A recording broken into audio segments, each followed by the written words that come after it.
Una disculpita, ahorita ya vamos en vivo con la Gamescom 2022. Bueno, lo que están anunciando Xbox.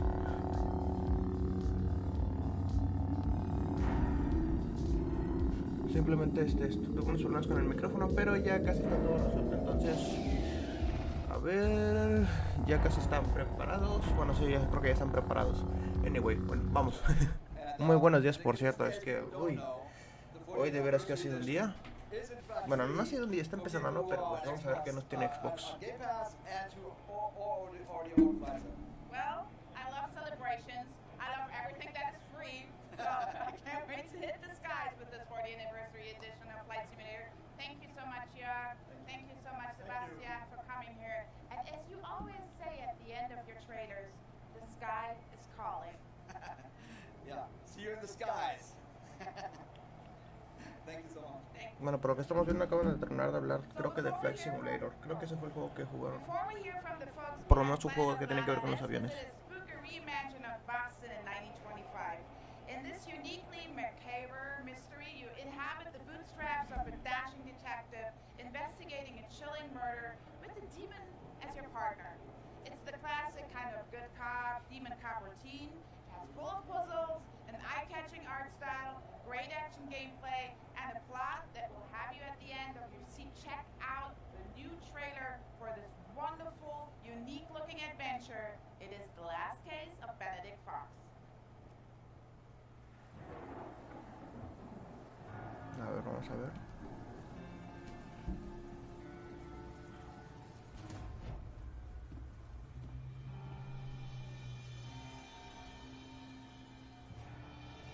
That's him. My father. What secrets did he take to his grave? Glad you came back, my beautiful canvas.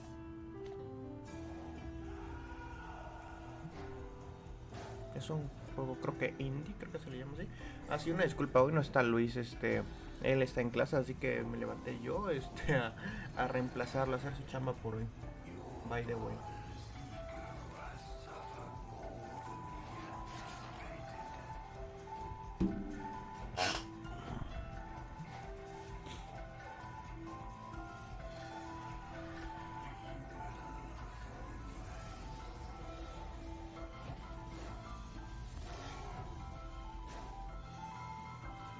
Who's she?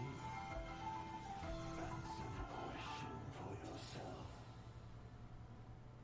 Benedict.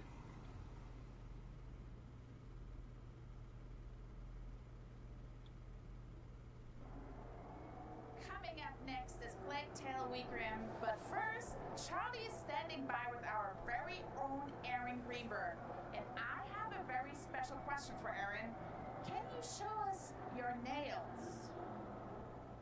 Just like gaming is for everyone, so is getting your nails done in the Xbox controller colors. Thank you, Maxie. That was so great. And now I've learned about shellac. It's a whole process, right? And I feel I'm like I'm hoping in a secret beauty club now or something. He really is. I do hope you take these techniques back with you to Seattle. Maybe Phil next, a Trends, maybe. I'm in. And who's next? Let's do this. Let's get the Xbox nails trending. Absolutely, we're going to do it. Right, to the here and now. How does it feel being back at Gamescom after 3 years and surrounded by this incredible community? This is like a dream come true. I mean, Yeah. you know, for us at Xbox, like it always starts with the fans. It's about the fans. Always, yeah. These are the most memorable moments of all the years. We love the games, we love the products, but the memories we create with fans are ones that last forever. And Okay. finally, after 3 years Yeah, to be back right. here, it's really special. It really is. Talking of memories, do you have any favourite ones? And you can't say talking to me 3 years ago either. See, that was great. Planted. So no, I would say, listen, we have done FanFest. That's always been kind of the highlight of Gamescom. Fans here in Germany, fans from all over Europe come. We've done parties on boats on the Rhine. Yeah, We've done we've fan done it fests on a all. boat. And so this year, you know, we have a big booth here at Gamescom. We did a really great after hours event just for fans last night. Yeah. And it was fun because we started giving out prizes and then Throwing controllers into I the might have crowd. thrown a few things. Sorry, But HR. then it turned into like a sea shanty fest. Yeah, it was great. And fans were singing sea shanties, and it was like just the joy and love we give for our fans. It just warms warms our heart, and we miss this. Yeah, absolutely. And for those who can be here this year, what can they expect from us on the booth at Gamescom? Well, we have tons of playable. So, I mean, start maybe with Pentiment. So, you know, obviously Josh Sawyer and the team of Obsidian have been working on this incredibly rich narrative adventure, taking us back to 16th century Bavaria. So, of course, we had to launch it right here in Bavaria. Fans are loving it. That's coming out in November. We've got new Age of Empires 4 updates. Yeah, we 2 do. new Cids coming. Those are also free for Age 4 players. We've got some great partner titles here. Liza P. Yeah. So if you were looking for like that Pinocchio meets Bloodborne meets Game Pass. Exactly. A this is the punishing game. childhood game for everyone. Yes. It is in the like 18 plus section. The so- secret bit over there. Yeah, you need to get into that. Last case of Benedict Fox. Yes, That yeah. was a big highlight from Showcase. And I got to meet the team from Plot Twist. They're here from Poland. So that's also nice. There's a lot of developers here that are creating games for Xbox and for PC and for the ecosystem. And to get to meet those teams is also super special. And then, of course, for Grounded, the full release September 27th, we have a giant 17-foot, over 5 meters wide brood mothers. And I'm told that that's to scale as well versus Yes. in-game. That's how big she is. Yes, so yeah, we're having a great time. The booth is filled with games, filled with fans, and that's what Gamescom's about. Yeah. And it's just nice to finally be back here and let people get to experience that again. Nothing beats in person. 100%. Couldn't say it better myself. So thank you so much, Aaron. Coming up next, we'll get an inside look at the much anticipated A Plague Tale Requiem.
Bueno, ahora sí, aprovechando esta pequeña pausa, pues sí, nada más una disculpa, pues para el día de hoy Luis no está, él está pues estudiando en la escuela, entonces por eso no está presente aquí el día de hoy, pero yo vine a hacerle su chambita, a sustituirlo, entonces a esperar a ver cómo, pues a ver qué sale. Esta es mi primera vez transmitiendo un indirecto de un evento en vivo, él ya lo ha hecho antes.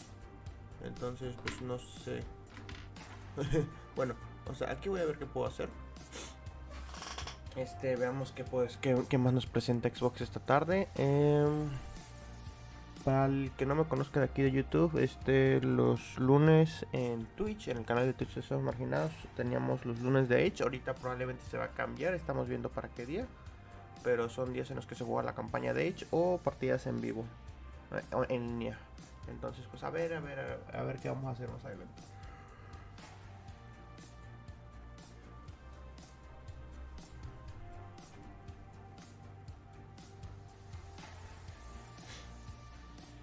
Van a presentar Requiem, no sé qué es Requiem, la verdad. El juego anterior fue Benedict, no sé qué cosa. Benedict Fox, ¿no? Algo así. La verdad nunca había escuchado de ese juego.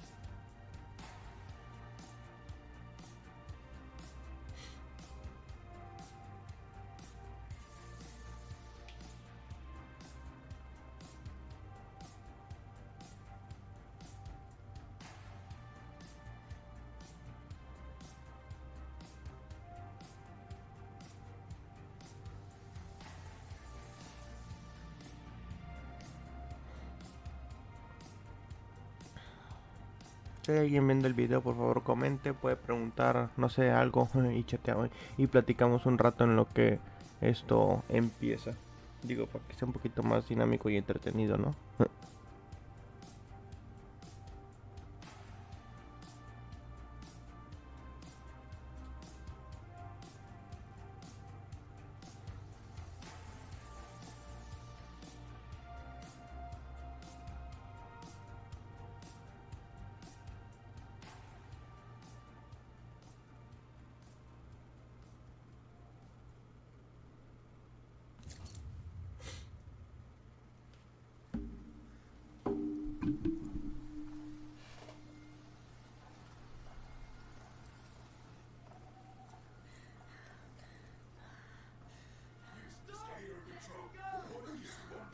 I knew it. I knew it. All right. Move, quick. Far across the sea, an island calls. Nothing ever stays nice. It always turns bad. Things aren't always nice. You can change them. How? The way we always do. Sí, es cierto, se juega de las ratas. We fight. How far will you go to save the ones you love? A Plague Tale Requiem picks up a few months after the end of Innocence, right around the first days of summer. Amicia and Hugo are headed south, along with their mother Beatrice and the young alchemist Lucas, reaching places still spared by the devouring plague, the raging wars, and the rabid rats that are running rampant in the north. Is that a fair? Beneath the warm sun of 14th century Provence, the de Rooms are almost able to enjoy a normal life.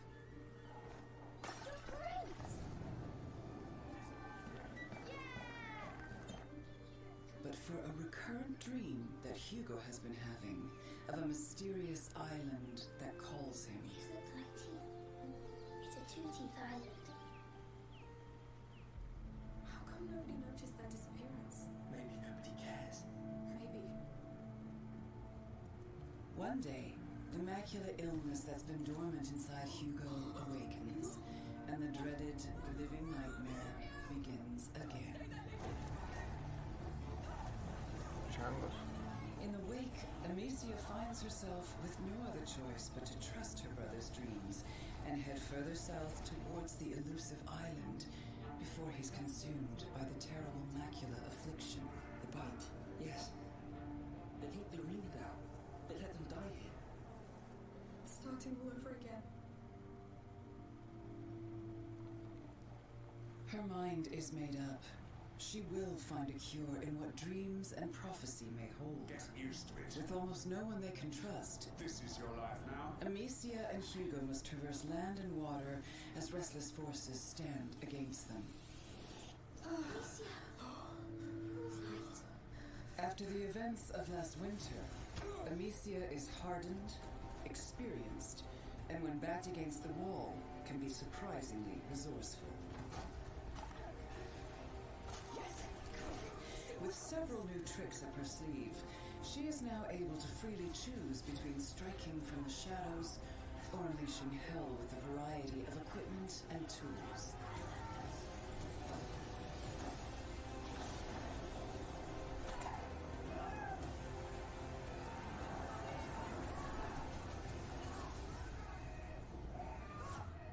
Hugo wants more than ever to help his big sister and not hinder their progress. We need to leave or we'll doom everything. The macula within him is a double-edged sword that has deepened his connection with the rats. Rats. They can feel people's blood. Now I can too. This powerful ability can decimate entire squads of soldiers. It takes a severe toll on Hugo every time he uses it. What's wrong? What's wrong?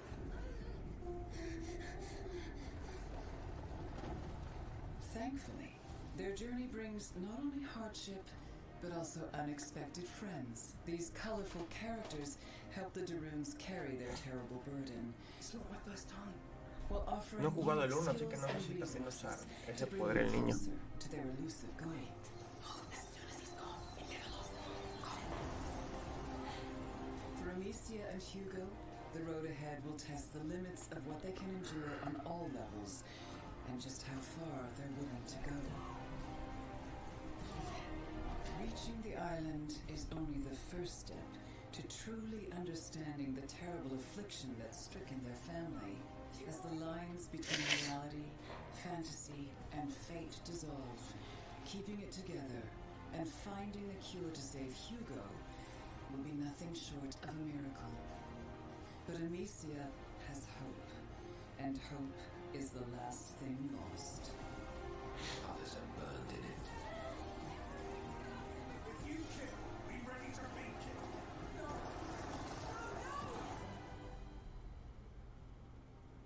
A Plague Tale Requiem releases October 18th Okay. on Xbox Series.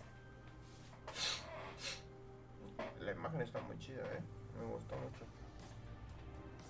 Wow, what a journey. I don't know about you, but I've been eager to get back to the rat-infested France of the 14th century, which is a sentence I never thought I'd say, and it's in part thanks to this guy over here, Kevin Chateau, game director for A Plague Tale Requiem, releasing this fall. Kevin, thank you so much for joining us today. Thanks for having me. I'm super happy to be here. It's such a good day. So we're going to dive right into that trailer. As it mentioned, this is the follow-up to the smash hit Innocence. So I was wondering if you can catch us up to where Amicia and Hugo are up to now.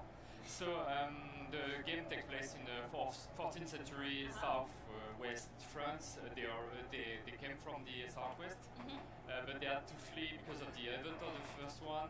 And so we joined them 6 months after the event of the first one on the road. They are arriving in Provence, so southeast France, and we are going to explore this region and also a bit of the Mediterranean Sea. Lovely. So for those who haven't, or people who are waiting to jump right into Requiem, I should say, but maybe they've not played Innocence, would you say it's recommended reading? Is it important to go back? I'm certain you'll say it is, but what do you think for new fans? No, of course, they should. Well, yeah, read it, absolutely.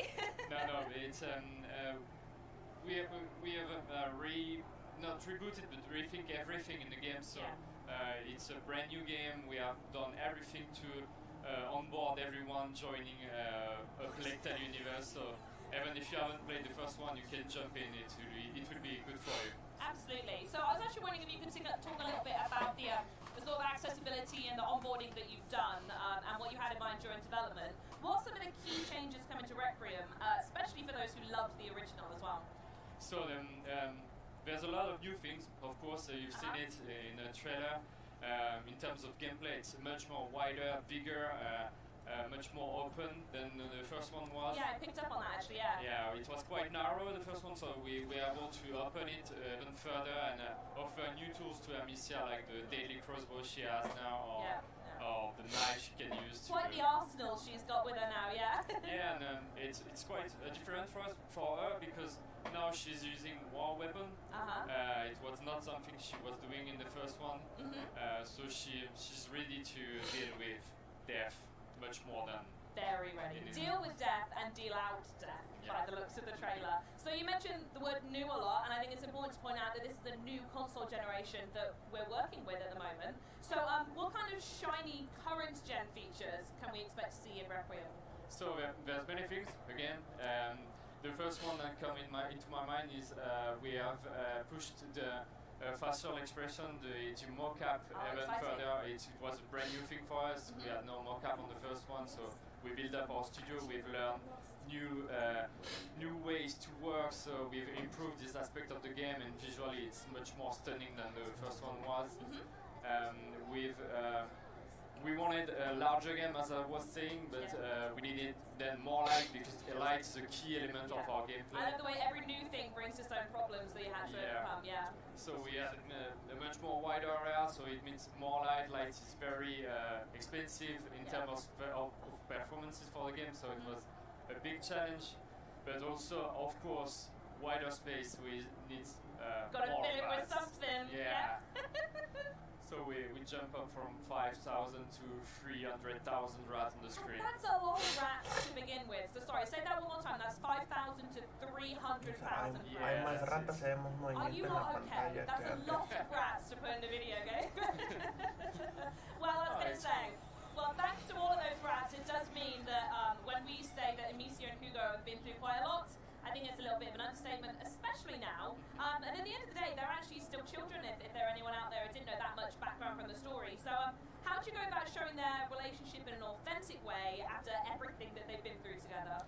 It's super hard to do that because they've been through a lot. They have experience. They were almost dead sometime, and a lot of people around them died. So they have to grow up, be much more mature than what they should be at their age. It's super hard to build up a story and convey convincing dialogue for children. Fortunately, the team is quite old now, and age is but a number.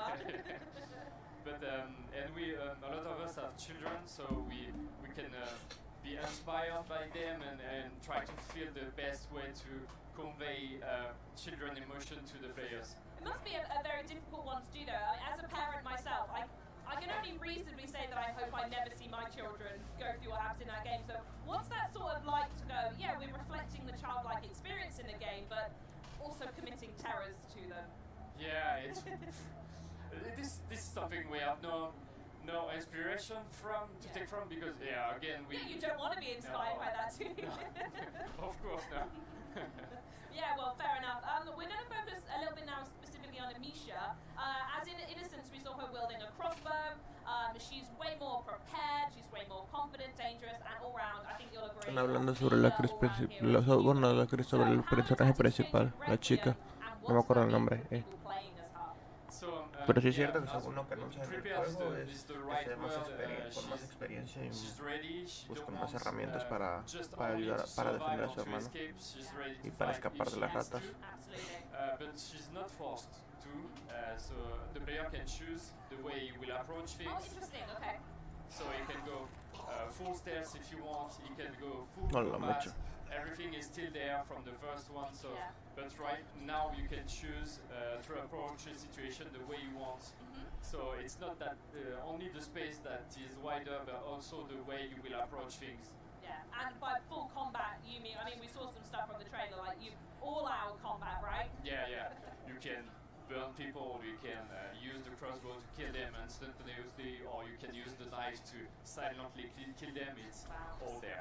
It's absolutely all there, and I think that all comes together and making the experience so much more cinematic, which I want to talk about now, because the other thing that's so fantastic about the title is the voice acting, and I think that becomes essential when you want to convey emotion. So I'd love for you to share a little bit of insight about the development process, working with the voice actors, and getting to the voices and the emotion that we hear in that trailer. So it's funny because it's something that people don't really know, but when we are working on the game for several years, we don't work with voice actor instantaneously, so for like 2 or 3 years we work with a text-to-speech, so robot voices. And for an emotional game, it's a bit hard because... And it takes you out a little bit. Yeah, it's like when you use your smartphone, it's a flat voice, with no emotion, no punctuation, nothing that makes really sense, so it's really hard to keep your focus on the story, or even sometimes to understand what is the purpose of seconds. It's, after 16 hours of playthrough, you're like, I think I don't get the story at all. Sure, interesting that it changes that much. I will say, first of all, I would love to see that version one day. It does sound wonderful. So, do you want to, what was the process like working with the voice actors? So when the voice actor arrived, it changed everything, because we were able to work again with Charlotte McBurley and Logan Hannon, which were the actor for Amicia and Hugo from the first one. And we were so in love with their acting. It was a game changer for us to have them back in the game. When they arrived, their voices arrived in the game changed. I was going to say, I imagine it's a little bit of a chicken and egg situation with voice acting. Who informs the character? Is it you guys designing the character, or does the voice actor come in and actually completely change a scene? Actually, it's both. We prepared everything, and they react to what we've wrote, and they say, no, I think Amicia should say it like that, or a bit more like that. So we change that on the fly with them, and adapt the game sometimes to their feedback to make it even better and even more accurate. They are still children, and we are not anymore. So I love that they have their own feedback as well. It's their character, right? It's their character that they're conveying. So big love for them to feed it back as well. Right, well, lastly, for anyone who is watching this segment out there who can't wait to play Requiem in October, which, by the way, is day one on Xbox Game Pass. And maybe you're not here in Gamescom as well. I'd love to know what you would like to tell the folks at home about Requiem. So we're super glad to have it day one on Game Pass, because it means that a lot of players will be able to try the game and to Va a give us salir en feedback, Games desde el because día I 1. really want to see their reaction. I can't wait to see that. We've built up the games in several years, and we write up this big story, and I really want to see people's reaction to that. And the community have been really close since the first title as well. Yeah, and it's thanks to them that we were able to do the sequel, so yeah, we're super So excited. love letter to them Yes. via the courier device of rats. 300,000 of them to be precise. 300,000 rats of love. Absolutely fantastic. Well, thank you so much for joining me. I'm a massive fan of the series, and I cannot wait to get my hands on it. Thank you again. Yeah, thanks so much for joining us. But when it comes to self-care, you can't beat a rewatch of the Disney classics, right? I know I certainly can't. Yet in recent years, many of us have also sought comfort in virtual worlds. Millions of players have found solace in games that allow us to customize islands, build unique homes, and share virtual spaces with friends when we can't actually see them in person. Our next trailer builds on that idea and takes it to a whole new world, so to speak. Here's an all-new look at Disney Dreamlight Valley. Hello, everyone. I went on a wonderful adventure today in Dreamlight Valley, and I want to share it with you. It started with my favorite song on the radio. Don't you just love when that happens? It put me in the best mood ever. So, I picked out my look for the day. I was in the mood for something adventurous, and I had the perfect outfit. I was feeling a bit creative, so I added a little touch of magic to my look, and then I was off. I made my way to Chez Remy for brunch. I love cooking with Remy. I was feeling some Mickey waffles with jam, but it turns out we were fresh out of fruit. Raspberry jam is my favorite, so I headed up to the Forest of Valor to pick some. And while I was there, I heard a sound from the Frosted Heights biome. But I just couldn't cross the bridge. I'll have to adventure back there to check it out. My stomach started to rumble, so I headed back over to the plaza. And we were ready to cook. I've always learned something new with Remy. There are so many recipes to try to create the perfect Disney-themed meal. Me llama la atención lo que llamó de que estaba preparando un audio, o sea, por el tipo de lenguaje, que es más de los jóvenes de ahora, por así decirlo, bueno, los jóvenes, los jóvenes, pero por cómo está hablando, no sé si a ustedes les recuerda, a mí me recuerda a las clases de inglés que te ponen en una grabadora, que te ponen conversaciones para escuchar, a eso me recuerda. I said yes. So, I headed over to my crafting table, whipped up a few signs, Sí, and placed definitivamente them me recuerda a around una town. clase de inglés, siento que estoy escuchando una clase de inglés, o sea, una conversación de alguien y que tengo que responder ciertas preguntas después. I decided to move my house over to Dazzle Beach to watch the sunset. When I set up my house, I noticed a strange pillar. Merlin had quite a story to tell about it. I put up the perfect hangout spot, and I invited Ariel to hang out because happy moments are always better when you share them with friends. It really was a perfect day in Dreamlight Valley. Pre-order Disney Dreamlight Valley now.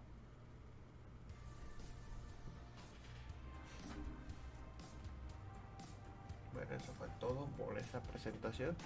A ver qué nos presentan después dentro de 2 minutos.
welcome. My name's Adam Park, and I'm head of branded licensing at Rare. And I am joined today by 3 members of the Sea of 3 crew. Sea of 3 crew? That's quite a word. So, I'll go along the road. So we've got Joe Needs, executive producer on Sea of Thieves. We've got Mike Chapman, who's our creative director. And then we've got Joe, who is our senior community manager. So how is everyone? Excited, tired, everything, all of the above. Like Wonderful mix you get at events. Yeah. Feeling the buzz of the live show. Yeah. Chatting to fans, the energy. So, I mean, it is our first official show since 2019. So how is it actually being, I mean, I'm sure everyone's asking the same question. How is it back at a show with people? Overwhelming, but in the best way, right? Like, it really is. Like, it's just the passion, the excitement, the buzz, I think that we all have coming to a show like this, right? And kind of meeting the fans, but then giving it back to us from everybody that we see. It's just like, it's incredible. Like, we brought so many of the team here. We've got about 13, I think, with us. Like, and because it's just so valuable bringing people to shows, getting that buzz, getting that energy that you just take back to the studio to kind of just pour into more Sea of Thieves, basically, right? Yeah, absolutely. 2019, but it feels so much longer. Yeah. Like the first live show for us since 2019, so exactly what Joe said, feeling the buzz from the fans, and we get to take that energy back to the studio to keep making Sea of Thieves. And so, Joe, this is your first official Sea of Thieves event. Yes, first official Sea of Thieves event and first Gamescom in general. It's amazing. Like, obviously we had a little taste of this end of July with Sawfest. And that was wonderful to see the fans in person after so long, and for the first time for I think a lot of us. And now we've brought it to Gamescom, and some of them are here and you're seeing them again and recognising them, and you get that real sense of what it means to them to be a part of this community. And we've got all sorts going on the stand, so go and show off. So we've got tattoo stands, we've got Gold Hunters Live, which people can tune into. You can come and win things, photo ops, meet the team, so it's great being back. But, so obviously it's been 3 years since we've done anything like this. What's gone on generally, Mike? I'm going to ask you to start with. Sure. Sea of Thieves, has anything happened in the last 3 years? What haven't we done? What I think our passion has always been to keep building out this pirate world. And over the last 3 years, you think back to the things that we've added the emissary system. The fact that players can go and role play as their trading companies for extra rewards. We've added new quest types. We brought in our seasonal progression systems. We brought in our adventures. We brought in our mysteries. We brought in like all these new ways to play. And one of the key ones, of course, was their collaboration with Disney on Pirates Life. And since 2019. Thank you, sir. Just keep going. Yeah. And one of the big ones was what happened with the Pirates Life. So working with Disney, we built all of that during the pandemic. Being at home, working with this team, we worked together for so long. All of this incredible bonds and relationships that we built allowed us to get through what was a very hard time, but come through it stronger as a team, and we're more passionate than ever.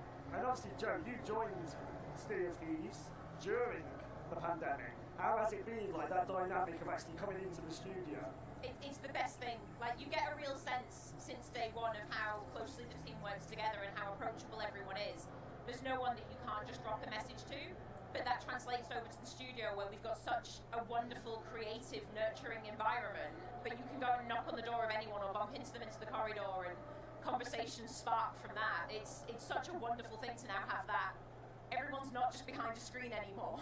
And how do you feel, Joe? I mean, again, it's been a long 3 years, we've achieved a lot in that time. How does it feel being back somewhere like this with what we've done?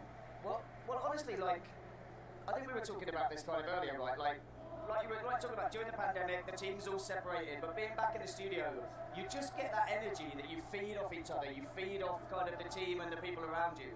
And coming to a show like this, you kind of get that same thing. Like I said, it's just you feed off the energy. Like, and even though we're exhausted and we've all got sore throats and I've got a cough sweet in my mouth at all times, like water on hand, like, but it is water, I promise. It's just. It just gives you this energy and desire and passion to just like want to go back to the studio and just pour it into your work and pour it into the game, and you kind of want to take it and bottle it, right, and then take it back to the whole studio like we always do when we go back. We take photos and videos and do a big presentation and really try and just get people to understand what it's like to meet the fans, right? And you get the afterglow. And this is what we'll experience next week. We'll have this wonderful Gamescom afterglow as we get to take that back to the studio, like Joe said, and put it into all the ambitious things we've got planned for this year and beyond. Well, before we get on to that, teases and the like. So you did, like you mentioned it, one of the things we introduced in the last few years was seasons. Season 7, just gone live a couple of weeks back, and it's a biggie. It is a biggie. It's a biggie. So, like, what have you, and I'm going to start with you, Mike, I will come to you, what have you kind of enjoyed seeing people do, and what has Season 7, like, introduced to Sea of Thieves? Well, Season 7, you're right, is a big one, and the idea of being a pirate captain in our world, the idea that your ship becomes an embodiment of who you are in this world, in your pirate journey. Captaincy extends that pirate journey. It allows you to, as our community have often requested, to name your ship for the first time, to have this persistent identity for your ship. But beyond that, we're bringing in new progression elements. We're bringing in the captain's log, bringing ways that your session and the ship now feels like a home. So based on how you play, your ship represents who you uniquely are as a pirate and how you play in Sea of Thieves. So I think one of the most important things that has meant a lot to us seeing the reception is just seeing players go all in on that role play. You know, going all in the idea of this is who I am, and when you board someone's ship, that representing who they are in the Sea of Thieves. So, and why captaincy now? Like, what makes sense to bring it in at this point? Well, it's one of those features. I think we were always going to do it. Why it made sense now was, and it kind of goes back to the question around what's happened in the last 3 years. You think about how much richer that Sea of Thieves experience has become. There's so many ways to play in Sea of Thieves now. There's so many ways to be who you uniquely are as a pirate. When the sandbox has got richer, there's new activities, there's new quests, there's new enemy threats. There's just new ways to play. So captaincy coming in now and rewarding you for all the unique things that's now in the sandbox, it kind of just puts this lovely new layer to that pirate journey. And it just celebrates this rich game that Sea of Thieves has become. And I suppose, Joe, from a community perspective, you must have seen this played out in real time. Like, how has the community taken to captaincy? That's the thing, like, from day one they've been asking, when can we name our ship? When can we do this? And then we've not only delivered that, we've delivered so much more on top of it, that people now have this pirate identity that until now was just conversations or role plays. And we've got people that are going for all those fishing trinkets, or people like myself that it's all cannons fired and fought of the dams that you've completed. And you've got that real sense of identity now from our players because they can represent themselves on their ship, and they're colour coordinating everything, and they're decorating, and they're playing how they've always played, but now they're rewarded for it with their own identity. And they absolutely adore it. It's wonderful. Yeah.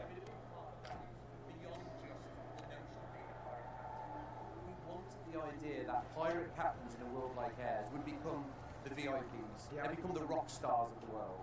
So as part of captaincy, and that's a big update that we brought in, there's a set of perks and conveniences that captains now have. So when you own your first ship in the Sea of Thieves, there's a unique cashing point just for you in the Sea of Thieves world to make offloading that treasure, you know, as part of going out there and having adventures, making that feel so much more efficient, using the harpoon to harpoon the treasure off the deck, cashing in that treasure really efficiently.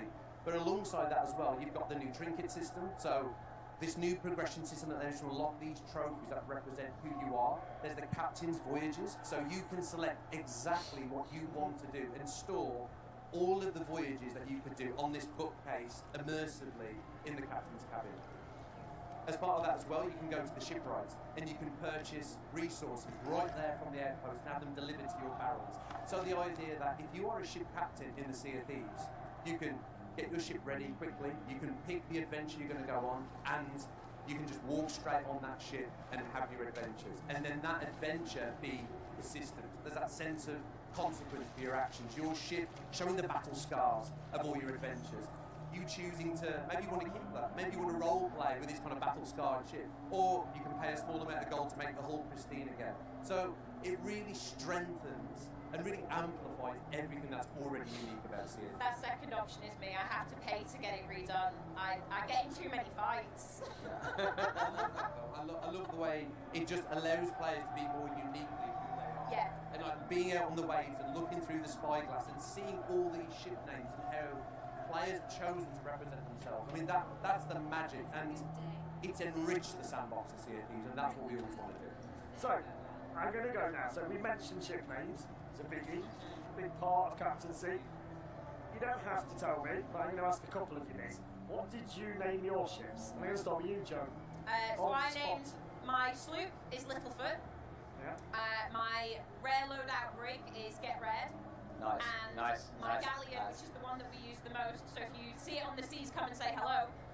That's the purple loadout, and that is the Purple Rain with the quartermaster sails. There you go. Nice. What about you, Mike? Okay, so I've got a sloop and a brig. So for the sloop is called the Golden Blade. Yeah. So fans of Sea of Thieves will know that the Silver Blade, the Burning Blade, it's a big part of their lore. So the Golden Blade's a little tease for our fans maybe, someone that's really into the lore, but my sloop is called the Golden Blade and my brig is called Inferno. And that is actually a reference to One-Eyed Willie's ship, Inferno, in the 80s classic The Goonies. And why, Mike, is the Goonies so new? Because it's something that comes up, like, why bad? And Joe? It's because the 80s was the best decade. Like, people didn't like that's just nice. No contest. Broadcast over. Yeah. You took the whole team to see the Goonies during development. We did. We hired a cinema out, didn't we? We hired the Electric Cinema out in Birmingham, very lovely independent cinema. But yeah, had some pirate-themed cocktails that they put on, and yeah, we took the whole team to see it because it was all about that camaraderie, that adventure together, right? In all seriousness, like it's hard not to get emotional when Joe. That's such an incredible memory of the development of Sea of Thieves, and in such a deep and meaningful way, when we went to watch the Goonies together, it felt like we as a team were about to embark on our own pirate adventure, like the characters in that movie. And we knew we wanted to create a game where the bonds between the crew felt like the bonds between the characters in the Goonies. They're on this pirate adventure, they don't know what's going to happen, they're going to be surprised by all the dangers and the perils that come their way. So the Goonies for us is just, it's a lovely memory, but it really feels in tune with the spirit of what Sea of Thieves has always been. Yeah. So Joe, instead of asking you what your ship's called, no one's asked me. No one's asked you. Mine was Notorious BRG, which works verbally, doesn't work when written. Anyway, so what are some of the favourite ships you've seen though? So what I love about like the ship naming throughout the community is obviously people trying to make humorous things, try and make stuff that it's going to get a reaction or get a chuckle from people when they look through the kind of spyglass and see it and stuff. So like SOT, so SOT Final Boss, like that gave me a little chuckle. Like that did. Like it's like you see that, it's like yeah, I love that. People like role playing as the fearsome kind of AI threat in the world. I just love it. I love that. Anything that makes me chuckle is what gets me, right? There's so much of that. But that was one that stuck in my head that I think someone tweeted from the guy who read it or something. And what about you, Mike? Any favourites? That is a great example. No, obviously, how awesome players have got this new way to express their creativity in the Sea of Thieves world, and the fact that we can laugh about it together. But honestly, there's so many examples. But Usain Bolt, referencing Usain Bolt, the Olympic medalist, that made me chuckle. I like the way that you felt like you had to explain that. Well, I want to make sure.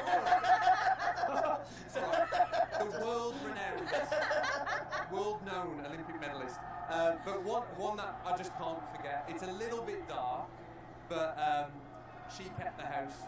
Beautiful. That really that is chuckle. That is good. It's very good. Very good. And how about you, Joe?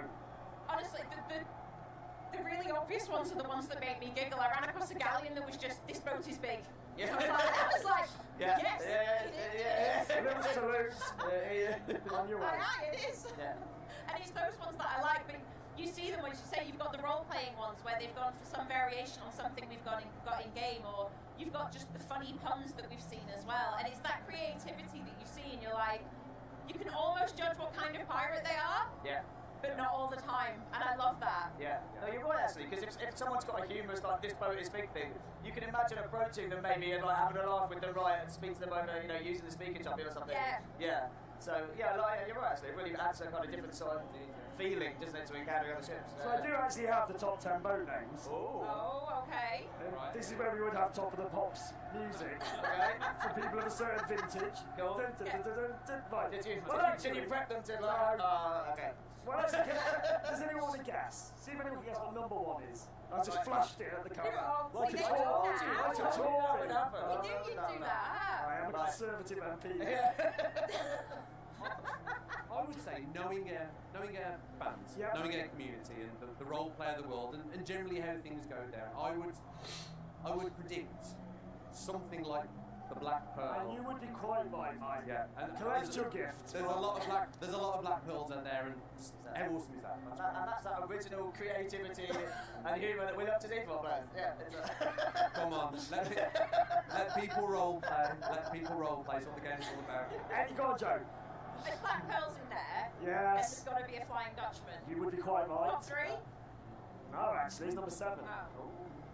Joe? Sorry? Usain Bolt. Correct. There you go, that's in there. So others in the top 10. I'm not going to do an exhaustive list, but we have Sloop Dog. Sloop Dog, nice, very good. We have Y.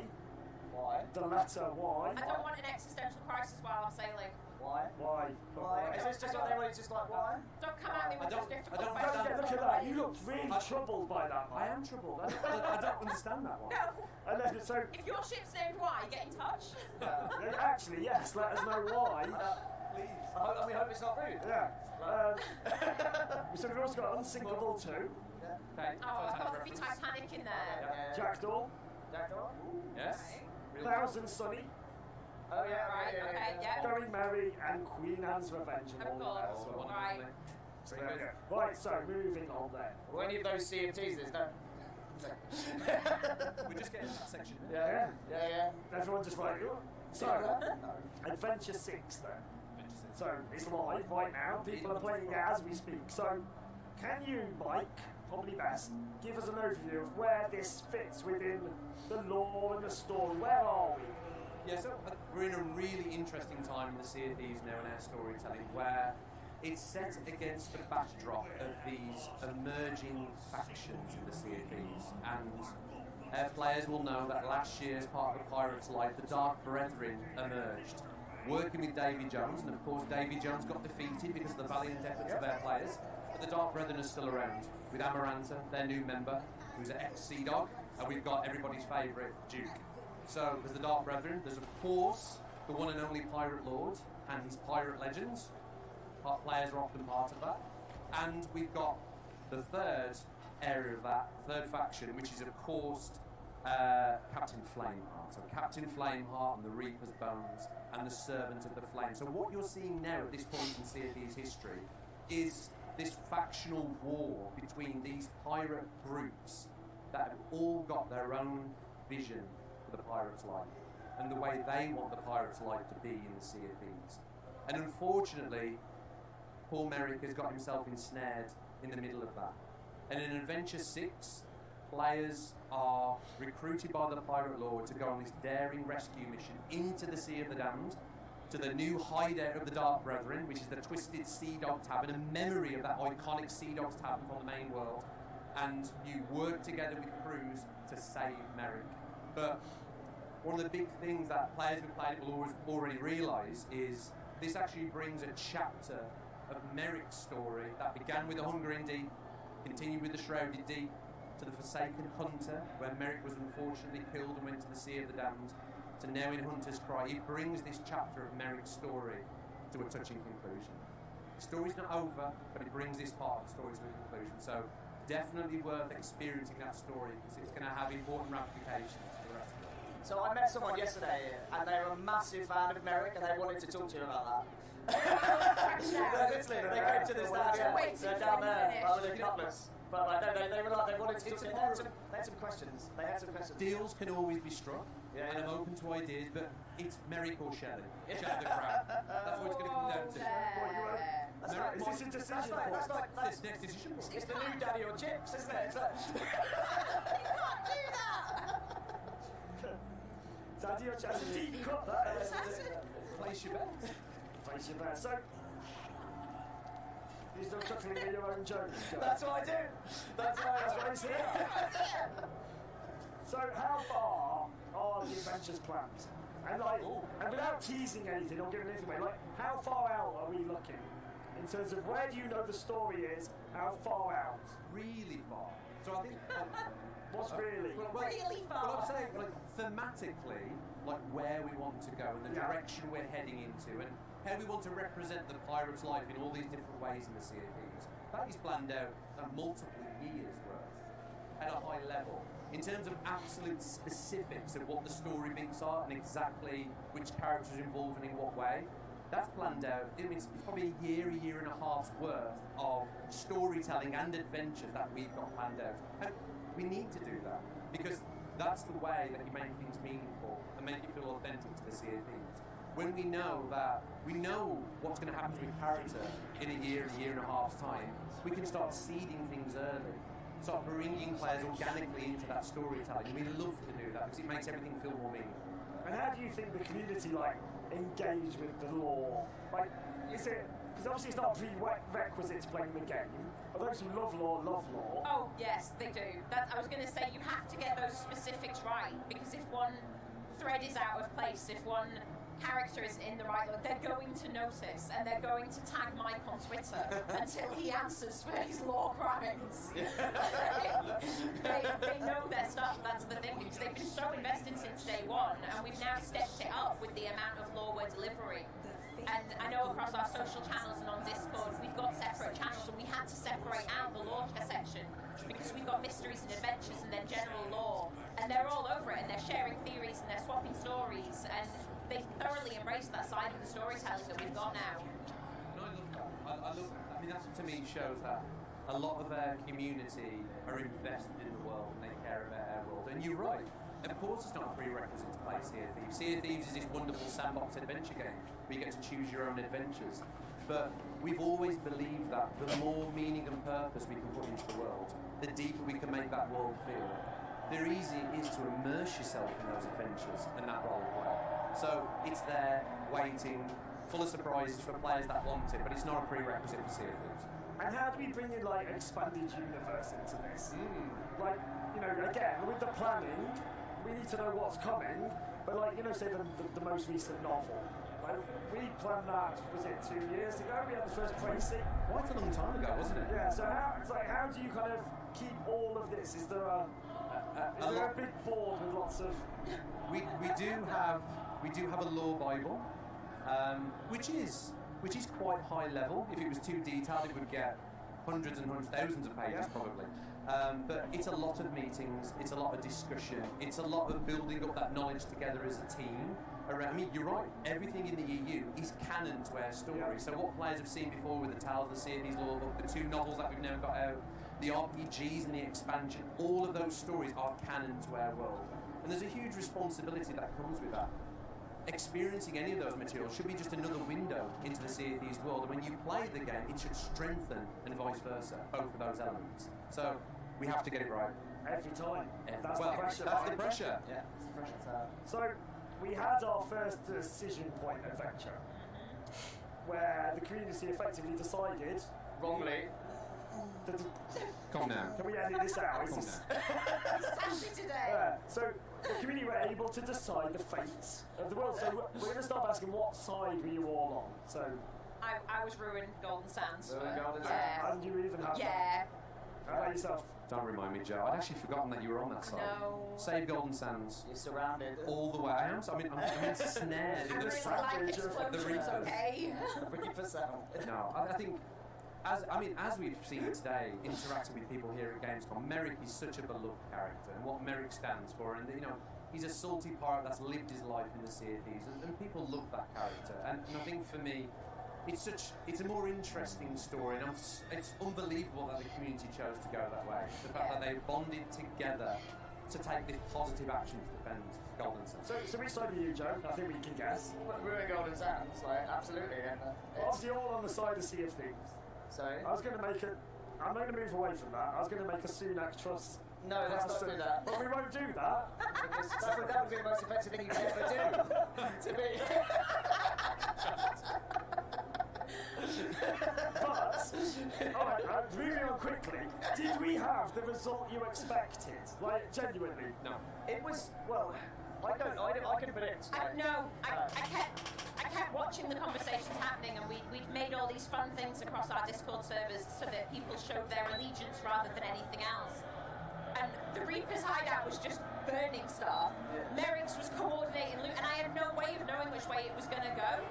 And as much as I wanted to ruin it, I'm not going to lie, I spawned in my first play session afterwards on Golden Sands and was really happy. It was like, look at it. I think as a designer, you think so much about the psychology of players and how they'll react to certain things. And I genuinely believe personally that it would go away, it would go to that negative choice, it would go to the Reapers. They choose chaos. Who wouldn't want to see what happened if the Reapers won? Because Golden Sands, it's about taking it back to that neutral state, which it will evolve now, because the choice has been made. But I always thought people would side with the Reapers, so just blown away by the fact that didn't happen. I thought that was a lovely surprise, and it's going to be really interesting as players see throughout this year what's going to happen to Golden Sands now and how that's going to play out. And honestly, I love knowing kind of what the next decision point is and where we're leading to. Like that is going to be another huge moment for our community to have to again make a choice, right? And the impact that's coming with that, like without teasing too much. But it's like, you know, later this year there's going to be another big one. Like I think bigger in terms of kind of emotional impact. The emotional investment in the next one I think will be bigger. Well, so I'm going to ask again. You've kind of preempted the question, but so we're having another decision point. That's happening. Yeah, okay. Hey, there we go. And it's a big one. But, so the answer to the question, like, if we were to like scale it based on the last one, is this bigger, similar? What can people expect? Bigger. It's absolutely bigger. It cuts right to the core of some of the key characters in the Sea of Thieves. And we wanted to do that. We wanted to drive a big world change with Golden Sands. Obviously, we set that up with the first adventure, Treasure Island.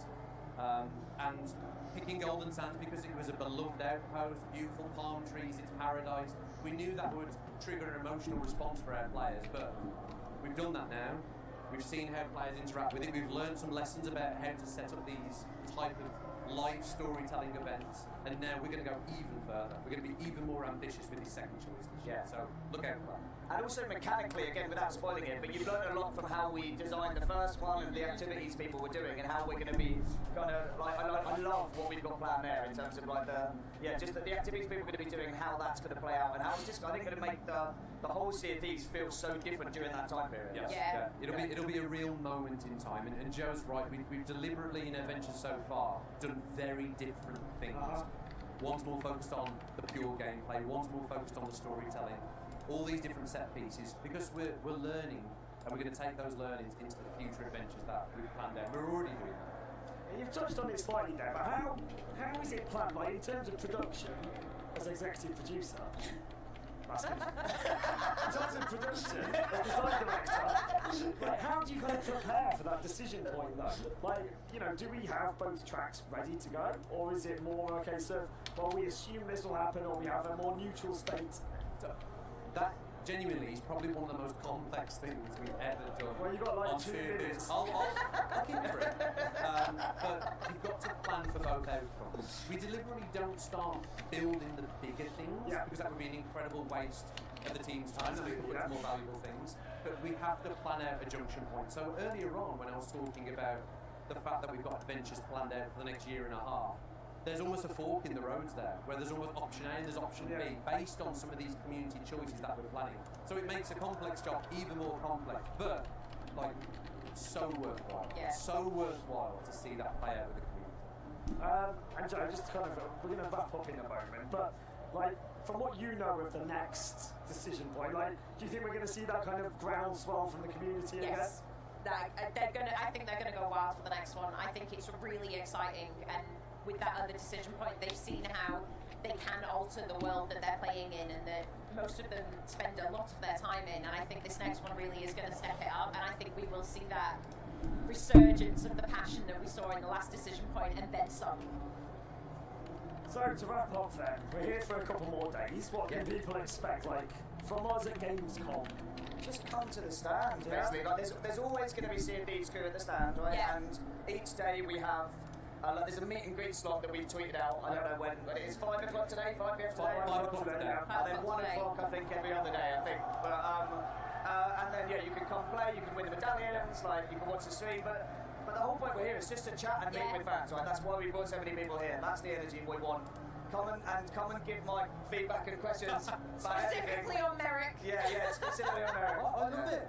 Honestly, that is the privilege of being at a live show like this. Nothing energises you more than talking to fans, feeling their passion, hearing their questions and their feedback. We don't just want to hear the good stuff, we want to hear the bad stuff. We want to learn, we want to make this service of Sea of Thieves and this pirate world the best it can possibly be. If you love pirates, Sea of Thieves should be the game for you. So we love nothing more than talking to our fans. We love the game as much as our fans do. What a wonderful place to leave it. Yeah, isn't that You lovely? didn't even ask any questions about Skull and Bones. What's that then? Tell me about Skull and Bones show. Oh, we're out of time.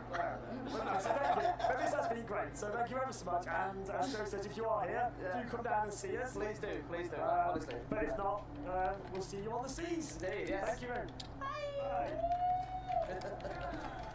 Has fallen. Humanity is hanging on by a thread. But you know what? It's not all bad news. Because our planet is full of badass dinosaurs. And seriously, who doesn't love a dinosaur? Seriously. In this exciting new glimpse at Second Extinction's full release, players get to explore more of Earth than ever before. The full launch adds a new vast open map for players to roam, more dinosaurs to fight, a revamped progression system, and tons of exciting new features. I mean, I'm talking about co-op, first-person shooter, and mutated dinosaurs. I am so in. Here's a brand new trailer for Second Extinction. Bueno, vamos al siguiente juego. Ahora sí, Dinosaurios. A ver.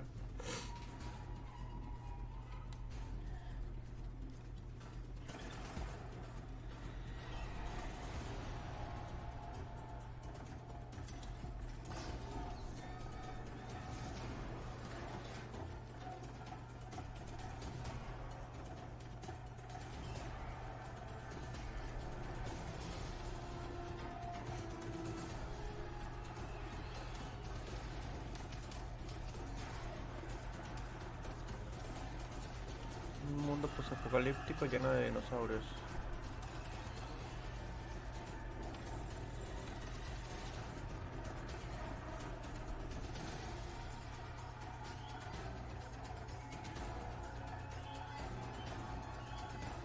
Pero no parecen dinosaurios normales.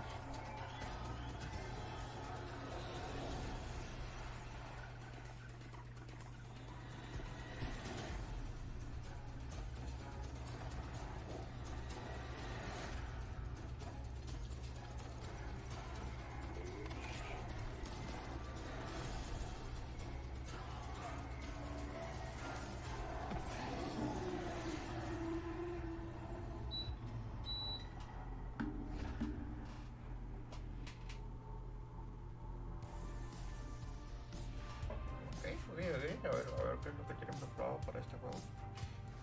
Pareciera un poco de mundo abierto con tiros de disparos de primera persona.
¿De qué será?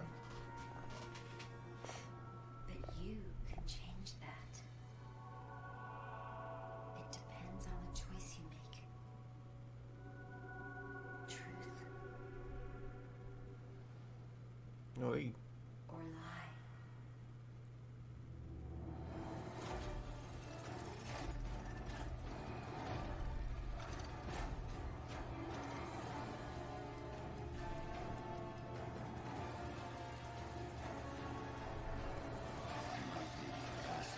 Too much of you. But I don't have a choice.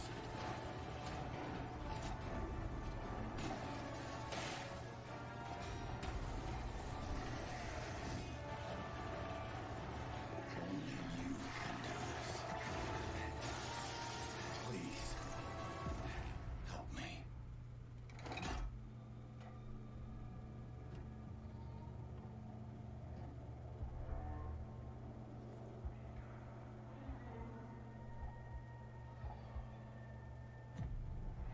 Finally, we meet, son. The stage is set. The light shines brightest in the darkest of times. All right, buddy, I'm here for you. Don't worry.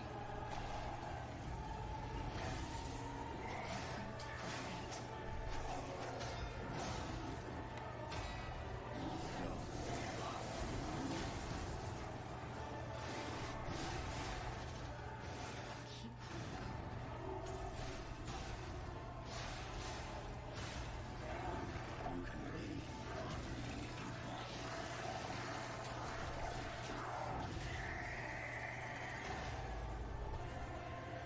Protect. Fulfill.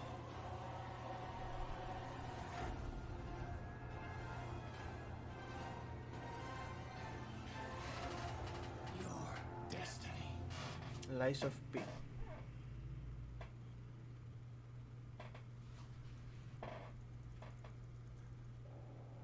Hello, Charlie here with two of the brilliant and twisted minds from NeoWiz who created a game that's reimagined Pinocchio as a ruthless killing machine to cleanse a plague-infested world.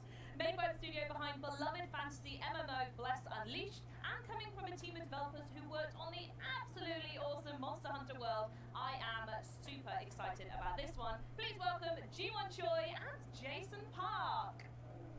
I told you they were twisted. It's lovely to meet you, whoever's underneath there. This is haunting. Truly haunting. Should we have a look and see if we can find the humans underneath? Yeah? Let's go. Let's do it. Yeah. Gonna do the slow reveal. Here they are. Jason and Ji-won. We have a joker. Hello. Nice to meet you. There they are. Amazing. They've joined us. Welcome. Now, when I think of Pinocchio, it doesn't quite look up to the trailer that we saw just now. So could you let us know where the idea of Pinocchio as a killing machine actually came from? Our team is called off, and this is the first time we've developed a single-player console game. So we needed a way to get our name out there. In order to stick in the minds of the people, our strategy was to choose a subject that was very well known, but transform it into something completely original. We eventually chose the adventures of the Pinocchio, but there wasn't a quick decision. We first thought about what features we wanted our Souls-like game to have. And the first, don't ever reference dark fantasy or medieval themes. The second, the story shouldn't be childish and we should be able to enjoy it as an adult.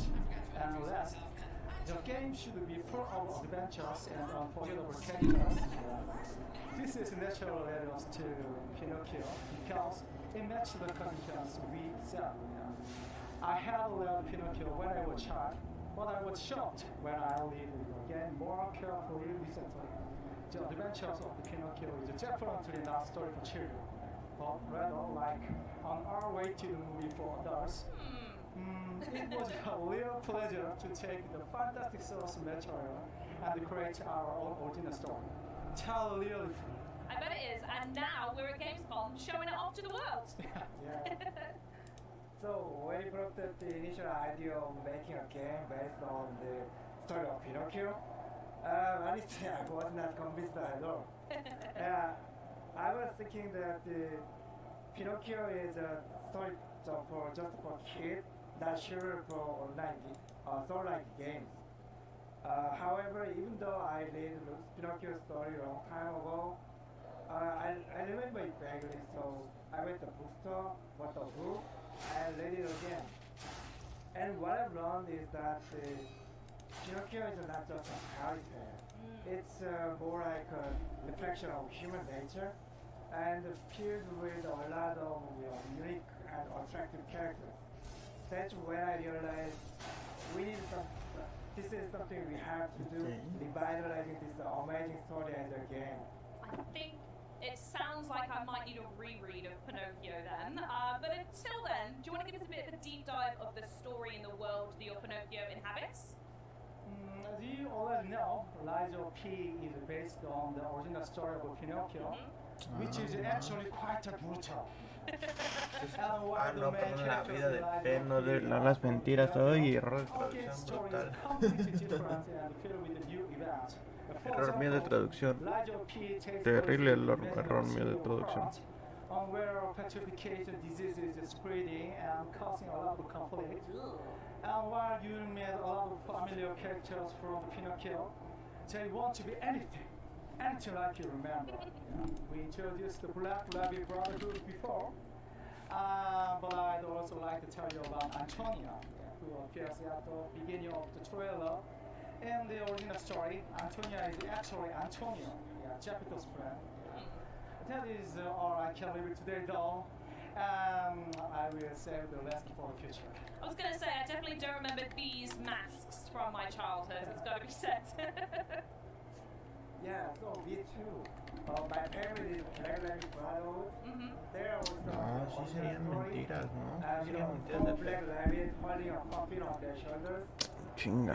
Sí, debe ser las mentiras de Peno. No está mi error. Yo no estoy mal de traducción, solo trabajé bien. They are still carrying a coffin and always trying to squeeze you into it. I really want to see how you guys survive when they're hunting you.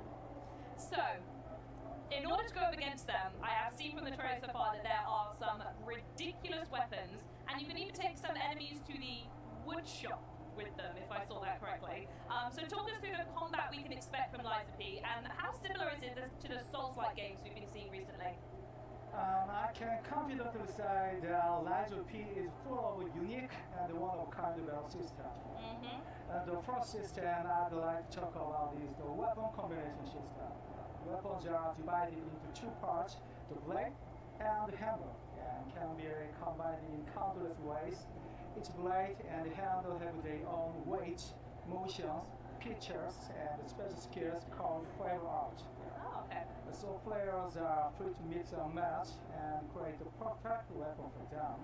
It should be fun to try out the more than 100 of possible combinations. Wow. And another unique system in Lies of P is the Legion arm system, which you probably already saw on the main character's left arm. Yep.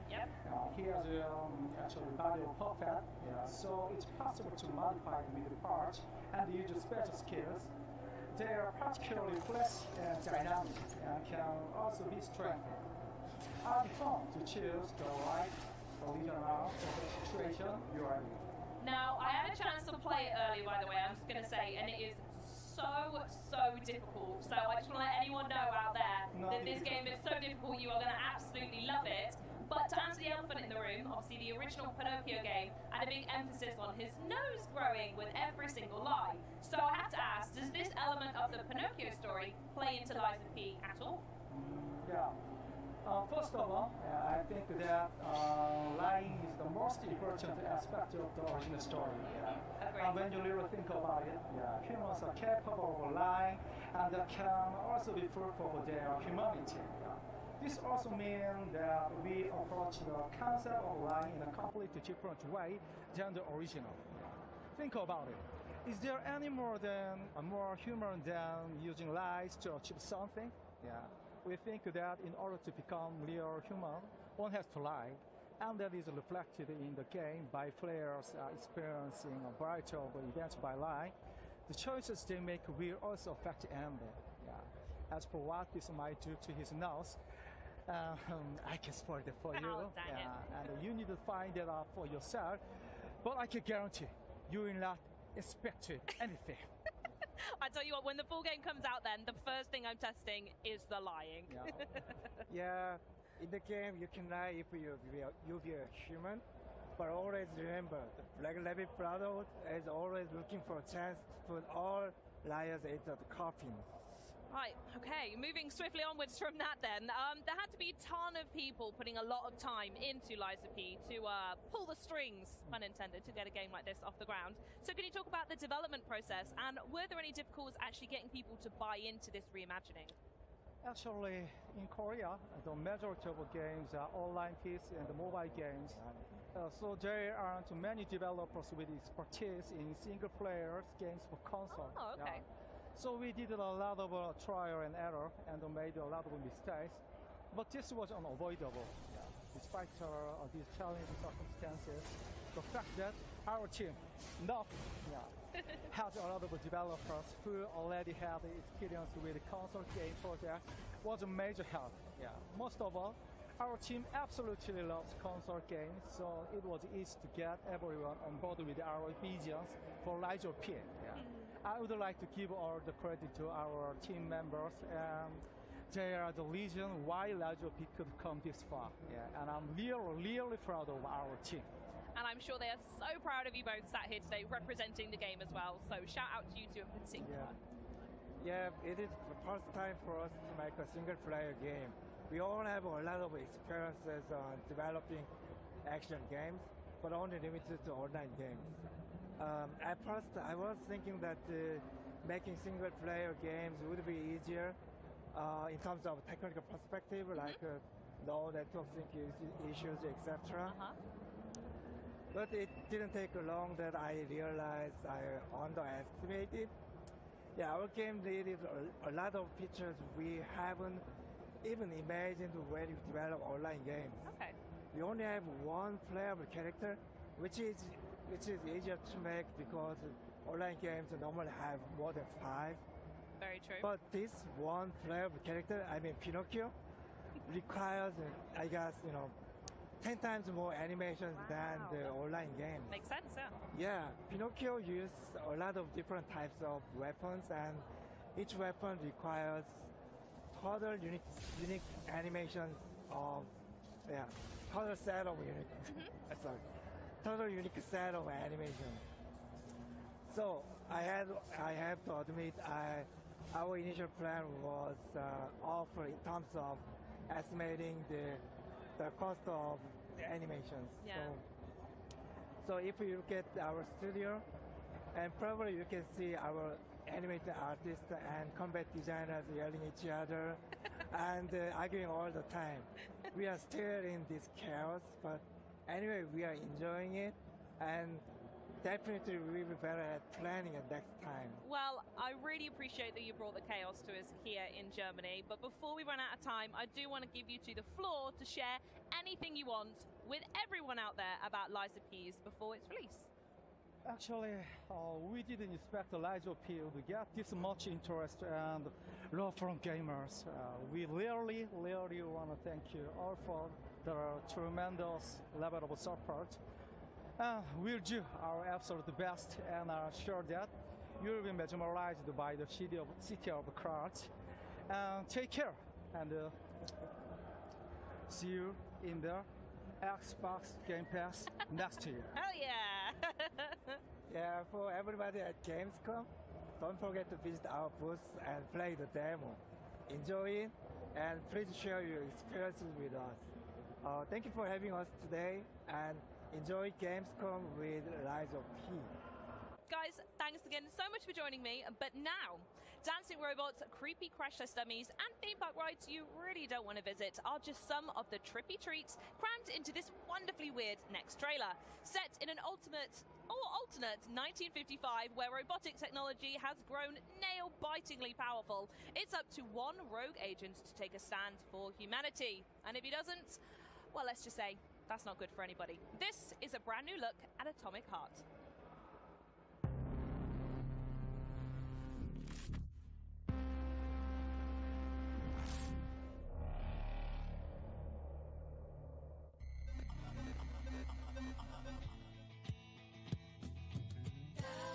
Bueno, el juego que sigo es Atomic Heart.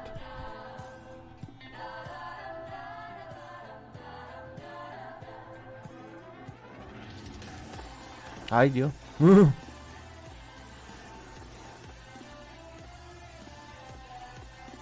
What the hell?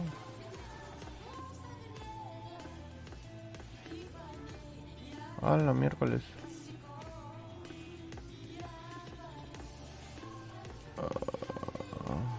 ¿Qué estoy viendo? La madre Rusia.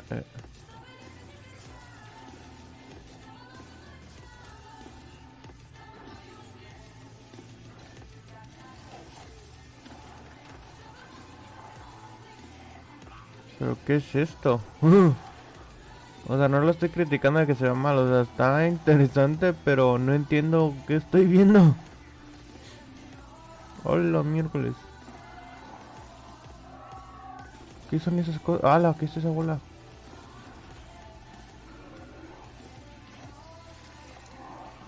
¿Parecen zombies? ¡Ay!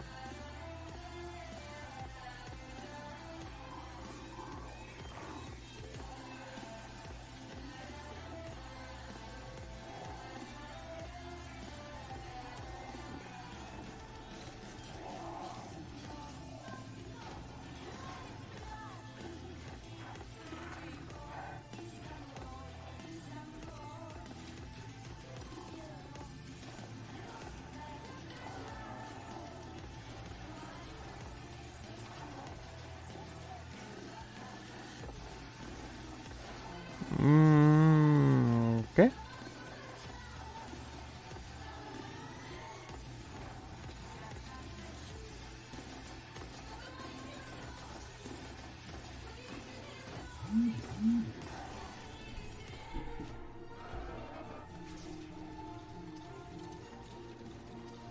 Ok.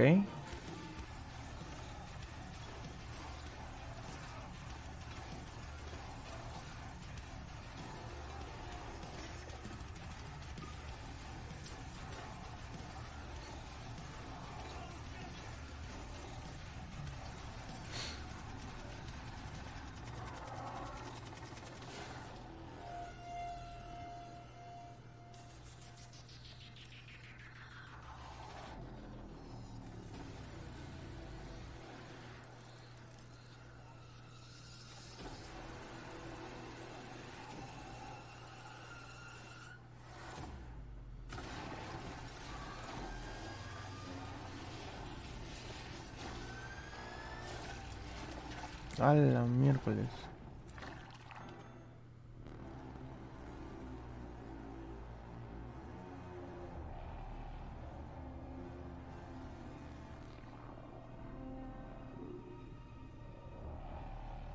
¿Qué acabo de ver? Ah, está, se ve bueno, pero ¿qué es?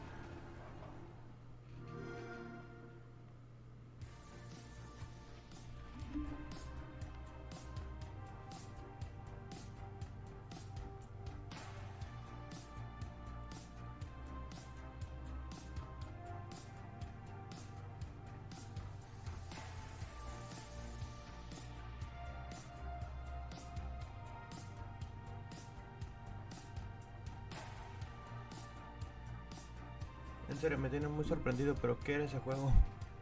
O sea, ¿de qué va?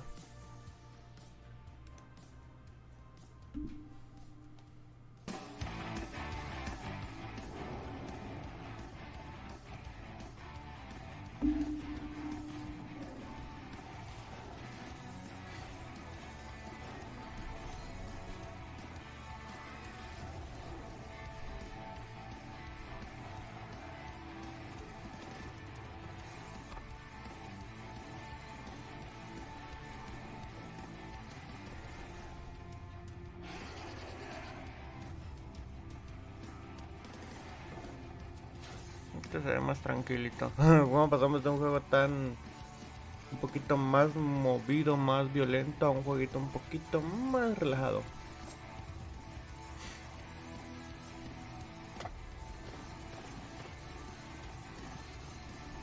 No, por lo menos con menos violencia.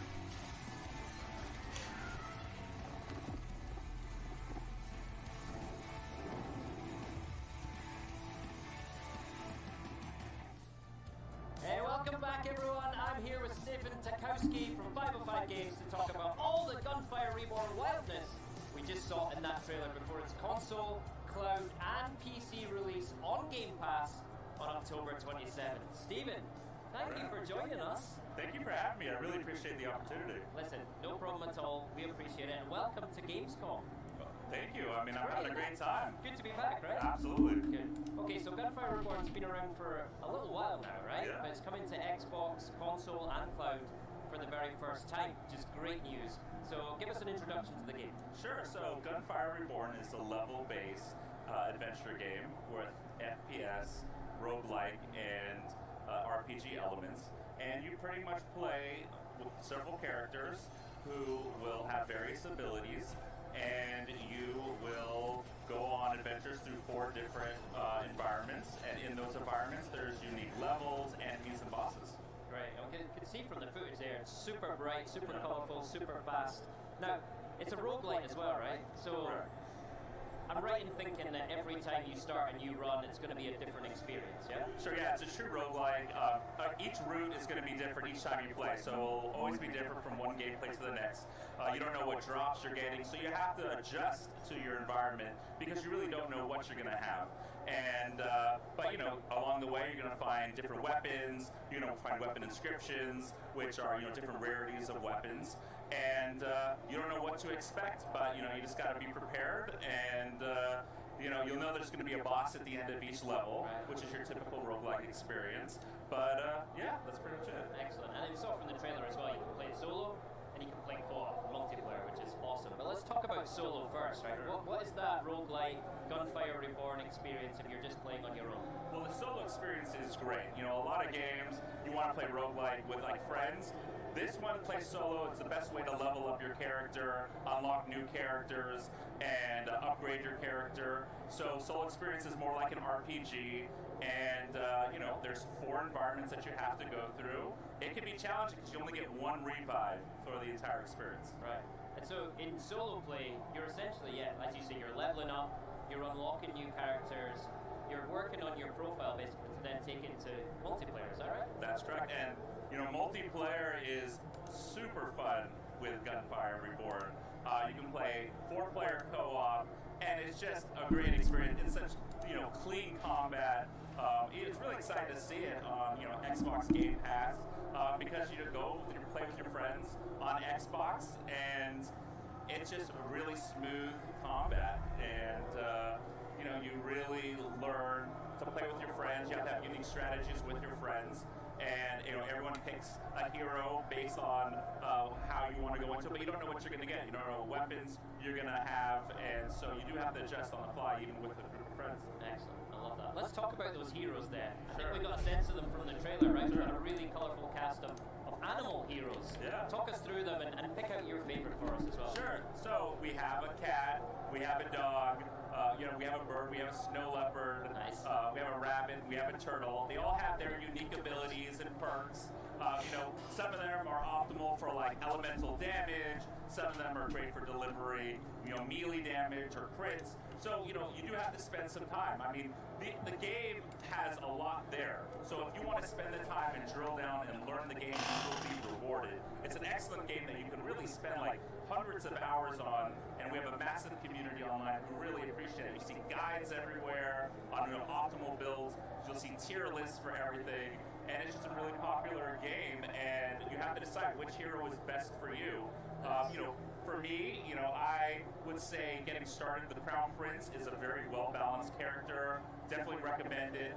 You know, any weapon he can use, and you know, he does corrosive damage with his bomb, which is really important.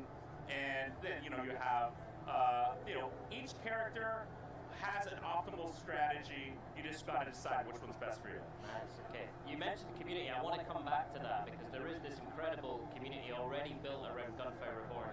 So, I want to give them a shout out and come back to them. But speaking of animals, yeah, you've got the animal heroes. I think I also saw an animal being used as a weapon, right? Like a lizard as a weapon. Yeah, that's called Justice, and very creative weapons. There's a whole arsenal. There's 8 different classes of weapons to choose from. You can be short range. You got your shotgun, long range, sniper. You have to decide, what do you want to do? Pistol? Do you want to use melee?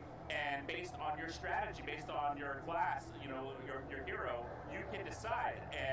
But it's roguelike, so each game, you don't know what you're getting, but you have choices. There's generally 3 choices unless, a boss drops, an item for you. Then you have to pick up that weapon, or you choose not to pick up that weapon. And you can also refund the weapons as well. So, you have a lot of options for your gameplay, and you look at the stats on each of these weapons, and you have to do your research, and you'll be rewarded for a game like this. All right, so we've talked about the heroes, about the weapons. I need to know about these villains as well. Who are we up against in Gunfire Reborn? Sure. So enemies in Gunfire, there's 3 classes. You have your standard enemies. You defeat them. You get soul essence. You get copper. You have your elite enemies that you find in vaults, which are these hidden cracks throughout the levels that you can get some pretty sweet rewards from, whether it's a weapon or a goblet or a scroll. And then you have the bosses at the end of the levels. And usually you'll get a legendary scroll, 2 weapons, goblet, soul essence, and copper. And, those bosses definitely can be challenging at first. But once you play the game and get used to it, you realize they all have a strategy to defeat. Some people we've seen, they jump into it, they can be a little bit challenging. But, after you really do a little bit of research, they become much easier, and it's just all fun. Yeah. That's one of the things I've experienced playing. In my early runs, I was really getting rinsed by the bosses. But, as you go through true roguelike style, level up, you work out. But some of the bosses are huge, right? I mean, I caught sight a couple in the trailer there. Oh, yeah, they're huge. But, as you win and you gather soul essence and you level up your character, it just gets easier from there. Yeah, especially when you're playing with your friends in co-op as well, and you can bring all that fire to bear. Absolutely. All right, yeah, we talked about the community. You mentioned them earlier. Huge community already in place for Gunfire Reborn. Community keeps coming back for more. How are you working with that community and that fan base to develop the game?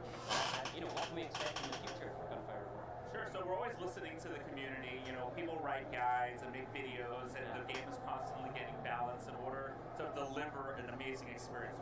Like I said, there's millions of players already in the community who are really enjoying it. And, we pay attention to them. We do have a lot of content that's coming. We'll be announcing soon.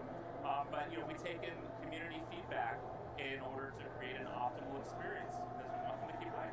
Love it. So I guess the Gunfire Reborn community is going to be a great place for Xbox players to start when they start playing. But given that this whole new Xbox community is coming to the game, both on console and cloud and PC through Game Pass, what do you? How would you sort of say to them? Why should they jump into Gunfire Reborn? Sure, so it definitely has amazing replayability. It's very accessible. If you're a roguelike fan or you're brand new to roguelikes, it's great experience. Very, very clean combat. It doesn't take too long to pick up. It takes a while to master, but you can just jump into it, have a great experience. If you have 3 friends standing by ready to play, it's the perfect co-op game to have a great time, and you'll spend endless hours with your friend. And you get to have animal creatures that you're taking control of, and it's just a cool experience. So yeah. Great. Stephen, thank you so much. I'm so excited to play, and it feels like one of those games you could get together with your friends of all ages and just have a total blast. Well, thank you so much for having me, Graham. Stephen, it's been a pleasure. Really appreciate it. Okay, so there's nothing quite like Gamescom, and it turns out you've all missed this incredibly special event just as much as I have. So here's a glimpse of what this brilliant show means to the Xbox family all over the world. What I love about Gamescom is the fact that it's bigger than an event. This is an opportunity for all of us from the whole world to meet each other, to play together, to have fun. This is a chance to meet the people who shares with you passion for the gaming. Also, you can buy stuff that will remind you one day, yeah, this year I've been on Gamescom. So looking forward to be there again, and I'm so excited to have a chance to meet you all. See you! For me, Gamescom is not only the expo, but most of all, it's huge gaming celebration. Opportunity to meet the people, meet the gamers, meet the fans from around the world is really special. And I think that everyone who has opportunity should go to the Cologne at least once. For Gamescom, I'm most looking forward to meeting some new friends, as well as being reunited with some old Xbox family that I haven't seen in so long in person. So I can't wait to see and hang out with everybody, all in the name of games. It's going to be fun. One memory of Gamescom that I will never forget is the 2018 Fan Fest boat party that they threw. It's a really cool place to meet other Xbox fans, but also it was the first time I ever met Graham, and I'll never forget it because he and I clearly have great fashion taste, because we were wearing the exact same shoes to the party. Bonjour from France. What I like the most about Gamescom is discovering the work of the talented teams working on the tomorrow's games, discovering new worlds, new stories, and especially talking with fans about our favorite games. Enjoy the Gamescom 2022. Ok, 8 minutos para el siguiente. Creo que voy a ir a hacerme un desayuno en lo que empieza el siguiente, porque pues ya son las 9 de la mañana y la neta pues si quiero desayunar algo.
I'm joined by Mikey and Maddie from Squanch Games, who are here to give us an exclusive look at High on Life. Thank you so much both for joining us. Yeah, thank you for having us. Great to be here. And I'm sure the fans are going to be super excited about this segment because you have tons of gameplay to show us, and I want to see it definitely. But before we jump into that, could you give us like a quick overview of what High on Life means? Yeah, so High on Life is the new game from Justin Roiland's studio, Squanch Games. It takes place, starts out on Earth. You're kind of an aimless teenager. You don't really know where you're going with your life. Aliens show up. They discover that humans are the best drugs in the universe, and you pair up with a talking gun that you find to sort of stop them from ending your species, basically. Yeah, you're going to be seeing a bit of content from the intro tutorial level to start. You know, some fast forward sort of through here, but it's just because we can only fit so much in the segment. So is that like the typical game from Squanch Games you would have? Yeah, so we kind of have weird games. Like, we kind of found each other. We like making weird stuff. We all love comedy. We all love weird sci-fi. So it really is right in our wheelhouse. It's just a leveled up version of things we've done in the past. Amazing. So I would say let's just jump right into the gameplay, right? Because it's what people want to see. Sounds great. Nice house you got here. Real ritzy. Way better than my bench. Oh, wow, you really made yourself at home, huh? Oh, there you are. Who's this weirdo, and why is he setting up a huge alien computer in our living room? Okay, first of all, that alien computer is a very expensive and surprisingly operational Bounty 5000. So, you're welcome. A what 5,000? I've got just the thing. A small-time local gangster by the name of Nine Torg. She took my favorite knife. She's got an operation out in the slums. Maybe you kill her and get my knife back. Then we'll talk. Maybe take you out to Glumpy's to celebrate. All right, so we just head out to the slums? No, moron. You gotta use the Bounty 5000 to initiate a bounty. That's what I went through all the trouble of setting it up for.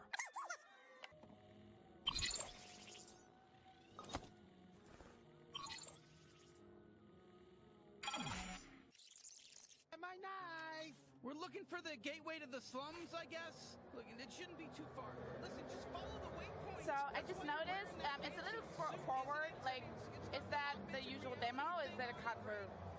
Yeah, are you talking about fast forward? Yeah, fast forward. So we're actually showing the full demo here to pass behind closed doors, but for the purposes of this video, we're just sort of fast forwarding to make time. Understand. And the family was at my house. Where do I live in there? Is that my family? Yeah. So early on in the game, Kenny gives you the ability to teleport your entire house to escape from the cartel. So when you teleport your house, your sister's in the house. So you kind of bring her with you. And she's not too happy about that at first. And the other guy you see in there, that's Gene. He's a legendary bounty hunter. At least he was legendary bounty hunter. Kind of fell on hard times, and he's homeless. And he sees this opportunity as a way to sort of get your house. So he's like, I'll train you if you let me crash on your couch. If you die, I get to keep the house, basically. And so he's really, in the beginning, he's really hoping you die. Understood. Yeah, the house is sort of your main hub, and then you have the rest of Bloom City for side content, NPCs, lots of good stuff. Well, look what we got here. Fresh meat. Hey there, fresh meat. Welcome to the slums, fresh meat. Oh boy, here we go. Kid. What's wrong, fresh meat? You scared of a little kid? Yeah, I'm a little kid. Look at me. I'm sorry. This is annoying. What's this all about? Well, honestly, he's just supposed to be annoying, basically. So we implemented this patented Squanch shove tech, basically, where characters get in your face and push you around. It's such a funny little mechanic, and he's one of the first characters you encounter that's doing this to you. And he's really pressuring you to shoot him, but you don't have to. You can skip it. Yeah. Yeah, you meet his mom later, and he's actually 30. So, okay. Yeah. Okay, so not really technically. You're not killing kids, and it's your choice. Okay.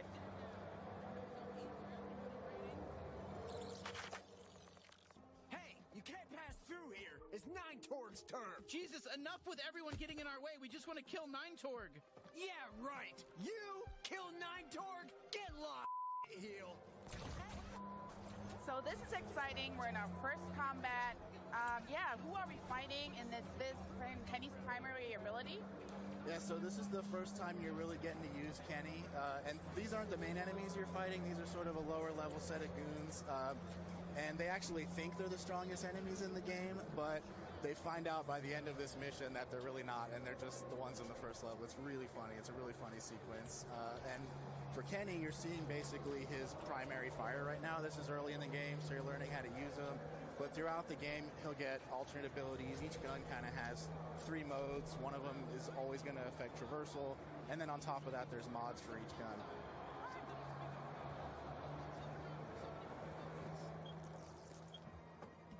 Oh, hey, you want to see a cool party trick I used to do? Aim me at those spinny platforms. Come on, give it a shot. It'll be fun.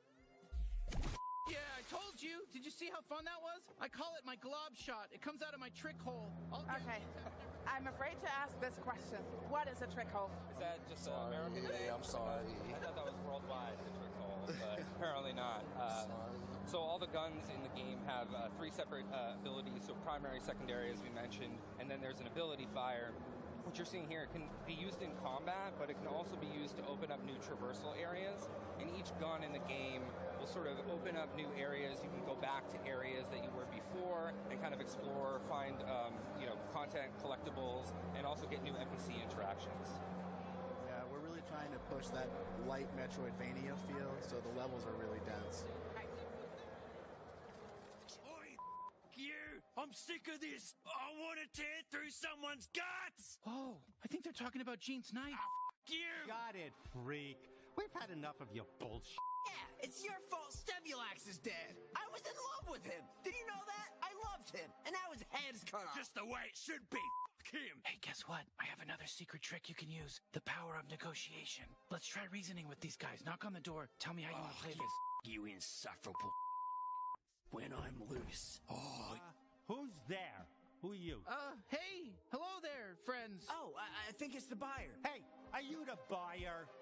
No, I'm just here to do my laundry. It's even clean. I'm a laundry head. Can't stop washing stuff over here. This room's off limits. Everything you need is in the front. La gente que se ve muy curiosa. Good luck with your laundry. Más con las groserías. I mean, I have a ton of laundry at home, especially after Gamescom. But I've noticed there's a lot of dialogue in this thing. Can you tell us a little bit about that? Yeah, so we actually started out kind of writing out a big dialogue tree. Our head writer, Alec Robbins, amazing writer, and kind of makes twine games in his spare time, so we had it down. And then once people got in the booth, we kind of encouraged a little bit of improv to keep things fresh and funny. And then all of that amounts to basically a huge selection of dialogue choices. And so you just heard him talking about his ex-lover, Stebulax. If you knock on the door before that, you don't even have a chance to give that answer because you don't know that information. So there's a lot of stuff like that throughout the game that you're kind of opting into without even knowing. Nice job. They told us this buyer was a real prankster. Oh, you. Come on. That was pretty up. That joke is gonna me up. You got him good. Okay, though, but enough of that. Let's show them the product. All right, here's the product. A genuine talking knife. I gotta be honest with you. He's a real piece of He's extremely violent. He basically only talks about wanting to kill people in very disturbing ways. You, I'm gonna carve out your cavity. Gonna make it 3 times as big. Your it's just gonna drop right out of there. See what I'm talking about? Oh, perfect. That's exactly what we're looking for. Yeah, great. Go ahead. Feel free to inspect it. Try him out. See how he feels in your hand. Yeah, free me. Let's go. Let's go psycho on these f***ers. Actually, you want to just swing out the air a bit? Like, far away from us? Yeah, thanks. Come on, what do you... Oh, fuck yes, thank you. Pleased to meet you. I'm Knifey. Now use me. Let me up these fucking ends. Oh, just a reminder, don't do anything crazy when you're holding the knife. Just, like, look at it, see if you like it, put it back. Yeah, thank you. Oh, fuck yes, fire! Yes, more, I need more stabbing! Definitely 9-Torg, but let's put a pin in the whole Gene thing. How do we get out of here? With my tether ability! I'm more than just a knife, you racist! I can tether too! Look up and latch on! can't believe it. I'm sorry, but these lines, guys. But I remember Knifey from the first trailer, and I think for fans, he has been fan favorite from the debut. Tell me everything about him. Yeah, so he's by far my favorite weapon in the game. He's voiced by Michael Cusack, who's awesome. He's so funny. And throughout the game, basically, he functions as a knife, but he's there to kind of always pick on you and say funny stuff. He also has this tether ability, which affects traversal through the levels. So once you get him, you can kind of go back, and some of the levels were horizontal, now they're more vertical, and there's things you can get that you couldn't get before. Yeah, it's pretty cool. The levels really open up once you get Knifey, and then there's a bunch of other traversal abilities you can use in tandem with him. And you also can't open chests until you get Knifey, which you'll see right here. These are our lug loxes. Hopefully we'll be selling plushies of these, plushies of Knifey. Always going to have that side hustle. So you're actually also getting pretty close to the end of the level here. You're going to fight the boss 9-Torg, who's your first bounty. You're going to be able to use all of your abilities that you've learned in the level together. So your primary, your secondary, you're going to be tethering around the arena, and you're also going to be deflecting with Knifey. So you put it all together, and you fight 9-Torg.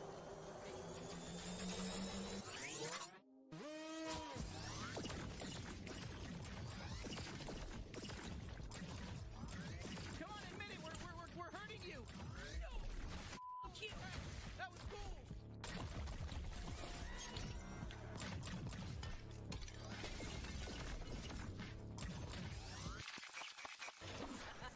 Better not bump. Hey, I'm still here. You can still use me if you want. I can deflect attacks. Did you know that? I'm not just all about stabbing.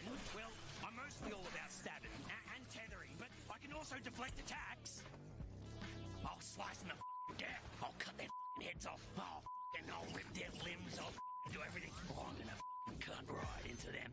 I'll cut their asshole off and eat it. You know, this slug matches your toxic personality. Ah, that was a good one.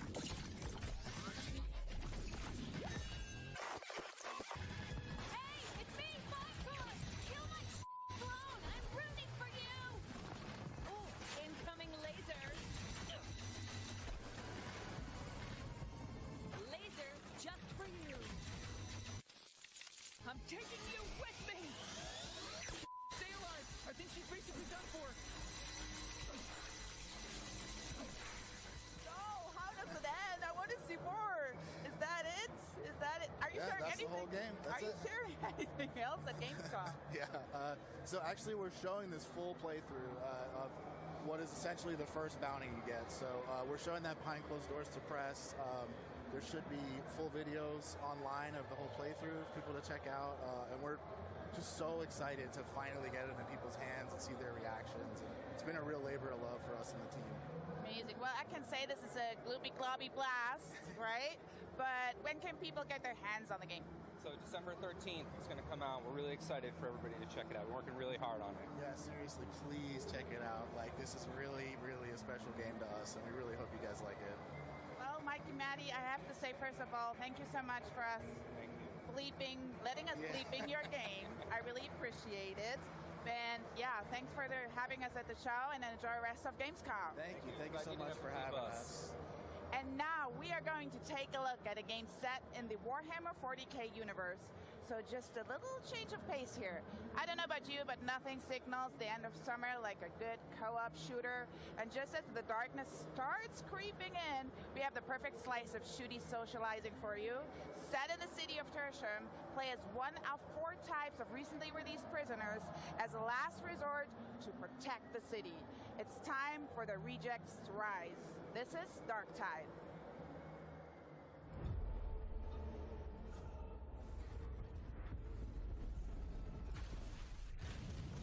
Darktide is a first-person co-op game set in the grim-dark future of Warhammer 40,000. Ya volví, ya estoy con mi desayuno aquí listo ahora sí. A ver, vamos a este juego. Llegué justo a tiempo. O sea, sé que estaba pasando lo otro, ¿no? Que estaban hablando de su juego, pero quiero ver este.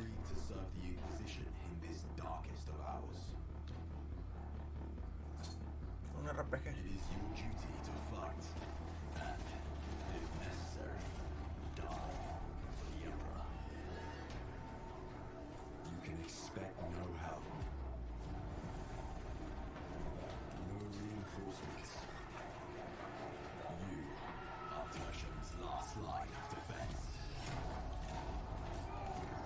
entre Doom, un juego... Es un juego posapocalíptico, parece un poquito de Doom entre Diablo y... no sé.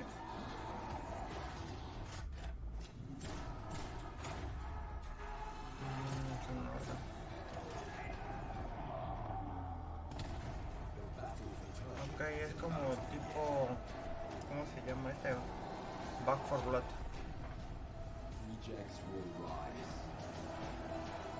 Back 4 Blood, pero pues un Warhammer. Ok, tengo 5 minutos más. Voy a aprovechar para comer.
Ah, frega.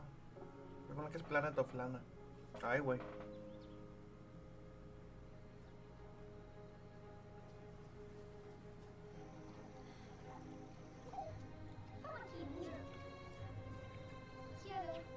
A ver si no nos hace llorar como Ori este juego.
Tranquility there in amongst all the fun of Gamescom. How's it going, folks? Welcome back. I am excited to welcome Aaron Harnius, the creative director and lead game designer at Wishfully, to talk about the absolutely gorgeous Planet of Lana. Adam, thank you so much for being here. I cannot wait to talk about how beautiful this game looks.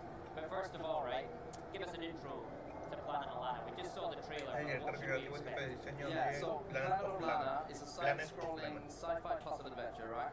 And you play this young girl called Lana.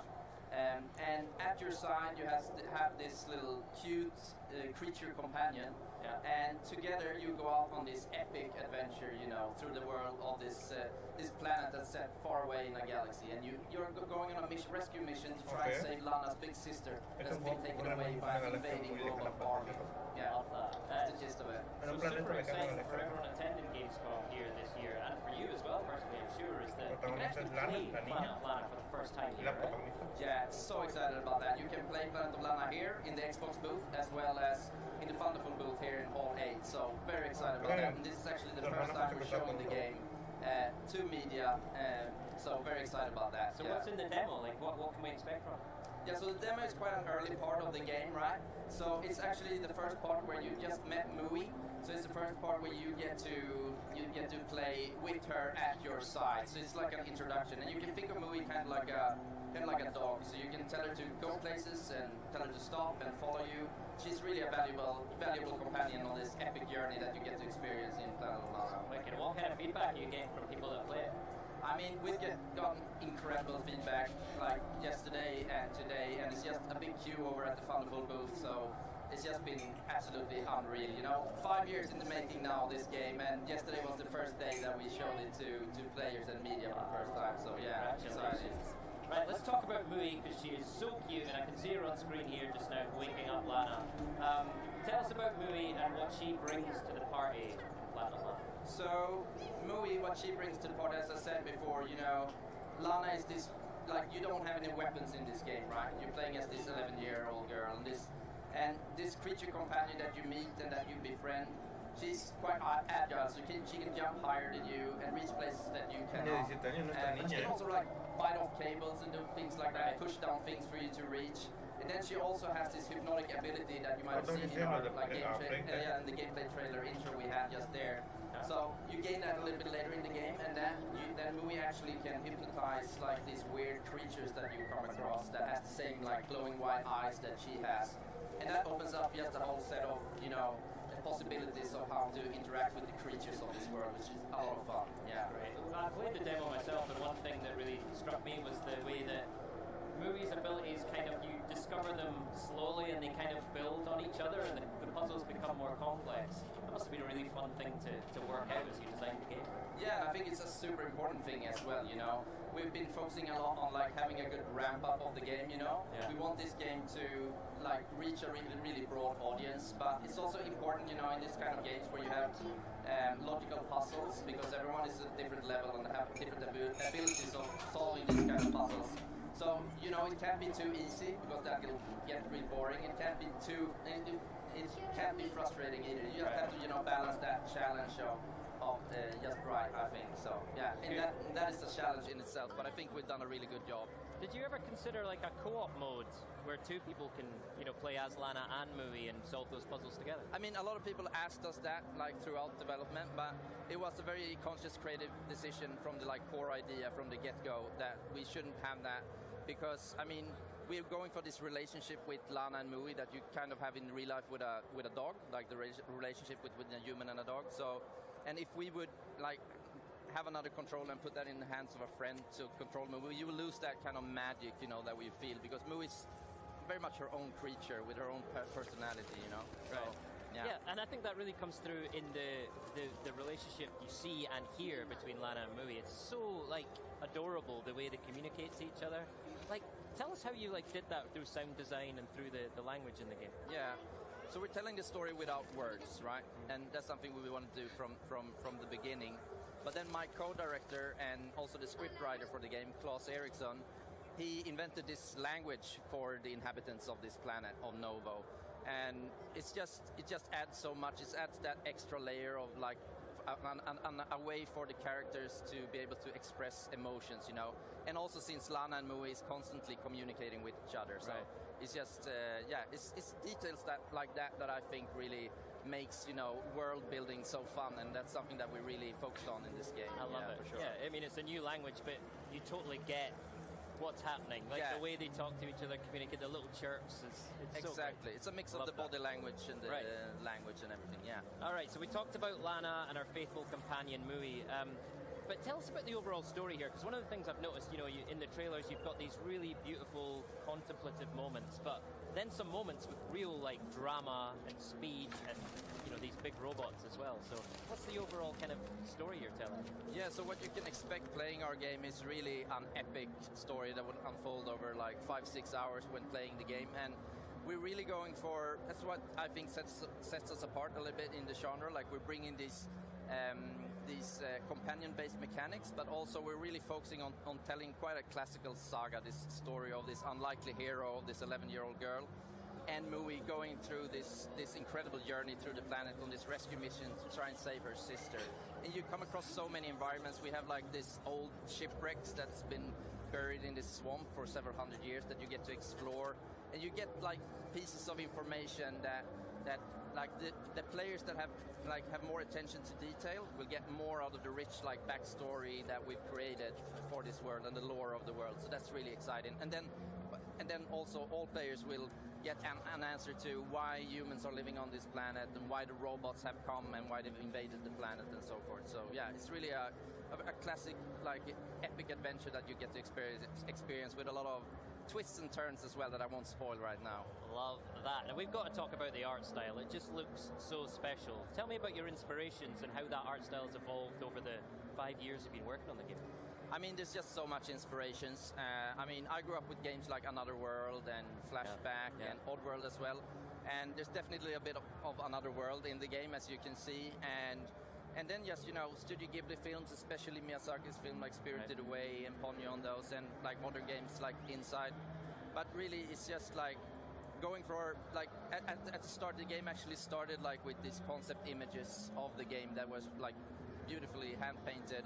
and then going from that concept art into the game that we have today was a long process and a lot of iterations to, because we wanted to create that, depth and immersion that we have in the world now, but still keeping this hand-painted style. So it's like this 2.5D mix of, 3D and layering of 2D layers, and then we also have put a lot of emphasis on bringing these art style to life as well. So we have this wind system, for example, that our talented programmers have created, where we can go from calm to full storm. It's just, it's really, we have such a talented team, and it's so fun going to work every day and get to work with these talented people, and everyone is just pouring in a lot of love into this project and that's what's created the atmosphere that you can see in the trailers and in the demo that you can play. Well, it really shows, and part of the atmosphere is the music. You've got someone very special working on the music, scoring the music for the game. Can you tell us more about that? Yeah, so we have Takeshi Furukawa that's writing the music for the game. And he's known for creating the music for The Last Guardian, among other things.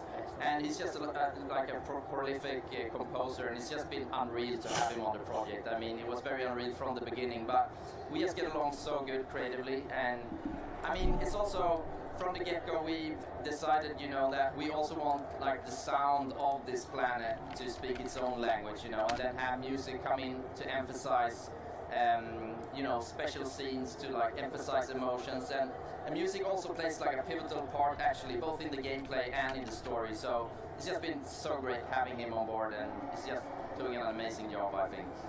Now, you've also announced that Planet Lana is coming to Game Pass, which is amazing news for all of us Game Pass subscribers. What does that mean for you as an indie developer, especially with this being your first title as an indie? Yeah, I mean, I can't emphasize how much that means to us, honestly. I mean, having the game on Game Pass day one, it will just we're making this game we want as much players as possible to experience the game. And having it on Game Pass just lowers that barrier of entry of people to experience it. So it's just amazing. And also I just have to say that Xbox has actually played a pivotal role in the... Buenos días, Emilio, ¿cómo estás? No sé, ¿lo estoy escuchando como eco o ya está menos? Lo estoy modificando acá. Mira, ¿qué se mostró? Empezamos con el Microsoft Flight Simulator. Mostraron más que nada algunas novedades del juego, a Plague Tale Requiem. Hablaron un poco más sobre el personaje, sobre la protagonista, cómo va a evolucionar en este juego. El segundo juego de Plague Tale Requiem va a estar situado 6 meses después de donde acabó el primer juego. La verdad es que la historia que están mostrando con la que promete evolucionar ese juego está muy interesante, igual que el primero. El segundo fue más que nada sobre Sea of Thieves, fue más que nada pues comentar algunas cosas sobre el juego. Presentaron Lies of P, un juego basado, bueno, según los creadores, este juego está basado en la historia de Pinocho. Es un juego es un juego de acción en tercera persona. Gunfire Reborn, que ese juego, no te voy a mentir, está un poquito raro, no sé bien de qué va, prácticamente solo mostraron el tráiler, no hubo panel, no hubo explicación de qué va. Parece ser que es algo que tiene que ver con robots, cuestiones posapocalípticas y como que un tipo de zombies. Y Hike on Life, igual algo que tiene que ver con es igual de primera persona. Parece que es un tipo de cuestiones con hordas.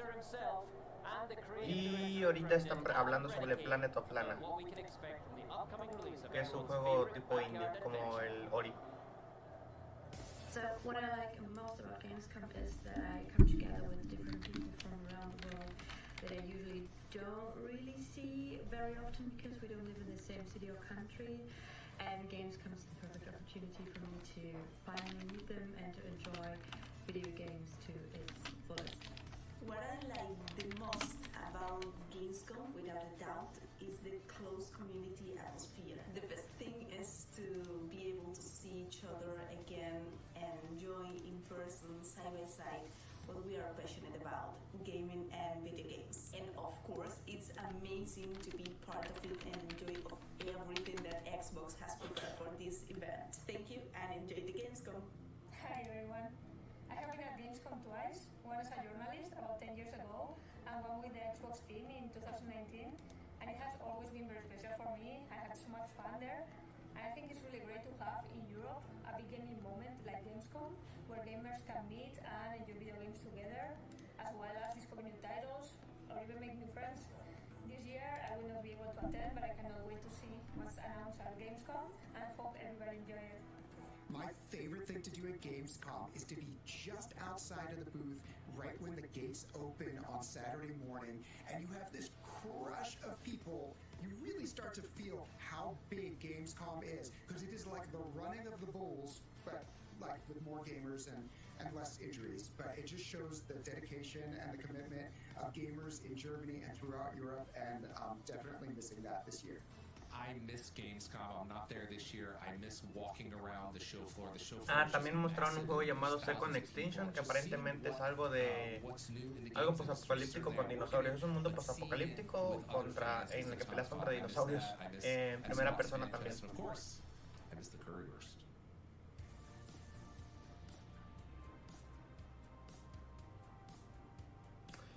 Y si no mal recuerdo, creo que a Plague Tale va a estar desde el primer día de Game Pass, desde el primer día de su lanzamiento en Game Pass. También mostraron algo de Atomic Heart. Atomic Heart es el que era tipo... Perdón, me confundí. Atomic Heart es el que es como tipo robots con zombies, que está medio raro. El High on Life es otra cuestión. Ahí que me equivoqué, fue mi error. Pero Atomic Heart se veía muy interesante lo que estaban planteando, solo que sí no hubo panel para describir de qué iba. Simplemente, pues, mostraron un gameplay trailer y ya fue todo.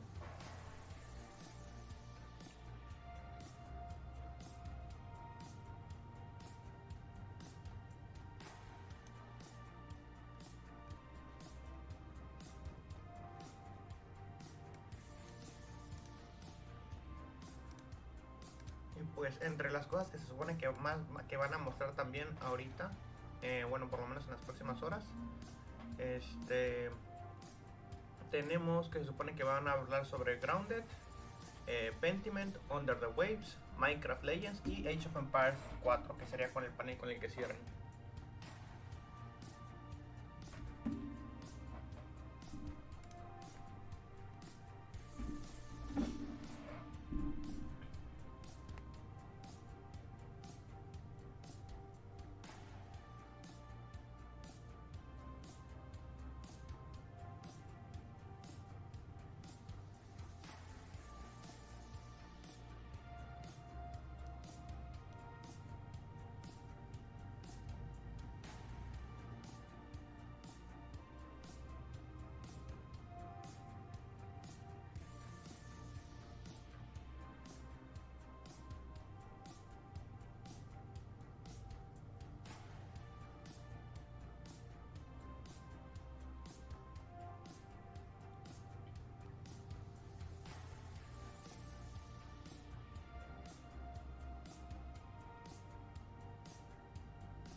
Ahí está, se supone que en unos segundos empieza Grounded.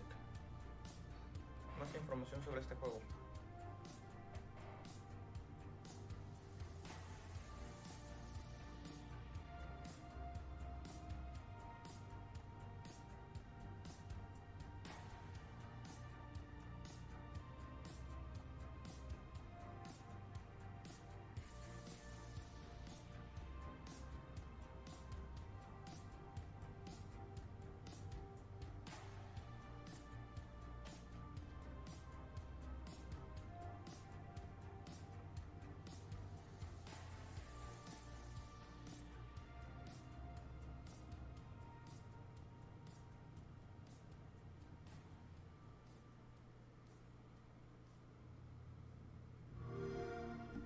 everyone. Phil Spencer here. Really excited. We're going to get to talk about Grounded. Great game, a game I love playing. We have Adam Brennicke here from the team. Go ahead and introduce yourself. I'm the game director, and thanks Phil so much Spencer, for having me. I'm director super del excited juego. to, be here finally. We're at the end of the runway for Grounded, and it's a super exciting time. Yeah, I mean, Grounded is a game we've been playing for like a couple years now. Started in game preview, in Game Pass. I think it's been amazing to see what over 10 million people have played the game to date. 10 I millones played de a ton. personas. I love it. I can't wait for the 27th of September when we get 1.0, GA, story mode, all of the great things that are coming. To me, when I think about all of the games that we're building, one of the things I really love about Grounded is you find a passionate team which you lead, a passionate team that has a real creative idea, maybe something that isn't exactly expected from the studio, but you had a vision about something you were going to go build, and that we could work together, foster, grow that to the point we're at now, where it's getting ready to release. I think it's fantastic. Yeah, it's wild to be in this position to be able to make something so creative. If this is the first time you're hearing about Grounded or seeing Grounded, Grounded is a survival game, and you have to survive in this backyard environment. The main goal is to get home. We're at the end of our journey of building the game, and La verdad, this is the final update. creo que la convención de ayer estuvo un poco mejor, o sea, en lo que vi del resumen, esa convención no la pude ver en vivo, pero creo que estuvo un poco mejor, mostró mejores cosas. Este ha sido como que ha sido más paneles y más comentarios sobre otras cosas. Se han mostrado gameplay trailer, pero digamos que ahorita de los gameplays que han mostrado, o de los juegos, el más interesante sigue a Plague Tale Requiem. Sigue siendo el más interesante hasta ahora, para mi gusto.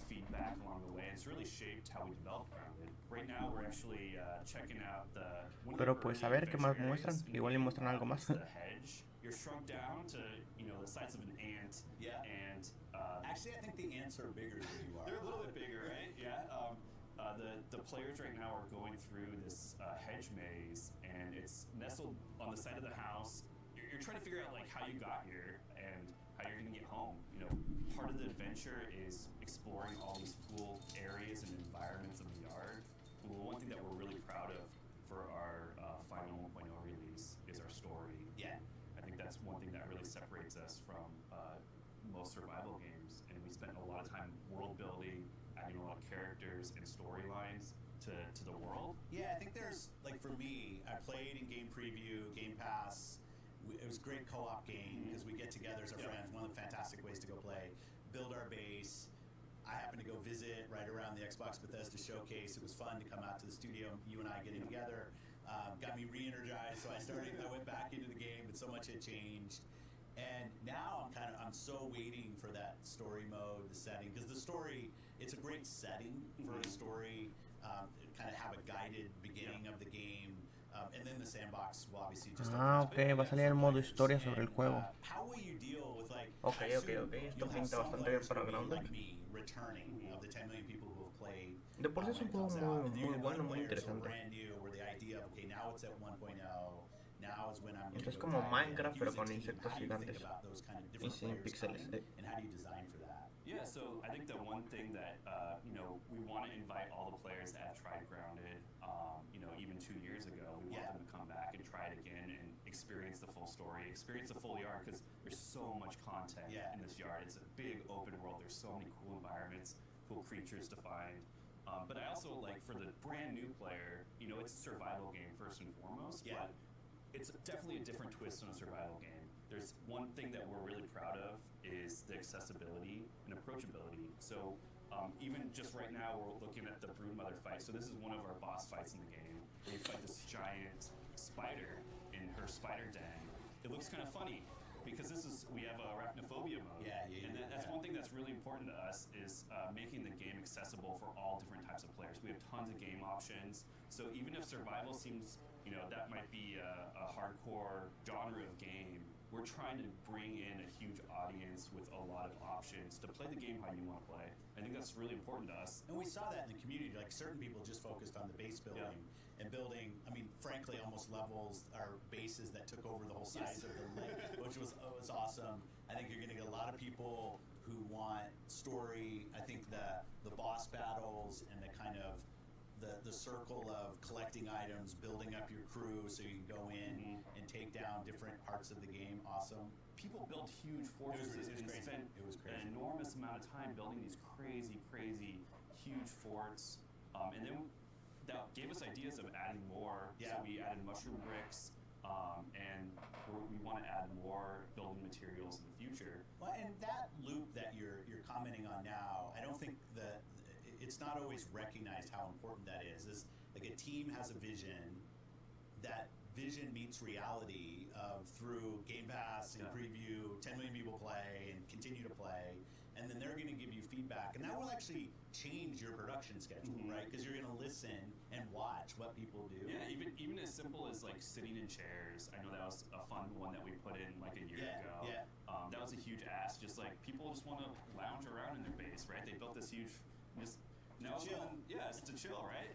One thing for our 1.0 release, there's a couple more surprise boss fights that we're really excited about. Any hints or no? Well, we did show off the Mantis. Yeah. So that's something that I know a lot of players have been asking for a long time, to fight a praying Mantis in Grounded.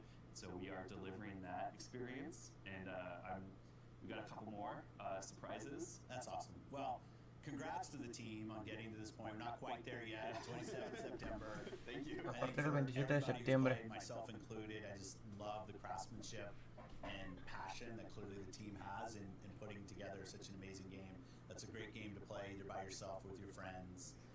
Can't wait to see it come out, and it's great to be here and get to show people more of the game. So thanks for all that. Thank you.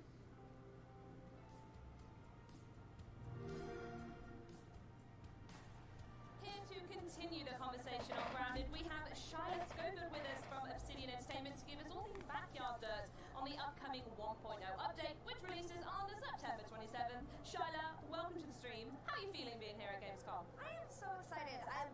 This is something that I've missed. Being in the show floor, watching players play the game, there's nothing better than being able to get something that's been worked on so long and getting players to watch it. So for me, this is thrilling. I am so There's a particular energy in the room today as well, is there not? Yeah. Oh, no, it's great. And I think everybody's just glad to be back and playing games out in public again, so it's fun. Totally agree. Right, let's move swiftly on to Grounded then, as that's what we're here for. So some folks out there might recognise it as Grounded has been around and available in game preview for like 2 years now, thanks to Game Pass. And Phil mentioned something very exciting in a deep dive then with Adam, and that is that the full story is on the way. So what exactly does this mean, and how is it going to be integrated into a game that players have grown, pun intended, to love so much over the years without one? Oh yeah, no worries. So there are a few questions that you get when you start the game, and that is, why am I so tiny? Yes. Whose backyard is it, and how did I get here? So, all valid questions. Right? You wake up and you're tiny, you need to know. These are important. So with this story that's being integrated into the current gameplay, you are going to be able to uncover these answers, find out how you got there, and ultimately, hopefully, be able to go big and go home. I love that that's the thing you guys say. It's great. So perfect. It's the best one. So a reminder to fans that this is actually going to be the largest update that the game has had so far, right? Yes. It's going to be absolutely huge. So I would love for you to highlight some of both the big and the miniature, because it's Grounded, updates that the players can expect are coming to the game. Perfect. So we do have some things. I know Adam mentioned the Mantis fight, and there was a picture of it. It is huge. It is something that the players have been asking for so long. One of the most requested insects. So the fact that we can put that in and players will finally get to experience that fight, that's perfect. I love that, like, of all the games that you could find in Germany this week, I do believe yours is the only one where people have begged to fight a praying mantis. You know what? And if that's the case, that's perfect. I love it. So as someone who enjoys the spiders in it, the mantis is the next step up. Absolutely, yeah. So along with that, and like we mentioned, the story will be going in. There will be an expansion to the backyard, so there are going to be new areas for players to explore. Obviously, new items to craft and everything else. I wish I could go into specifics, but that's just something that we have a month away, so they could wait. Absolutely, but there have been so many updates along the way. You mentioned new locations, but it's not the first time you've done this over the last couple of years. No. So back when we launched in July of 2020, Grounded started, and it was basically an oak tree, and there were some areas that you can go explore, but all your stuff was around this tree.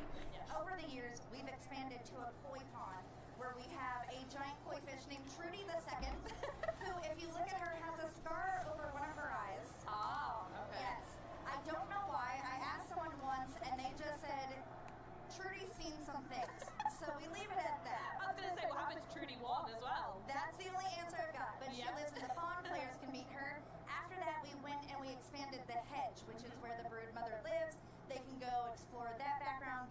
fun stuff from there. And then we went into the Haze, which was originally part of the official launch. But when we wanted to go back and do it, like it was there, we were cool with it, but we had so many more other plans that the team was able to go through and redo the Haze to make it something that they wanted. They added a sandbox, which has a very angry crab face that I love, because one of the first times you get into it, you're ziplining in and you just go right past this angry crab. So it's perfect. There's a picnic table, which has a tabletop game that is called Minotaurs and Myrmidons, Volume 2, obviously. And so you actually get to go through the tabletop castle that they've built, because whoever lived there left some miniatures and everything playing around. So cool. And then the most recent one that they just added was the upper yard area, which includes a woodpile and a termite den. So not only do you get a knocked over barbecue pit and you get to go explore that, but now you get to go meet the termites, which are always a blast. Meet the termites, love it. So how many updates have you done now? For those who may not have been following, how many are we up to? I want to say 14, which will be, 14 will be coming. As many of our fans know, we do push out our updates onto a public test before making them go live. And this is one of the beauties about being on Game Preview and working with our community. So the one that will be coming up hopefully soon, because it's available to test, will be 14. However, I believe I've done 18 vlogs. So we've been updating for a little while now. Absolutely. And it's been amazing to see both the community and the game itself grow so, for lack of a better word, momentously over the last couple of years. And as well as that, receive positive feedback along the side. So now we're only a month away from the game's full release, as Phil mentioned, on September 27th. I want to know what that journey's been like for you, personally. It's been amazing. 18 vlogs. Oh, yeah. Been there. It's been great. So when we first announced Grounded at Expo, it was a very exciting time. It was a very, good, anxious time and everything. Because Grounded is not the type of game that you go, oh, Obsidian, that's perfect. That's what I'm expecting.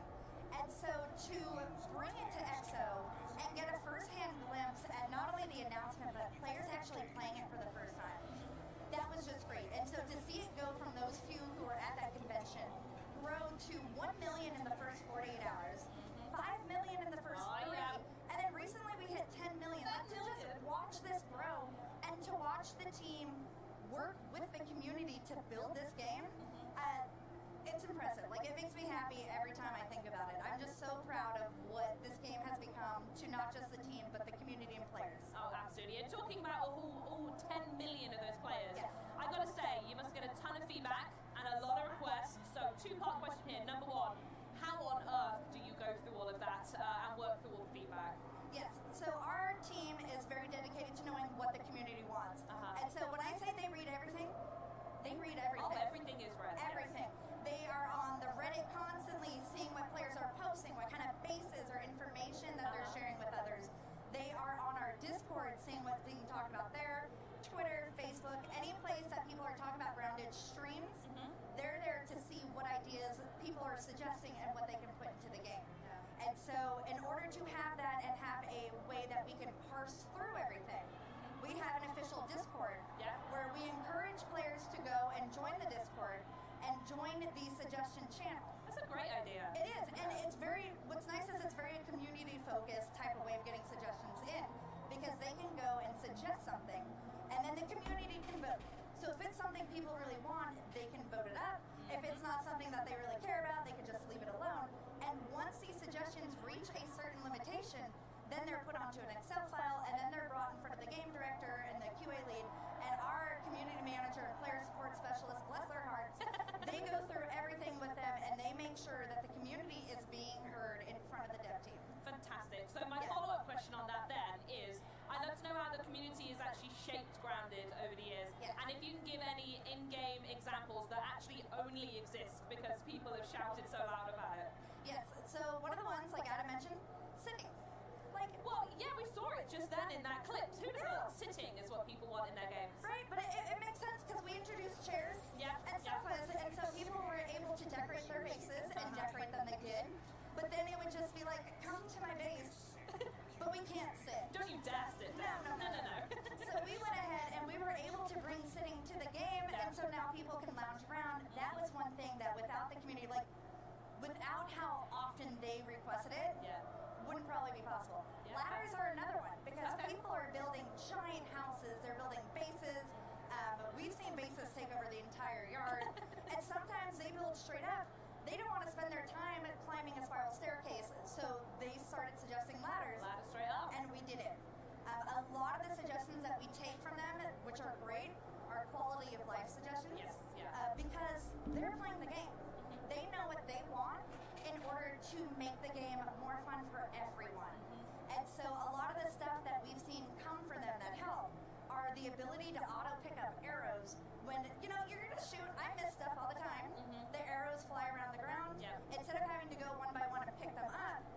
actually go and just walk over them, and they're yours. Saved you a click. I would call that the definition of quality of life when it comes to games. Yes. Love to hear it. So, perfect. Perfect. In fact, I am curious though, what do you think is the most unexpected addition to the game that you've seen so far? Oh, so the most unexpected, and probably one of my favorites. So we're talking about quality of life, and I see this as a quality of life. Others may disagree, but one of the suggestions was an infected wolf spider. Right, people asked for that. Yes. Okay, so, sure. Back when we announced the haze and we revamped it and everything else, we reintroduced new creatures in the yard, such as the infected weevil. Everybody loves the weevil. Yeah. This one's better because it explodes, and there's nothing more fun than that. Oh, absolutely not. And then we also have infected larvae, and their whole goal is just to ruin your day, and they're perfect. I relate strongly to that, I won't lie. They're perfect. They're my little babies. I love them. But we didn't have a spider in there at first, so they started asking for this infected wolf spider, and lo and behold, we have one now. There you go. I guess if you want that, then go for it. One last quality life check I'm going to go before we move onwards. I'm sure many people out there like myself and watching the stream are incredibly proud of the builds that they've been making over the past couple of years. Yes. So I just want to double check with you. Can you put our minds to ease that when 1.0 finally releases, we don't need to say goodbye to all that hard work? Yeah, no. So the team is very dedicated with every update that they do to make sure all the hard work all our players put into the game is safe. Amazing. Obviously, there are going to be some things that we may not be able to find because it is in game preview early access. But that is their number one goal, to That's make the sure intention is to make sure that is yes. there. Yes. And so they are doing everything that they can to make sure that when this goes up, everything can go through, your base will still be there. Yeah. That said, I would like to say that they would love to see people start a new save just to experience Grounded with the story from the beginning. So start over, learn about the Maybe tutorial. do a new save. Yes. Exactly, yes. Yeah, because you can keep your other one. Don't delete the other one. Keep it there. No. But start a new one, and that way you can experience it, and then you'll be able to experience it because there are a lot of players who've been playing from day one. Yeah. The team has been able to make a lot of changes to the beginning of the game to where if they haven't started a game in a few months, it's completely different. Yeah. And that's one of the things that I love about being here is that we're talking to players, and I'm finding some who haven't played in months. They were just like, I'm done, and picked it up a few months later, and they were like, oh my god, there's so many changes. And they've just been hooked because now they find some ease in this tutorial. Well, that feeling of survival's come back again, right? I imagine, I don't want to put words in people's mouth, but for the people who are endgame building, they're in these massive mansions, they've got every material possible. When story mode comes along, they're going to be able to dive right in and they're fully prepared. So it's whether or not people want to really go back to those roots and that survival and get themselves from the ground. Well, ground is up again, I suppose. Yes. And the thing about this story too is when this update does come out, the story is going to be integrated into the game. So it's not going to be a separate mode. Like they're not going to go through pick new game story mode. Yeah. It's just going to be in the game, like quests and everything else. So people who have been playing will also be able to join the story mode without having to do any fancy stuff to get it to work. Fantastic. And while we're talking about stories, you know I have to do this, so I'm so sorry, Shyla. Can you give us a little foreshadowing on the full story that players will unlock in version 1? You know what? I really wish I could, but I know Omni Practicals Technology is watching, and we'll leave it at that. That's fine, you gotta try. What I will do instead is I'm gonna jump over to the topic on everyone's lips, which is the Brood Mother. Yes! We saw her in the footage just then with Adam and Phil. She's literally right here behind me. I can see she's absolutely stunning. Yes. We saw some of the epic battle gameplay with said mother. And I'm just going to make some estimations here. Is that a final boss battle? Is raiding on the way? Can you tell us a bit more about combat? I'm so curious. Yes. I love that you just automatically go to a final boss because she's humongous. Surely. Surely the mother is the end of the game. No, she is actually the first mini boss players can encounter. That says a lot about where it's going as well. Yes, it's great. So, fun fact, when we first launched the game, there was a spider that lived on a flying disc fan in the hedge. Yes. And that was her home. Players would go and disrupt her, and she's just living her best life. She was. And so the dev team decided to take her out for a bit. Yeah. They built her a beautiful home, and now for the price of a BLT, bombardier parts, ladybug parts, and thistles. So not a bacon-less tomato. Yeah. Love it. Yeah. But you go and you build that sandwich. Yeah. You present it to her little cove, you get to experience a little bit about that. Yeah. So tell us a bit more about the combat then. So I'm approaching it from someone who, when I raid, I'm very much like a ranged melee type, but I like to surround myself with tanks, DPS, healers, etc. Is this the type of combat you can see folks taking in, that level of strategy? Also, to a degree, is there solo combat? Do you think you can take on the Broodmother by yourself? Yes, so the one nice thing is, although we don't say, like, you can be this class, this class, this class, and all of the kids in the game, they're built the same. The way that we get to that and allow you to kind of customize your game is that we have mutations in the game. Oh, okay. And that is something that you can pick. So, like, for the Broodmother, there's a mutation called Reliable Friend. And for people playing with me, that is probably the best mutation to have because I die a lot. Okay. I just like to go in and charge and be like, hey, friend. Oh, no, you're not my friend. And so with the Reliable Friend, they're able to pick someone up much quicker so you can get back into the fight because there are babies and ads that come in. And that can be pretty hard to pick someone up as you're being picked at by a few different spiders. Yeah, no, that makes perfect sense. So there is a way to do it with friends and get yourself ready, get all the equipment ready. In fact, is there any gear that maybe like you've eyed up? So we were talking just before we were saying here, and you actually were doing that gameplay in the background of Dale and Adam's conversation. So as someone who's taken on the Broodmother themselves, what's your number one tip that you could give us, maybe to prep and think about? My number one tip is that, like most people know, spiders are afraid of fire. And so if you get some spicy stuff on your weapon, spicy. So we have different modes, so you can collect mints and transmute your weapons that way and stuff.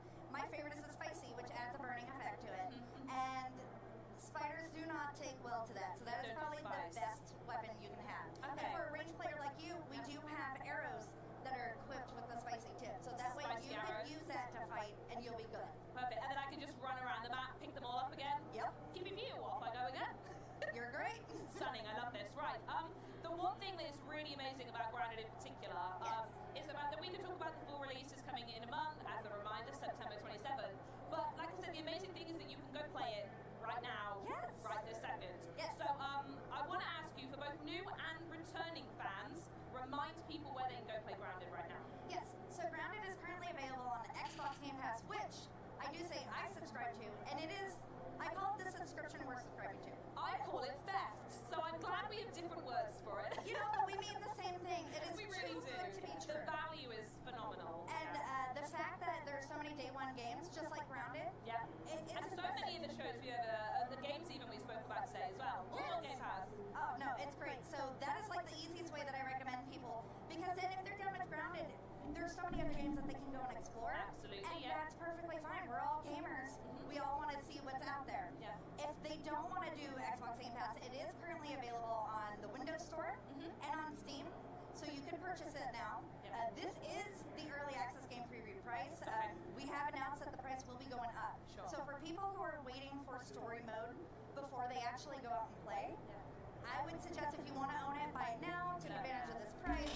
Otherwise, Xbox Game Pass. Get yourself on Game Pass. Absolutely. That's the main thing. So before you leave, and I don't want you to, but I have to say that before you leave, let's talk a little bit more about the booth itself. As I mentioned, we're doing this amazing photo op behind me with the Broodmother. I'd love you to tell us a little bit about why that's here and why it's so important to the team to turn up in that way. Oh yeah, no, it's great for us because we get to bring a piece of the game for players to actually experience. The beautiful thing about the Broodmother is that she's built to scale. To scale? To scale. So she is 17 feet wide, 7.5 feet tall, and thankfully we have her in a hunched mode, so she's not completely towering over you. But it's just amazing to have that fan experience here, especially when we have an update coming out very soon that players can go and experience. It's nice to bring them here, say, hey, check out Grounded, and then when the update comes out, they can go and they can play with their friends. And that is something that I do want to mention that we do with this update.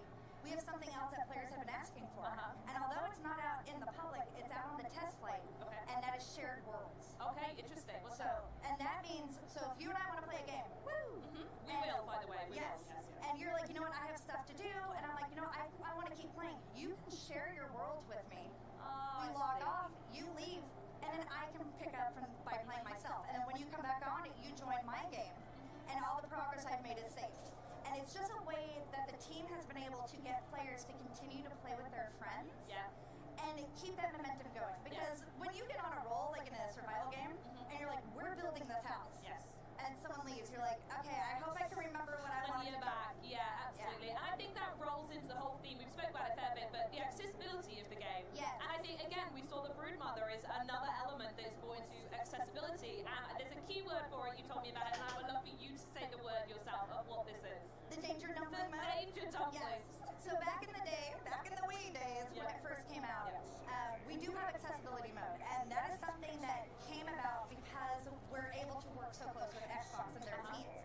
And so they worked greatly to figure out why people, have arachnophobia, what kind of triggers them and stuff. There's loads of research into it, right? Yes. Yeah. So, and we wanted to find a way in order to get this mode playable, so that way fans could play the game who are afraid of spiders, but also still felt like they were getting the true experience. Sure. And so back in the day, it's still called arachnophobia mode and everything, but we started to see some people here or there call it a danger dumpling, and it just kind of stuck. So internally, that is our name. So we love it. Some people find it more frightening than the one with the legs. To each their own.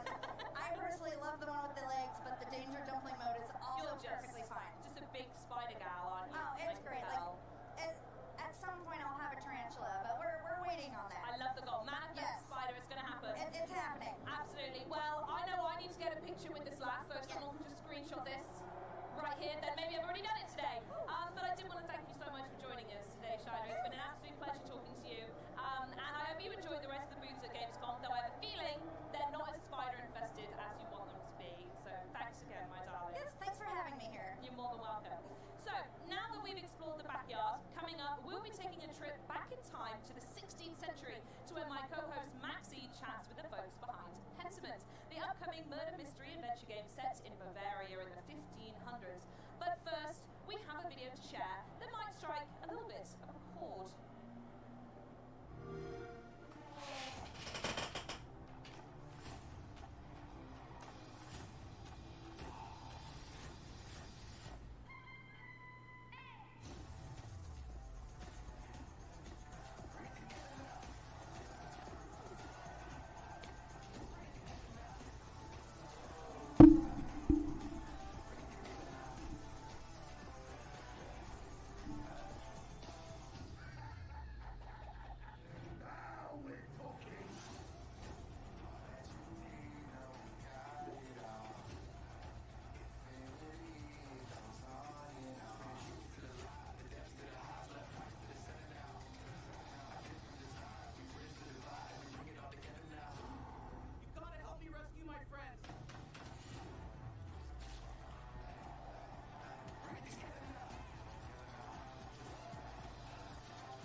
Cinco minutos viene el siguiente, que debe ser Under the Waves. No va a ser Under the Waves. Hasta las 11 es el de Under the Waves, entonces...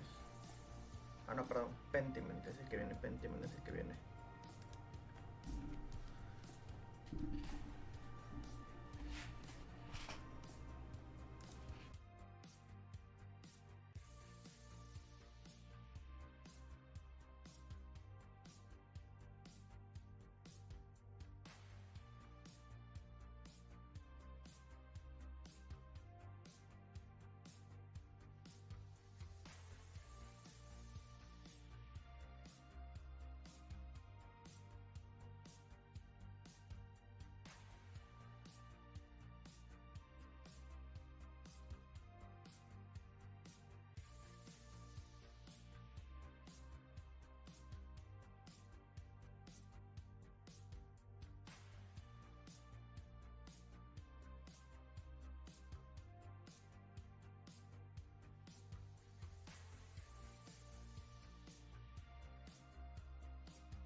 Chinga.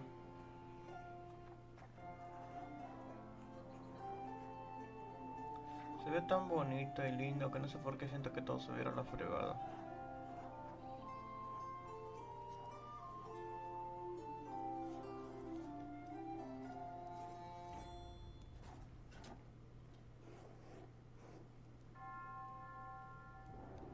Ah, la miércoles, ¿qué es eso?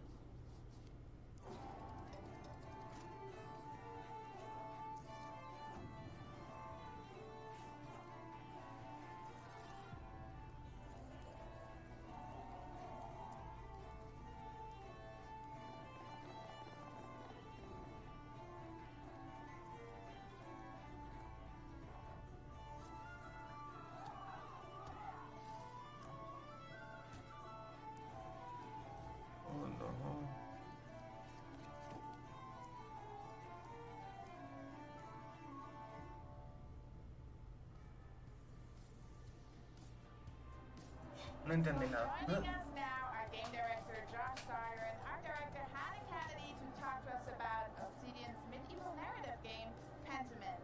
Because the game is set in Bavaria, I can finally bring out my inner Bavarian and say, Servus, nice to have you. Thank you so much for joining us here. Thank you for having us. Yeah, thank you.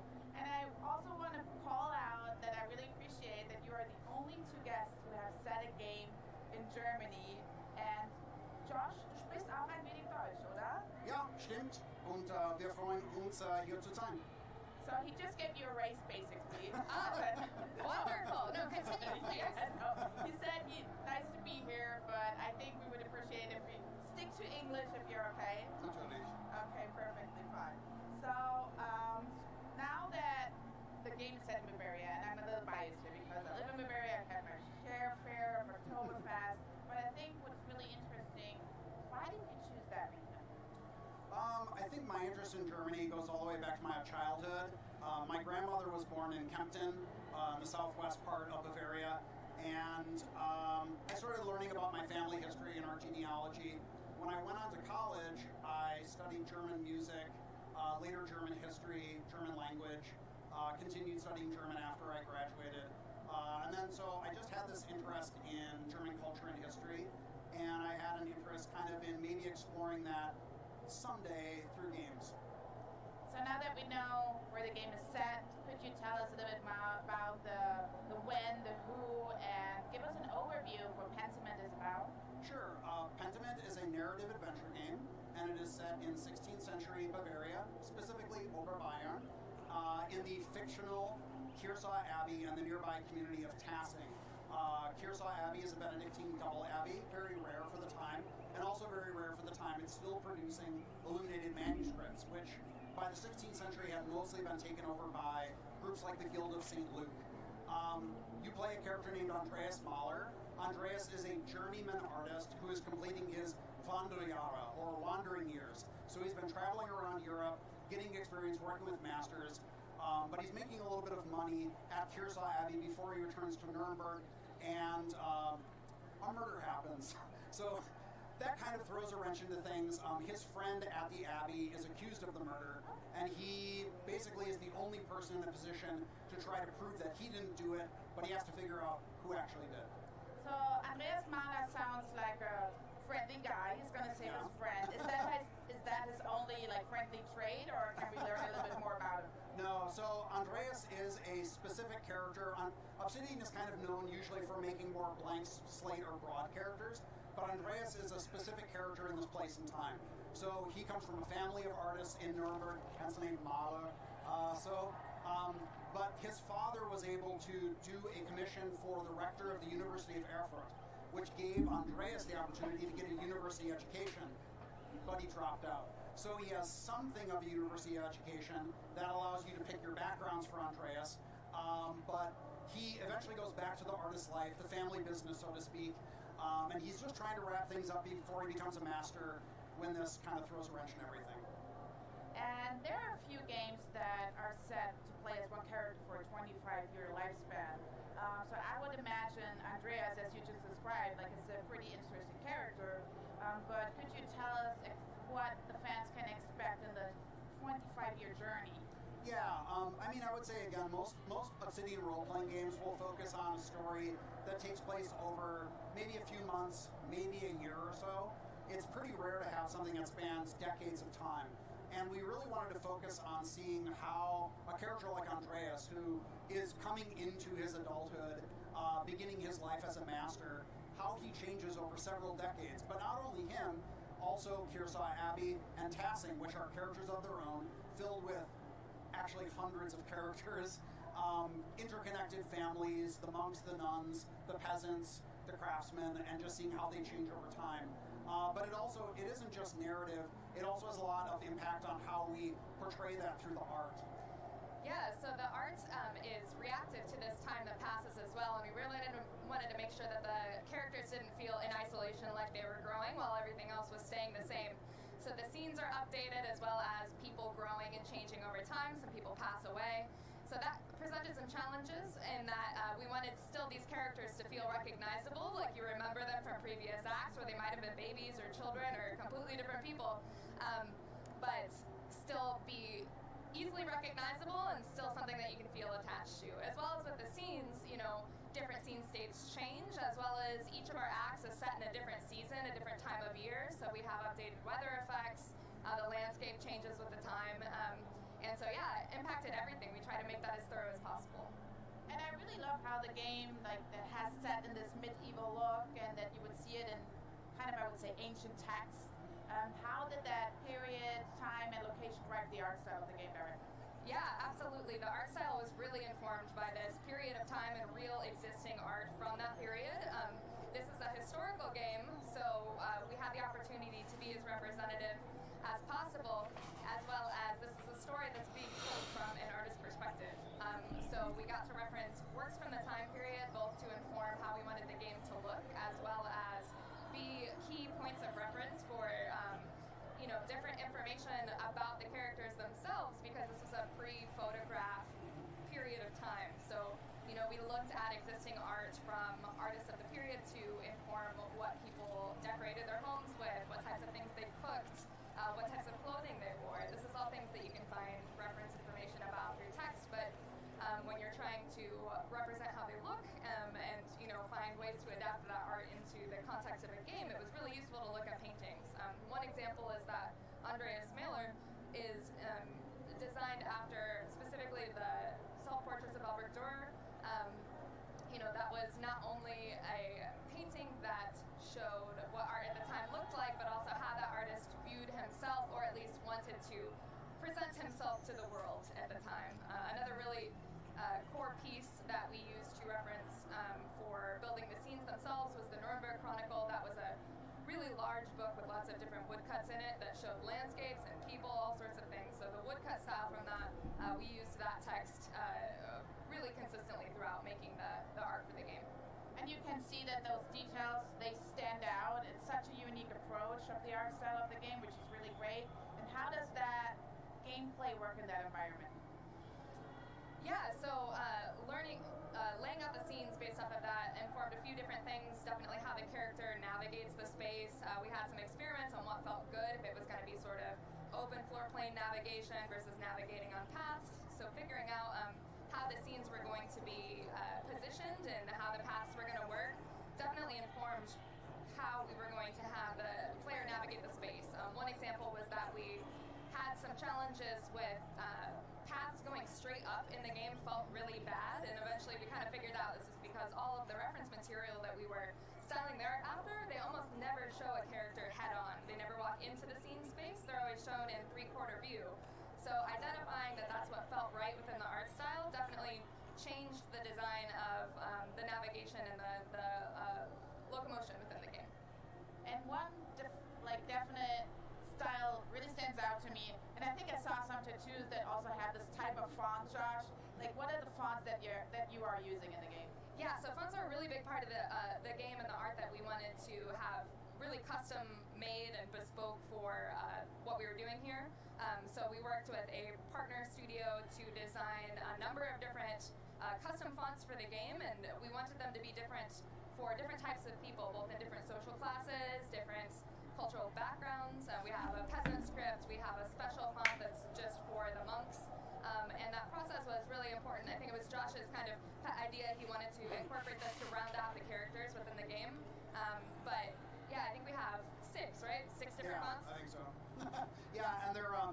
also put a lot of effort into custom features for rendering the fonts. So we have all these different typefaces. Most of them are actually scripts, so they're handwritten. And the way that we convey that, we stroke mask every single character. So every stroke of the letter comes in one at a time. And the way it comes in initially as very dark, glossy ink with a highlight, and it quickly fades and goes into the page and dries, and it bleeds around the edges.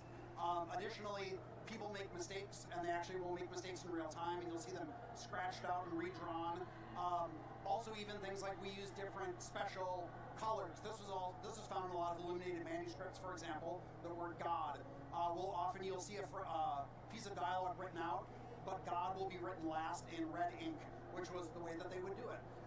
And then finally, another feature is that our one printed typeface, because this is the birth of print in this era, that typeface is actually pressed in. So everything else is written in, but the Drucker type is pressed into the page, and it has a procedural void and bleed effect to represent under and over inking the letter forms that actually press in. I love this details. I can talk about fonts forever. Hello. Yeah, we could too. The whole show is going to be fonts now from now, guys. I'm sorry. No. But you are making a game. You're making sure that anybody can play that game and it is accessible. Could you tell us a little bit about that feature?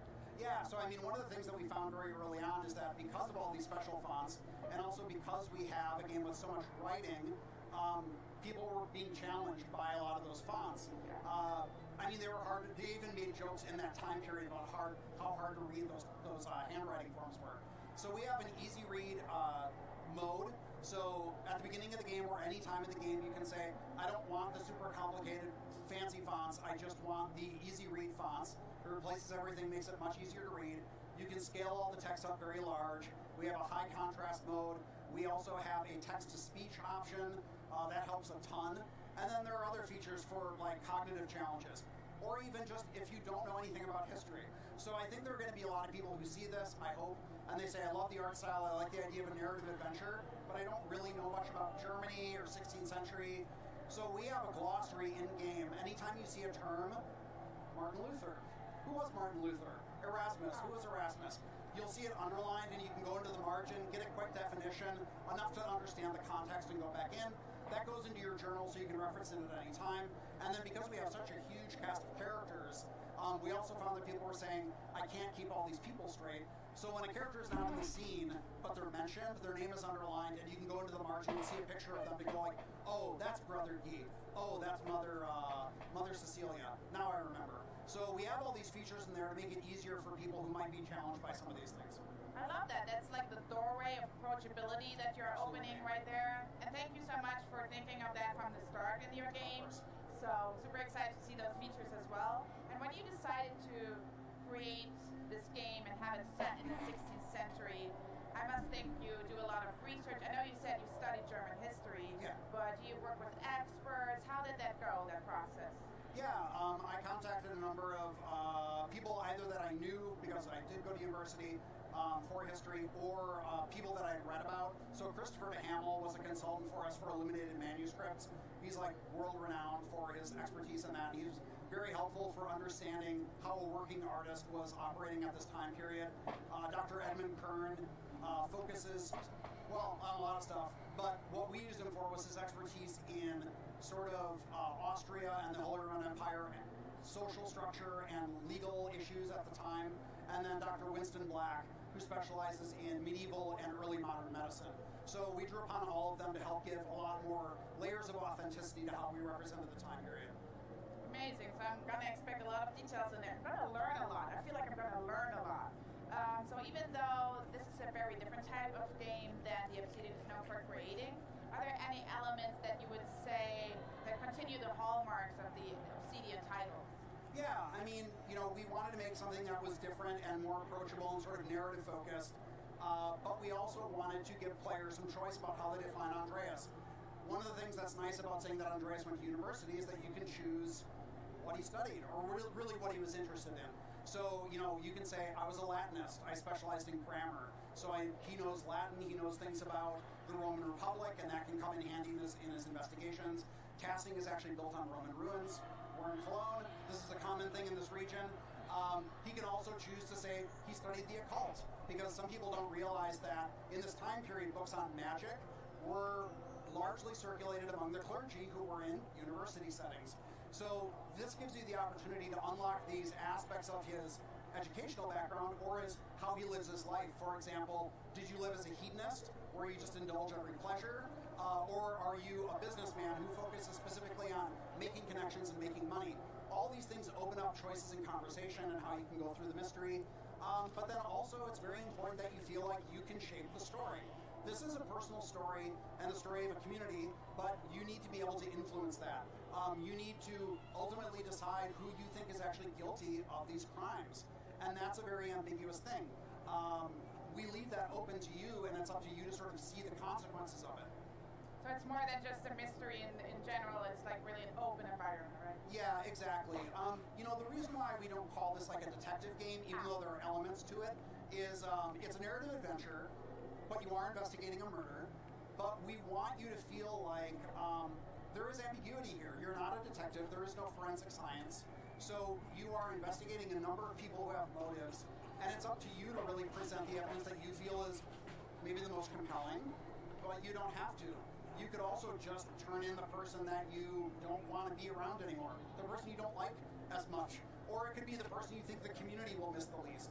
But the thing is, because you're going to be returning to this community over many, many years, if you get someone punished for a crime, the people who are close to them are going to remember that and they're going to hold it against you. Maybe other people are glad that you did that and they'll be totally fine with it. But that's part of the appeal, I think, of an Obsidian game, is that the story is more about living with consequences rather than a right or a wrong answer. I can't wait, because that means also for streamers, when they stream the game, it can turn out into different choices. I think there's a lot to explore. Yeah. So what was the development like of the process in reality? Yeah, so, I've always wanted to make a historical game, but this particular type of game I didn't really conceive of until about the time that Microsoft acquired Obsidian. I thought that a small narrative game, historical with a small team, would be a great fit for Game Pass. So I pitched my boss, Fergus Urquhart. I said, I'm going to make this game with a small team. And then I went to Hannah and I said, I have this idea for this game and I have an idea for an art style. It's kind of blending these two eras because it's a transitional time, but I don't really know how that worked. So... Yeah, at that point I was really excited because this was a unique challenge, but I was coming from my concept artwork from an illustration background, so I loved the idea of this being like a living book, mixing what I love about animation, what I love about games, and what I love about books all together into this project where we had to kind of dance this dance between being true to history and being representative of art that we were looking at from this time period, with the art that would be eye-catching, be easy to understand, and work really well for the format. So yeah, I was thrilled at that point and fully on board with this idea. So it's super obvious, this game means a lot to you, it's very personal. So what are you two most excited about for fans to play Pentiment and discover it for the first time? Yeah, one of the things that I'm most excited about is this game has been kind of difficult to clock for people to figure out like what the genre is and what it's all about, and I think that's really interesting. Like, I think that intrigue is exciting, and we have this potential to bring a bunch of different types of people to the table, people that either might not think that they already enjoy history or the idea of a historic game, or people that love history and maybe don't game at all.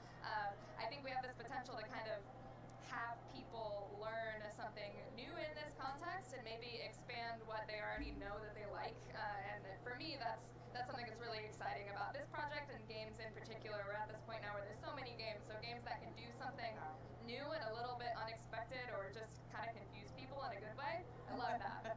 How about you? Yeah, I think, this story is a really personal story for Andreas and the people in this community, and we put a lot of effort into all these, like, really funny and cute and tender moments that I found are, even in this format, which is very unconventional art style and it's all presented through text, has been really emotionally impactful for a lot of the people that have played it.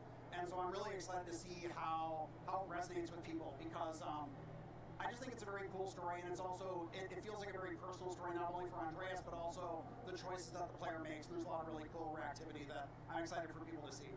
Well, people can actually see it here at Gamescom for the very first time, and we're already a couple days in. Today is the first consumer day. What are the reaction of the fans? It's been really great. I mean, I think that when we announced the game, like Hannah said, some people were kind of like, this looks cool. I don't really know what it is. I'll check it out later. And so we had but some people were really thrilled just by the subject matter and the art. So we had a lot of people coming in and playing it who were immediately like, yeah, I love this. But the other thing that I thought was cool is even though this is a niche game, seeing people come in who admitted they were kind of skeptical or just kind of like, I don't know what this is. Yeah. They played through the whole demo and they walked out and they're like, I'm hooked. I want to find out more about the story. I love it. I love the presentation. And yeah, it's really exciting just seeing people play it and have a really positive response. So last but not least, when can we get our hands on this game? You're going to be able to play it on November 15th of this year. So my broadcast is almost finished. I'm going to go and play Pentiment right after that. I'm super excited to play. Thank you both so much for being here. I really appreciate it. Thank you for having us. We really appreciate it. Yeah, it's been a pleasure. So before we hear from the folks from the newly announced Under the Wave, let's look at a totally turbulent new collab featuring your favorite dodge brawlers and the heroes in a half shell. Dodgeball and turtles, that's a level of like 90s cool childhood me could only ever dream about. Grab a slice of pizza, sit back, feast your eyes on this upcoming crossover event and this shiny new trailer. Cowabunga, dudes!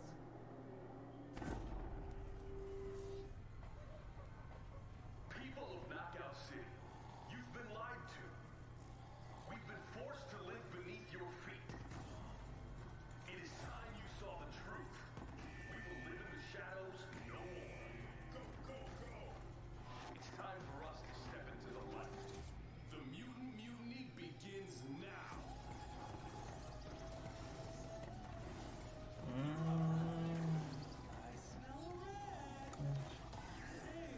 ¿Quemados?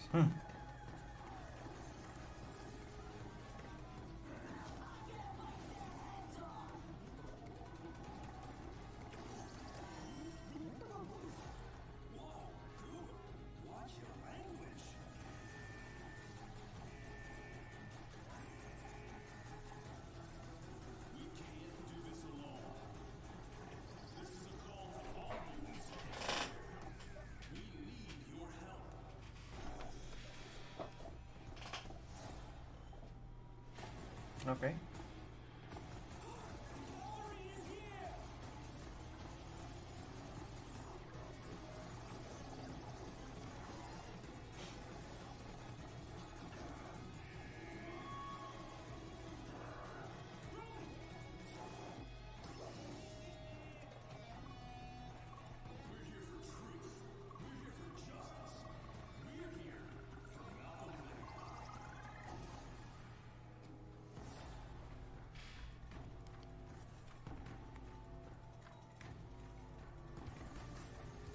Ok, en 10 minutos viene el siguiente panel.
Objects, memories, mistakes.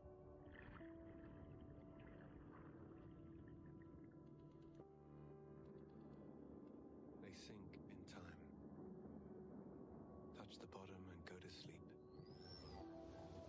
Silence is full of ghosts.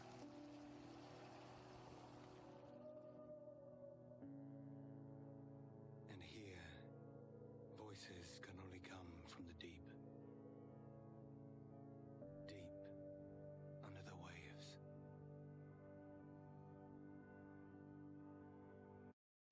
Hey, welcome back everyone, and wow, I feel like I need a minute to gather myself after the trailer. That is beautiful and emotional stuff, and I'm so excited to be sitting here with Ronan Quafec, who is one of the lead developers for Under the Waves, brought to us by the minds behind Echo and Dark Days.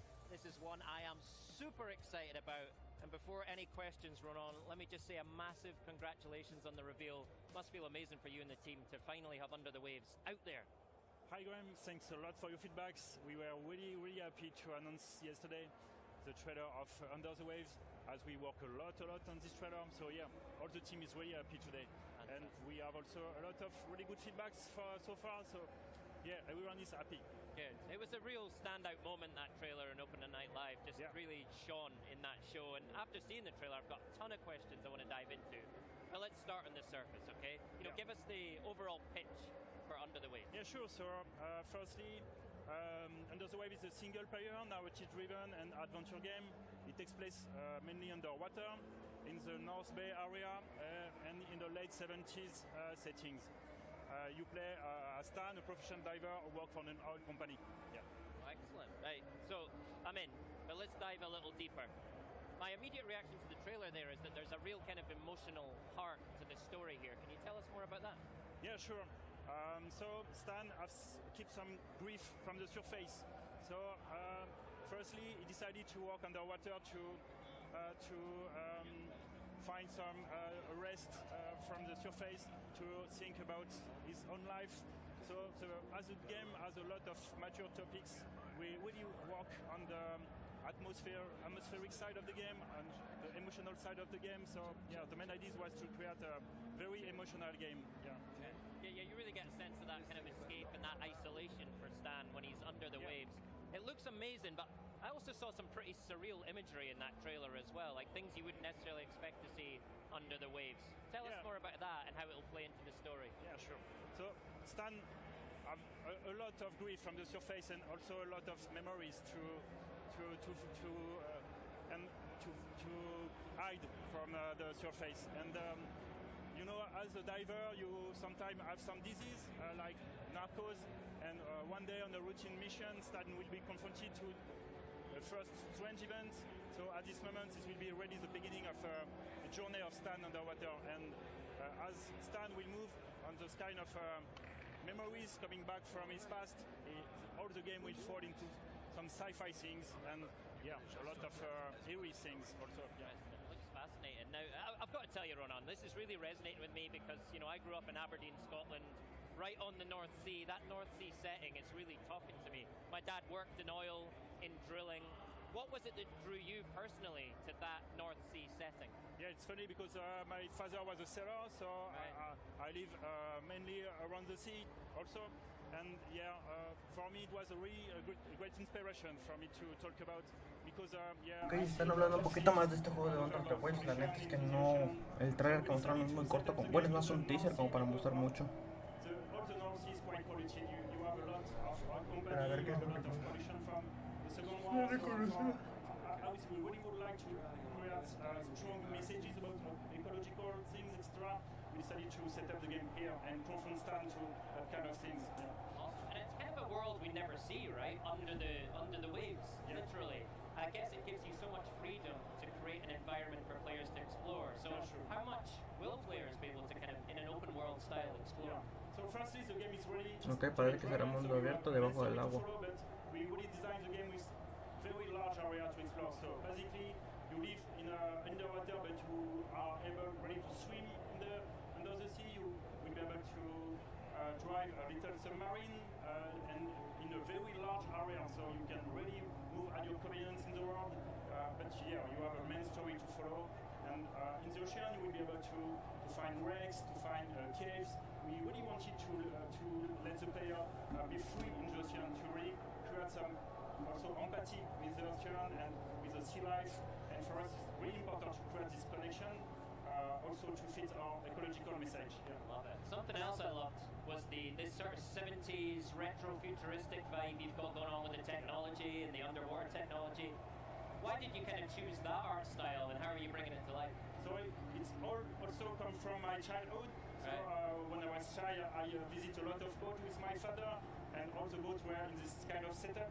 And also I was a big fan of Jacques Cousteau sea documentaries, and as also the stories about really nostalgia, memories, and some stuff like that. We decided to be really inspired by those kind of old sea documentaries. So we fit this kind of rendering. We add grain on the picture when vignetting. We had some strong contrast between yellow and blue. So we really would like to fit this kind of old memories, old vintage thing to be in a comfortable world. And for us, it's kind of Madeleine of Proust. Yeah, cool. The music in the trailer is incredible too. And such a great way of bringing the atmosphere of the game to life. Who's working on the music for you, and how are you using it to kind of raise those emotional states? Yeah, so the music was composed by Nicolas Rodin, who is also a co-founder of the studio. So in general, in all of your game, we work closely with a composer, with a writer.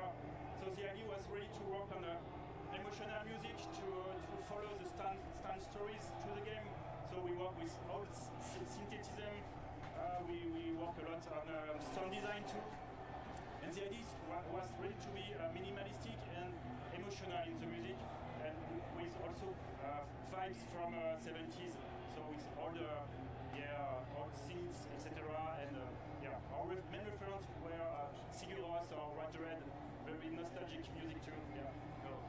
I really get the sense that there's a lot of personal connection to this game with you. But tell me more about the rest of the team. How is the process of creating Under the Waves been? Yeah, sure. We are quite an indie team. We are a dozen of people, very talented people for all the team. And we come from a AAA company. So with Nicolas Rodin, the composer, and Sébastien Renard, the writer, we have created Parallel Studio to really craft strong narrative games, because we have a lot of ideas. We had a lot of memories from our own past. So we decided to really create a game with many things from us. It's a really personal project from all the team, and we really would like to have this kind of thing in the game. Right. Now you've also mentioned there's kind of an ecological message at the heart of Under the Waves as well. Clearly in the setting with drilling and industry. So how are you bringing that to life, and how are you adding that into the world of the game? Yeah, sure. So mainly the idea was to focus the story and about human impact of the ocean, not to be just ecological, but to create a strong poetic message about life, the cycle of life. Right. Because to move into the life, we have to be confronted to the cycle of life itself. And when we take some breath from the life, we see nature, we see the life around us. So the idea was to create a poetic message around the story, about the sea life, about the poetic sea life around you.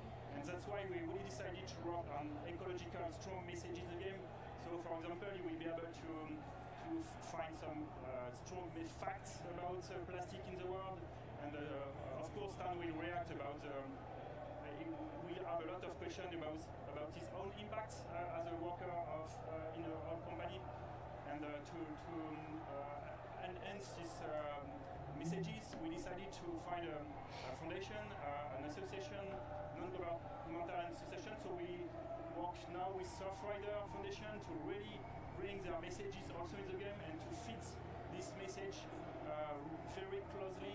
And so you will be able to find a lot of things about Surfrider in the game. Yeah. Awesome. And the work that Surfrider Foundation is doing is so inspiring, and I know you've got a video to better introduce us to them, so let's take a look.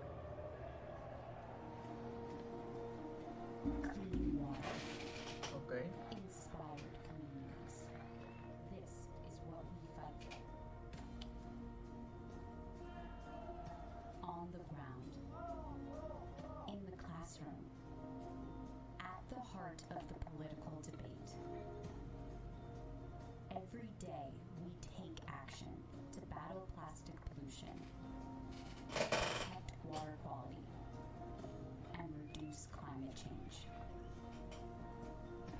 Powered by a dedicated grassroots community around Europe, we are driving change at every level to ensure that our ocean and beaches exist for future generations to enjoy.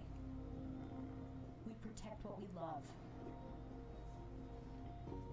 Since 1990, we are Surfrider Europe.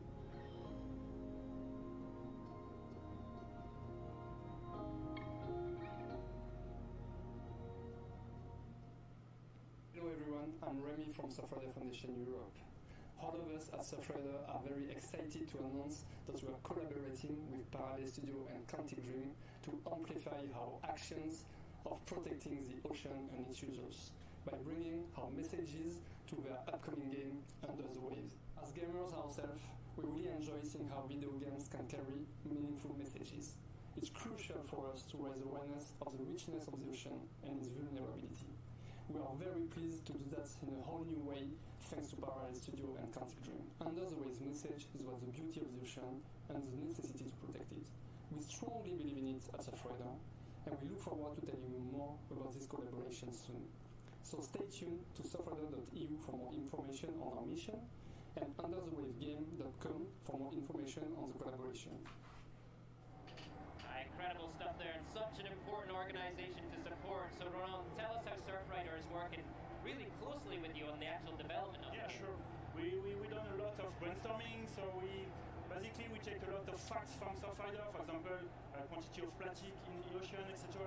So we decided to really add those messages and facts in the world, so the player will be able to scan the area and find some information.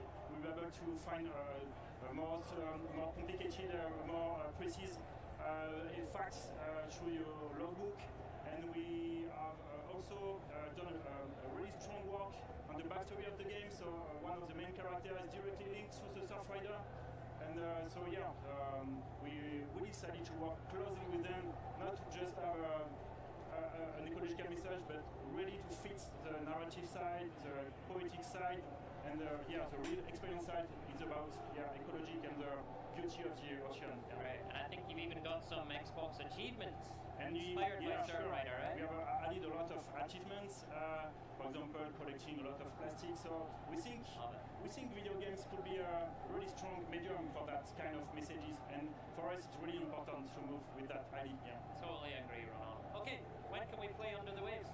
Under the Waves is for next year in 2023. Excellent. Ronald, thank you so much. Amazing game, looks incredible, and a really important message as well. Thank you for your time. Thank you for joining us here at Gamescom. Thanks a Appreciate lot. it. Cheers, Ronald. Okay, up next, we're hearing about a new era of Xbox gameplay without a console. Yep, you heard that right. Maxi is standing by with Harrison Hoffman from the Xbox Cloud Gaming team. Throughout the show, we have been highlighting great games that you can get your hands on later this year into the next. But for this segment, we're going to change it up a little bit and welcome Harrison Hoffman, who will walk you through the future of Xbox gaming without having to have an Xbox console. Now, I know I just said what I just said, but could you explain to us what that really means?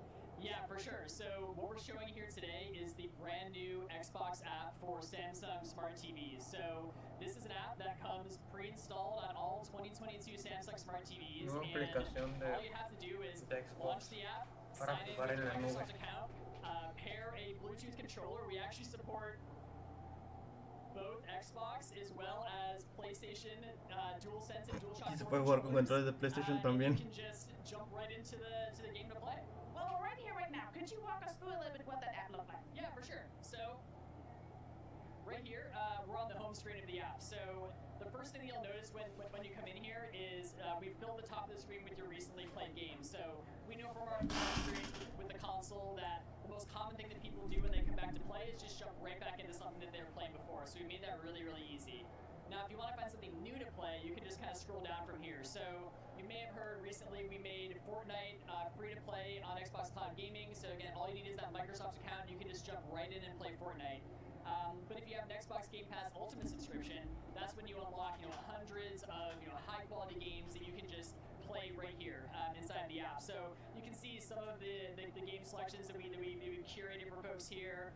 Some of our most popular games: Forza Horizon 5, Halo Infinite, Sea of Thieves, all the ones that you'd expect. And then obviously our recently added games. So we're constantly adding new games to Game Pass, and I just kind of come in here like a couple times a week and see what's new and just jump right into it. So 2 Point Campus, Turbo Golf Racing, Cooking Simulator, all ones that have come out really recently here. Can we jump into a game right now? Yeah, let's do it. So let's check out Grounded. So I'm super excited for the 1.0 release of Grounded that's coming up here, and I've been checking it out a bit lately. So let's just load up into the game here. So what's happening right now is we are connecting you to the best Xbox Cloud Gaming server for your session here. And when you're playing in Xbox Cloud Gaming, you are playing in the Xbox ecosystem. So that means that all of your cloud game saves from your PC or your console or your phone are all automatically saved to the cloud, so you can pick up right where you left off from anywhere here. So you can see we're getting into this game, and we'll just go ahead and get the game started. And what's happening right here is this game is running on our hardware in the cloud and being streamed down to the TV in real time at 1080p 60 frames per second. Can I try it? Yeah, for sure. So let's just load this game up here, and then we'll let you have a shot at it. So, all right. So here we are at the beginning of Grounded, and you can see I'm running around. And one of the most important things when we were developing this app is making sure that the gameplay feel is right. Like the latency between when you do something on your controller and what happens on TV has to be super low, and you have to feel like you're really in control of the game. So you can even see as I'm coming around here, like how responsive this is. Like you can see I'm just jumping here, and it's just being instantly reflected on the screen. So let me actually let you take a shot at this. Can I take the PlayStation controller? Yeah, you can take the PlayStation controller. So let me swap controller for microphone here. Oh, wow. This is the first time for me playing an Xbox game with a PlayStation controller. But I know what you mean. Like the input feels great. I see no latency. I mean, it depends on the internet that you have at home, but this is a big step for gaming without having to have additional hardware. Yeah, for sure. I mean, obviously, here at Xbox, we have been making consoles for 20 plus years. Like, I actually personally worked on, Series X from early planning all the way through launch. So, like, myself and the team have tremendous respect for the gaming experience that consoles bring to TVs. But we also know that not everybody is going to buy a dedicated gaming device like a console to play. So, all you have to do, like, if you have a TV that this app works on, you just have to launch the app and you can play. So this is a multiplayer right now. Like, how can I team up with my friends here? Yeah, so obviously multiplayer, a huge part of the Xbox experience. So that's why whenever you're in a game, you can hit the Xbox button here. I'll just grab my controller back. I can take this for you. No, we're handling this fine. We're great. Okay. Exactly. So you can come into the guide here to see all of your friends. You can see what they're doing. You can invite any of them into your game. If one of them invites you to a game, you can come in here to view your invitations as well and just join right up. Also, achievements, a huge part of playing on Xbox. You've got to be able to unlock those achievements and get your gamer score. So you can do that here. All the achievements that you unlock on your TV are reflected across the Xbox ecosystem. So I can come in here and just really see what I need to work on. Thank you, Cloud, I would say. Yeah, oh yeah, for sure. All right, how about we check out a different game? Which one are you trying? Well, I've been really into this new game called Turbo Golf Racing lately, and this game is brand new on Game Pass. It's actually in game preview. Pero no puedo creer que Xbox se haya puesto. Pues en la conferencia de Xbox están jugando con un control de PlayStation. O sea, bueno, jugaron con un control de PlayStation para mostrar el juego en la nube. Turns out that I really like it, and it's super fun. So are you golfer yourself then? I used to be more of a golfer than I am now, but I do still enjoy it from time to time. And this is different. Well, I can drive, but I don't golf, so I got 50% chance that I'm good in this game. Okay. All right, let's just get right into a game here. So, just pick a solo map here. We'll see what we can do. So how often would you switch a game in one session, for example? I mean, it kind of really depends on the mood that I'm in. Like sometimes I want to go and just try out a bunch of different games. Sometimes, I'm super invested in a game that I've been playing for hundreds of hours, and that's just kind of what I'm into. And that's just the sort of flexibility that you get with cloud gaming here, and just being able able to jump into any of these games without any hassle. And obviously over the years people have gotten bouncing off the tree there. Obviously over the years people have gotten super used to streaming their movies and TV shows from apps on their TV like Netflix and Disney Plus. So like we really just want to make it as easy to stream an Xbox game to your TV as it is to stream like a show from Netflix. So. Well, it looked like you're already pro here and you have been dedicated some sessions to it. Yeah, struggling a little bit right now, but I swear I'm better when I'm not on camera. Okay, so I do have one more treat for you here, so follow me this way. I will follow. We will go to the next station. I think we're having 2 stations right here. Okay, let's do it. What are we having here? Flight Simulator. Okay, so what we have here, Microsoft Flight Simulator. So obviously this game has a huge history on the PC. You kind of always need to have like a high-end gaming PC to really be able to enjoy this. Well, recently we brought this game over to Series X as well, and it's now playable on the cloud. So there's no big downloads here. I don't have to have expensive hardware. I can just come in here and fly and explore. So I'm just kind of coming into beautiful Naples, Italy right here. Do you want to give it a shot? Yes, of course. I never say no to gaming. Yeah. Thank you so much. So, folks at home, if you never tried Flight Sim, just really, I would recommend take a volocopter, take a Hello Pelican, and hover over the cities, because these details are so beautiful. I have to say, Asobo did a really amazing job. Yeah, I mean, this game is beautiful. It's just such a technical achievement, too, and, all of these textures are just streaming down from the cloud in real time from our Azure data centers, and that's really what makes this whole game possible here. And when is this coming out? This is out right now, right? Yeah, it's actually already out. So if you have a 2022 Samsung Smart TV, this comes pre-installed. If you just go into the gaming hub on your TV, then you'll be good to go. Thank you so much, Harrison, for walking us through this. And I have to say, we've really come a long way from blowing in cartridges, wiping off our CDs, to getting Sigo alucinando con que hayan jugado con un control de PlayStation, no manches. And brings everybody together. And there's one franchise that brings the community together like no other, and that is Minecraft. I'm handing it off to my co-host Graham, who's going to talk about the upcoming Minecraft Legends.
What is my favorite legend of the overworld? The one I like most tells of a peaceful land that did not know cruelty. Until it was attacked by invaders, spreading the scourge of greed and fire. It tells of a world on the brink of disaster, rising to answer the call of a hero.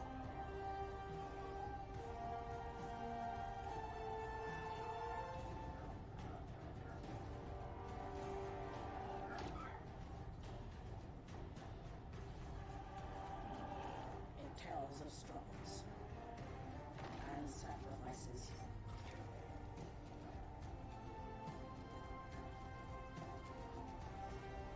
But most importantly, this legend reminds us that hope can win the day.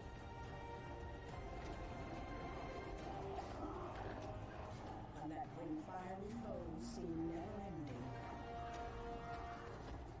that is when the world needs legends the most.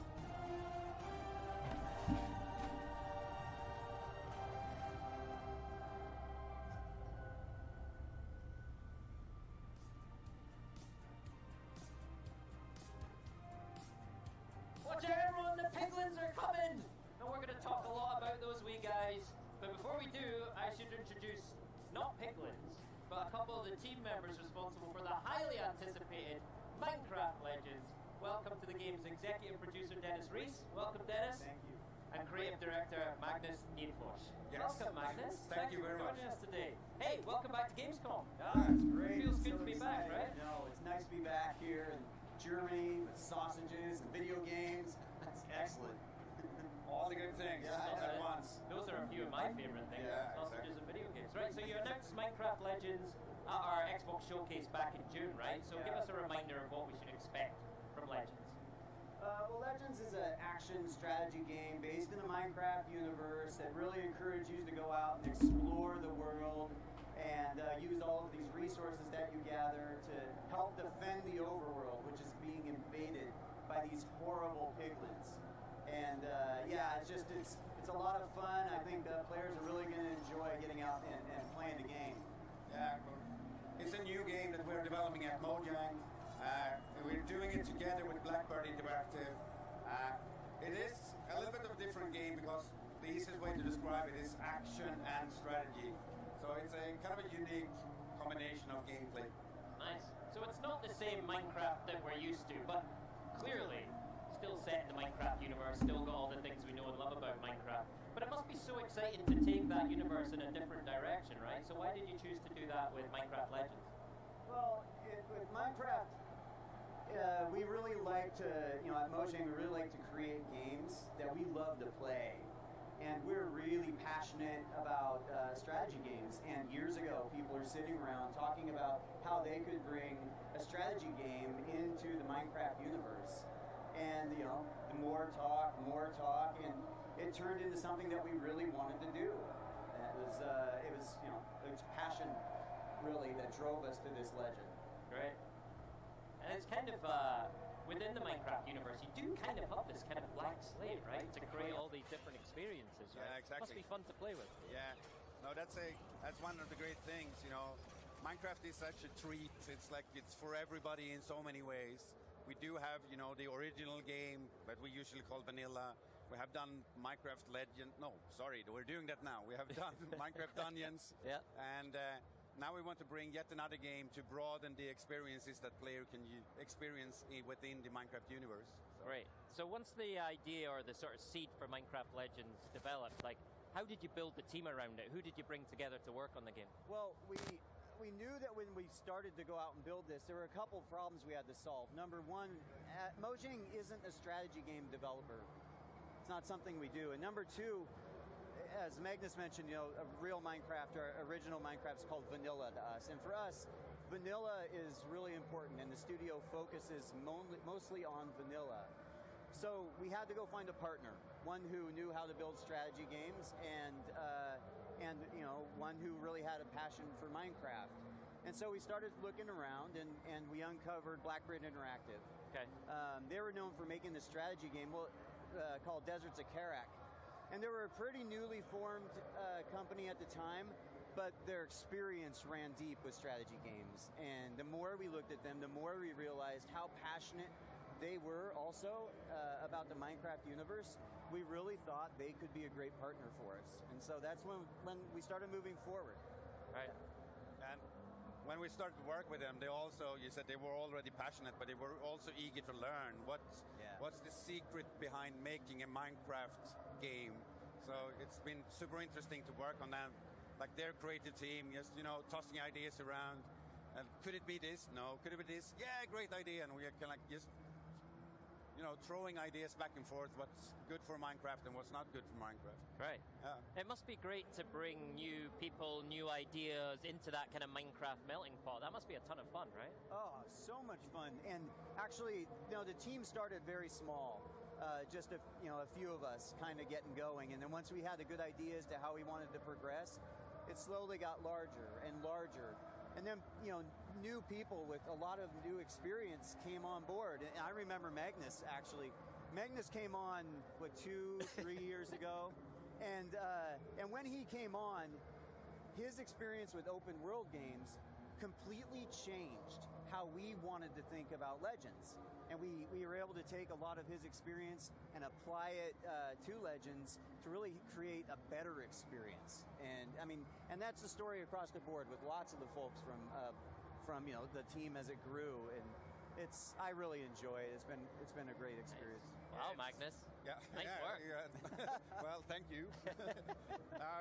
It's a pleasure to work with them, and the whole team is fantastic to work with. And as Dennis said, I came aboard a couple of years ago. But I also saw the energy that already existed there. Like, everybody was so excited, and it was great for me to learn a new environment and a new type of games. I come a little bit from a different background. Yes, I made open world games, so I can bring that experience. But Minecraft is so different, so it was a lot of super fun learning for me as well, coming to Mojang. Really of course I played it almost since day one, because back in the day Mojang was a studio across the street from me, so we've known it. I've known it for a long time, but just getting to know it for real, working with all the creative people, both at Mojang but as well as Blackbird. That's what I like to do as in my creative leadership. I kind of like to lead teams, just get them together. But there's so much creativity going on, and get that snowball effect of just talking about ideas and so on. It's so fun. Awesome. He even listens to me, the executive producer, every once in a while. Every now and then. Every now and then. What a team. That's amazing. Now, speaking of the team, though, one of the things that fascinates me about this is that Blackbird are in Canada, right? Yeah. Magnus, you're in Sweden. Yes. Dennis, you're in Redmond, near Seattle, right? Yeah. So you've got 3 completely different geographical locations. How do you pull all that together? Well, it's, a lot of work and dedication from the team in general. But that's the thing. We've managed to change our hours when we need to. And also BBI has been very accommodating when we all need to travel to a location and be on site, work together. We just make it work. But really it comes down to that passion and working together. It's fun. We really enjoy each other's company. And what started as just sort of work relationships really has become more friendship. And so you're willing to endure some of that time zone change so that you can, enjoy spending time. I stare at Magnus on his screen so much. Yeah, you're crazy. You kind of I don't know when you go up. It's often before I normally go to bed, so I don't know. But yeah, but you're up pretty late too, so we just make it work. Yeah, exactly. But making games is always a bit of a challenge. Like it's not easy to make these kind of games, but I think it's an all that struggle that you, as Dennis said, you make friends in real life and so on, and just get along together and have a good time. Struggles makes people come together in a good way. Yeah, absolutely. So, you talked about Minecraft Legends as an action strategy game, right? Why did you choose that genre? And tell us what that means from a gameplay sense. Well, so what we wanted to make sure that when we choose any games within the Minecraft universe, that they're unique and different. And really, you can look at Legends, for example. We did that where we wanted to bring a dungeon crawler experience into the Minecraft universe. And so in doing so, we wanted to make it feel very Minecraft. And that's what we did with the strategy game here with Legends, is we really wanted to make sure that we are authentic to what Minecraft was as we bring it into a strategy experience into the universe. And that's the big piece. What Danny said, in the beginning, it was an idea that hey, we should have a strategy game within the Minecraft universe, and that would be cool. But another aspect of Minecraft is that we always have a hero character. So the hero character is there, and that's not common in strategy games. You usually control a strategy game by a mouse pointer or something like that. Right. So bringing that hero, like letting the player feel like they're part of the game world is super important in all our games. So that kind of founded, hey, how can we combine these two types of game where you're one part hero-centric, but one part controlling armies and so on. That's really been really interesting. And when we kind of started to realize that, it's, hey, this is quite new. And as a game maker, when you find something you feel, this isn't, like there's not 10 games like that out there, then you feel like you're something on to something special. So actually it was, the thing that brought me really into this project was kind of my first day. Two of the team members just sat down directly, described the game to me, and I kind of like almost in that day felt like, wow, we have something great here because I haven't heard anything like this before. And then we just kept rolling with that action strategy idea. Okay. This might sound like a silly question, but right, action strategy. Where do you find the balance, right? Because action is quite immediate, it's quite visceral. Strategy is a little bit more step back, assess the situation. So where's the balance in Legends? It's hard to balance games always, but I would say it's hard to draw a pie chart of you spend 73% in strategy mode and this percentage in another mode and so on. But it's like, I'm surprised how well it actually fits together now, because they go into each other and they complement each other in a really good way. One thing that we wanted to do from the beginning is to make a strategy game that works well on console. Right. That's hard with the traditional, it's actually strange to think about it, but the pace of a strategy game is often higher than an action game because you're so quick of scrolling around, maneuvering around with your cursor and so on, click, click, click, and you do very, very many actions in a very, very short time in a strategy game normally. So having a hero at the center that can't be there, actually, surprisingly enough, brings down the tempo of a strategy game, which is very well suited to make it play well on consoles by a controller.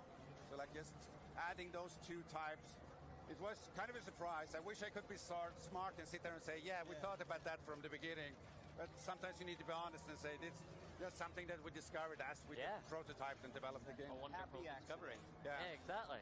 And that's one of the things I find really interesting about this is, you made the point, you're not controlling a cursor, you're actually controlling a character. You have to deliberately traverse the environment and, physically move within the game, right? So how do you handle that within the game design, like actually getting around the world?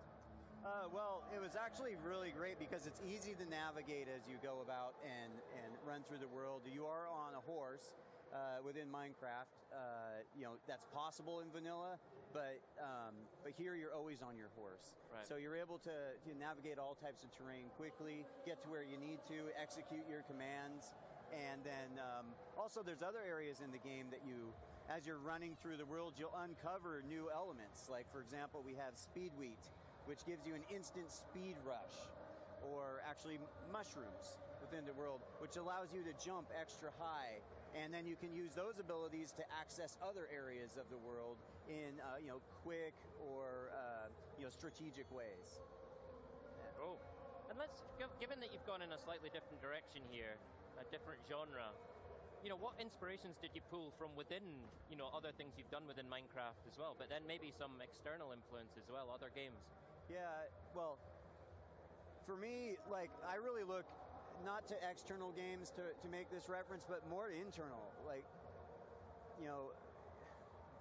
Minecraft Dungeons taught so much to our organization on to how to bring a new game that is not your traditional Minecraft experience, a dungeon crawler, to the players. And I personally think we learned so much just from that game alone that we're applying to Legends to make sure that we can bring another game in the right way.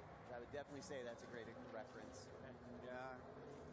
Well, inspiration on the creative side, obviously, as you mentioned, Minecraft in general, all our games, we want to stay true to, creative people are so fluffy and it's hard to tell, but that Minecraft feel, it's hard to describe in another way. Otherwise, but you know it immediately. Exactly, we know it immediately. But other than that, I don't want to point out the special game because, as we have been talking, it's kind of a unique combination. It's not like any other game out there. It's rare. But of course there was a few games like this in the 90s, in the early 2000s. Not very many, but technology now makes it possible to push that even further. We can have more troops and so on. So I can't say there's a one game or several games, but just play a lot of games and enjoy them, and you will draw inspiration from so many things. One thing as a creative, I think it's unusual to hear that people, but I like to think about you should draw inspiration from things that you don't think is that good either. So when you play games that you feel like, I'm missing something here. What can I do to make this a better game as well? So it's kind of strange to be inspired by bad things, but that's actually true for myself. Yeah, that's a super constructive way to be inspired, right? Yeah. It's building on something. Yeah. That's awesome. So when you think about the player you're aiming for, is it more of the sort of classic Minecraft player, or is it more of a classic strategy fan? Yes, it's all of the above. Yeah, that's one thing, is that we really wanted to create an experience that if you're not a strategy game player, that you can enjoy. Right. And if you are a strategy game player, then we'll give you a great experience that you can enjoy as well. And I think that we're really nailing it. Like it's coming along. I was not a traditional hardcore strategy game player, but I found myself really, really enjoying what we're creating, to the point where I've started experimenting. So I'm playing some other games now, and it's kind of broadened my exposure to the genre. And so I have a feeling there's going to be a lot of other players, similar to me. Right. Yeah. It has been important to obviously to get as a broad target audience as possible. But I think, again, with Minecraft, it's possible because we are already reaching out reaching so many players and so on.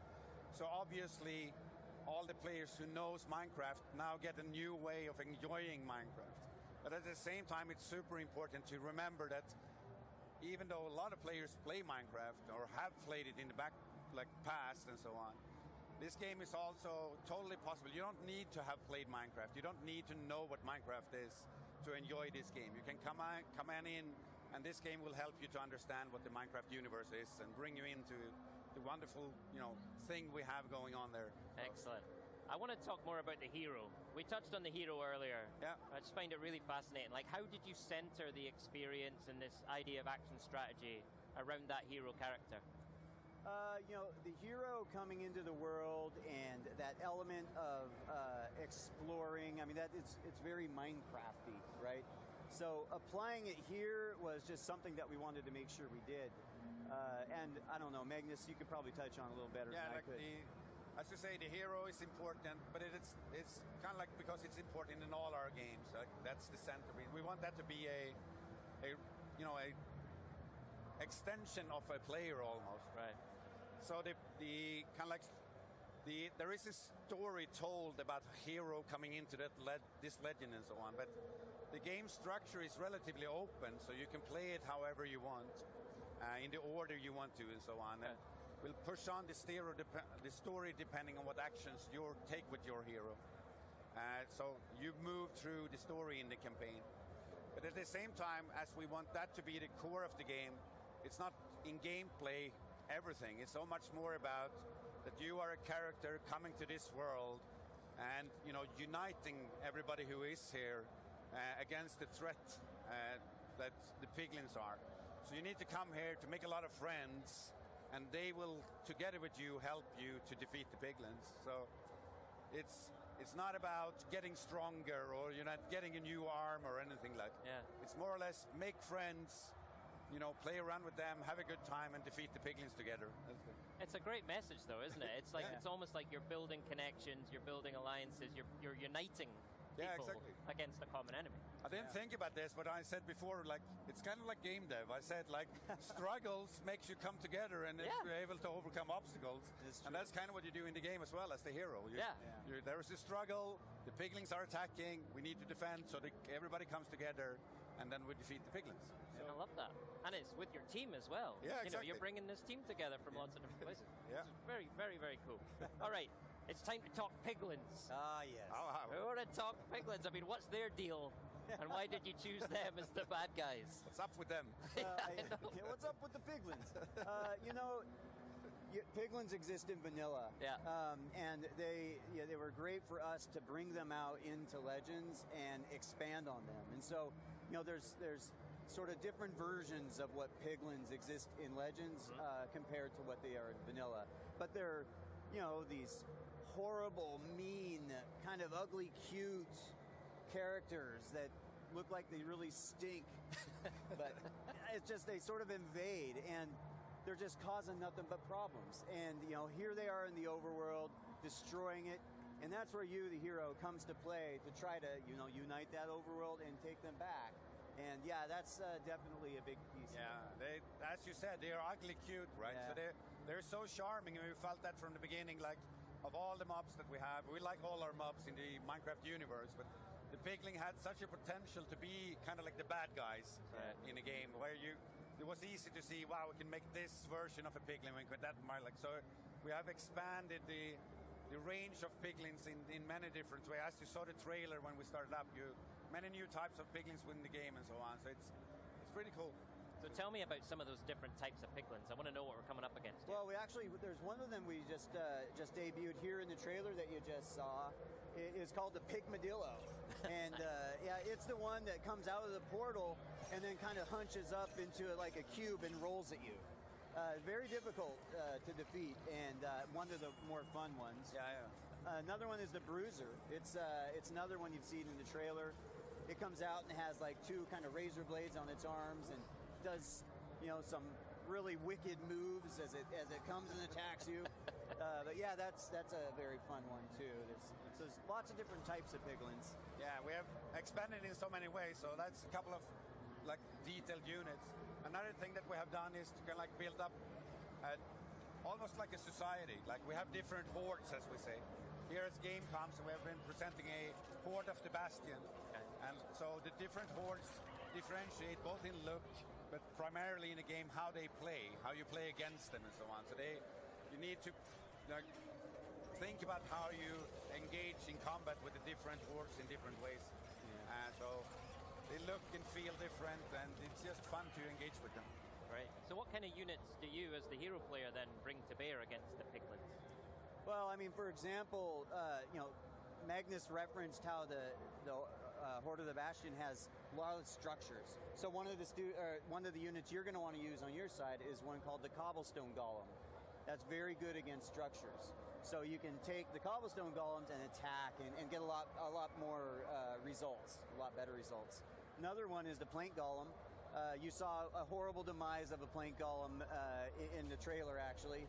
But that's one of the ranged units. And that's very, very good as you attack to use those in tandem.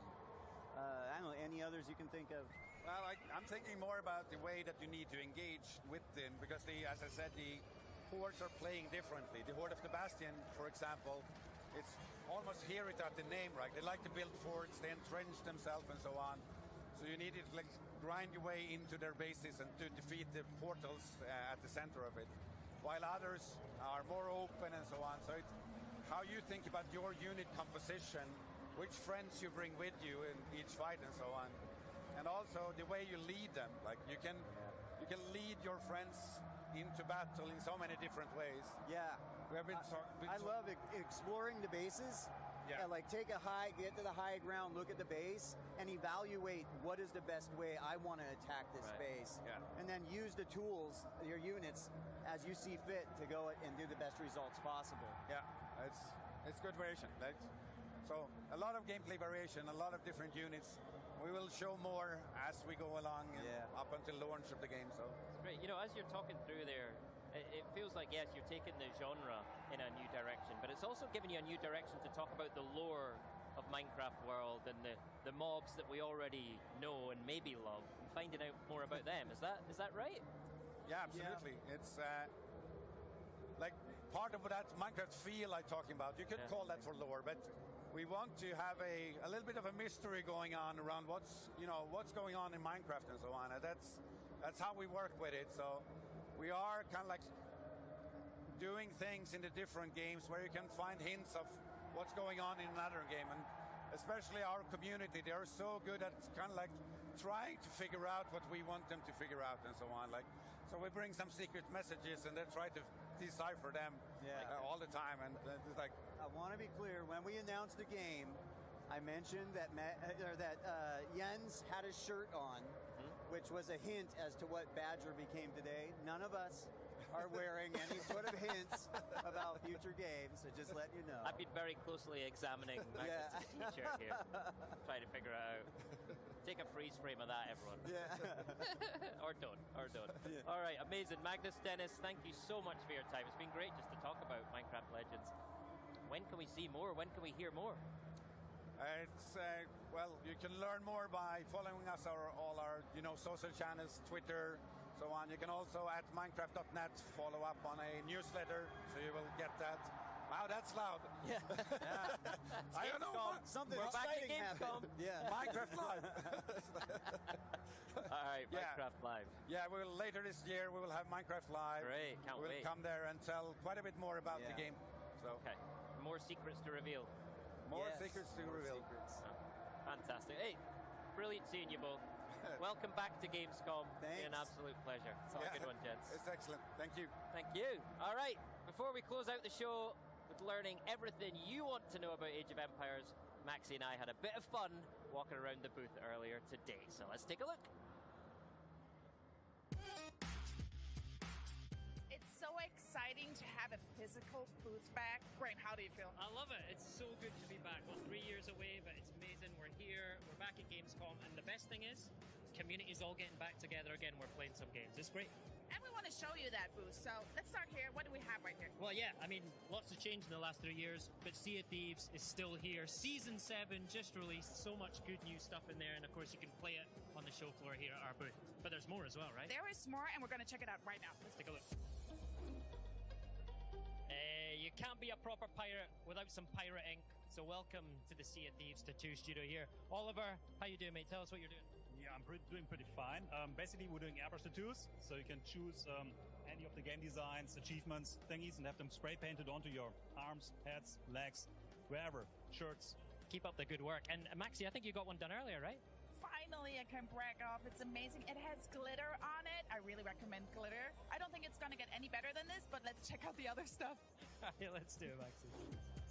This is really amazing. If you want to have a memory to take to your home, you can do photos, photo opportunities. You can do a short video, and this one is a Sea of Thieves version. Absolutely. So we better give it a go, right? Yeah, let's do it. Yeah. 3, 2, 1.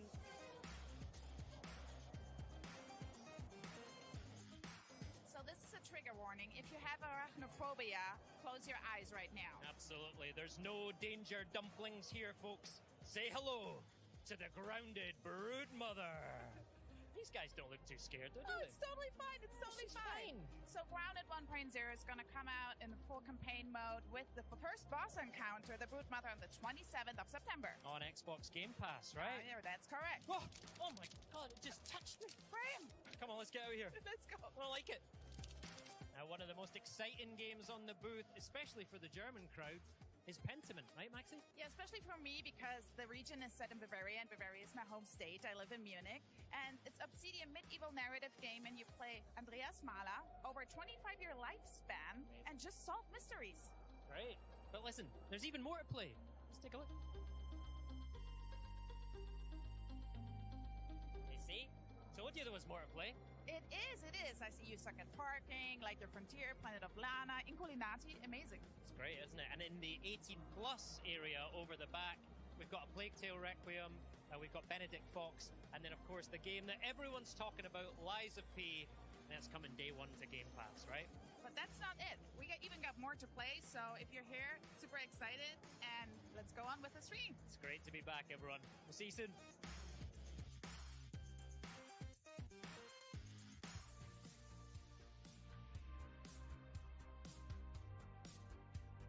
Pues en teoría, según con el calendario, ya solo falta uno más y es el de Age of Empires 4.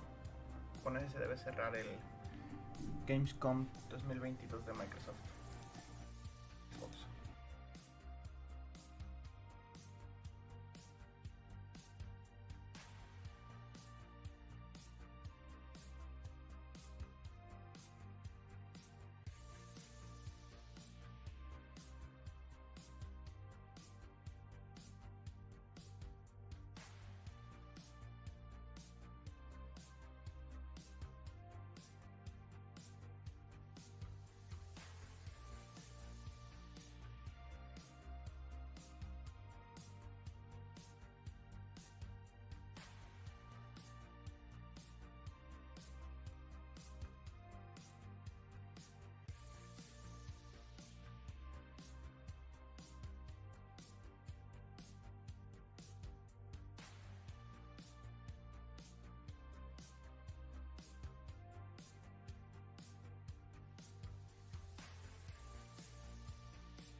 more than one way to win a battle, and every empire must find their own path to victory.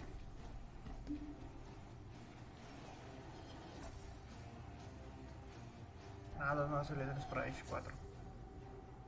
Whether you strike from afar or En este ambush mal up son los close, otomanos the uno. Malians will use wit and strategy to outmaneuver their opponents and gain the advantage on the battlefield.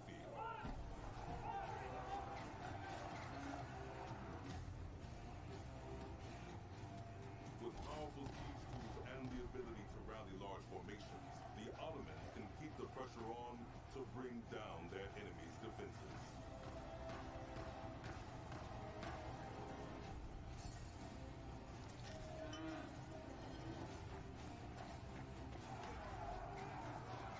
When the drums of war beat, how will you emerge victorious? History is in the making, and your place in it has just begun.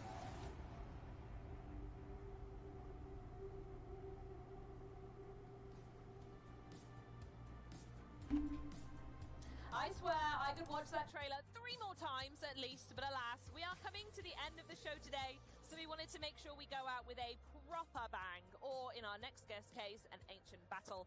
And what better way to do that than to talk Ancient Conquest with Bert Beekman, studio head from Forgotten Empires. Hello and welcome, Bert. Hey Charlie, good to be back at Gamescom after all these years with Age of Empires. Absolutely, yeah. And I tell you what, before we dive into anything, I do want to ask you how good it feels to be back with the German fans, because I know how much Age really resonates with them. It is amazing. Yeah. Like, there's such a massive fan base here in Germany. Like, just walking around all the halls with your Age of Empires shirt, people are just stopping you like, wait, Age, where can I play Age? Where can I find Age? And they have stories to tell as well. Like, hey, I played this for years. I played it as a kid. I'm still playing it. It's amazing. It's such an amazing franchise, and I have got to say, we did do Xbox Fan Fest last night, and I was over in the corner playing it for 90 minutes instead of talking to anyone, and I don't regret a second. It feels at home when I'm playing Age. You know, it's just so lovely and warm. A perfect good use of your time, yes. Yeah, that's what I think. Right, exactly. Okay, let's dive into it and start talking about it from there. So, in the trailer we just saw, we saw that there are 2 new civilizations on the way joining Age of Empires 4, and they are the Ottomans and the Malians. So we're going to talk about both of them, but I want to kick things off with the Ottomans. So what have you got to tell us about them? Loads. So let's start with the history, because in the end, everything in Age of Empires is grounded in history, right? Absolutely, yep.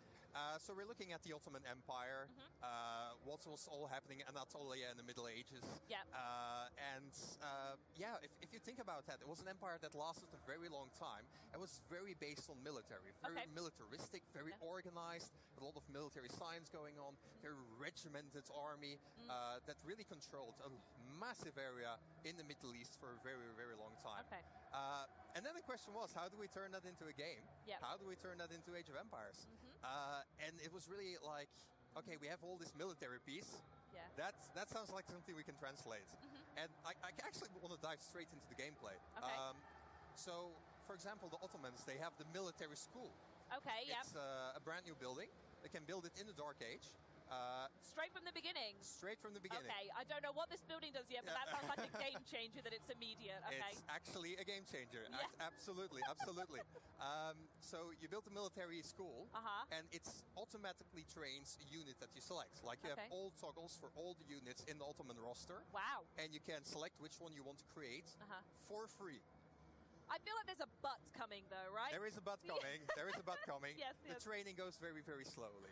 Okay, but I suppose the sacrifice of a slow training is free armies.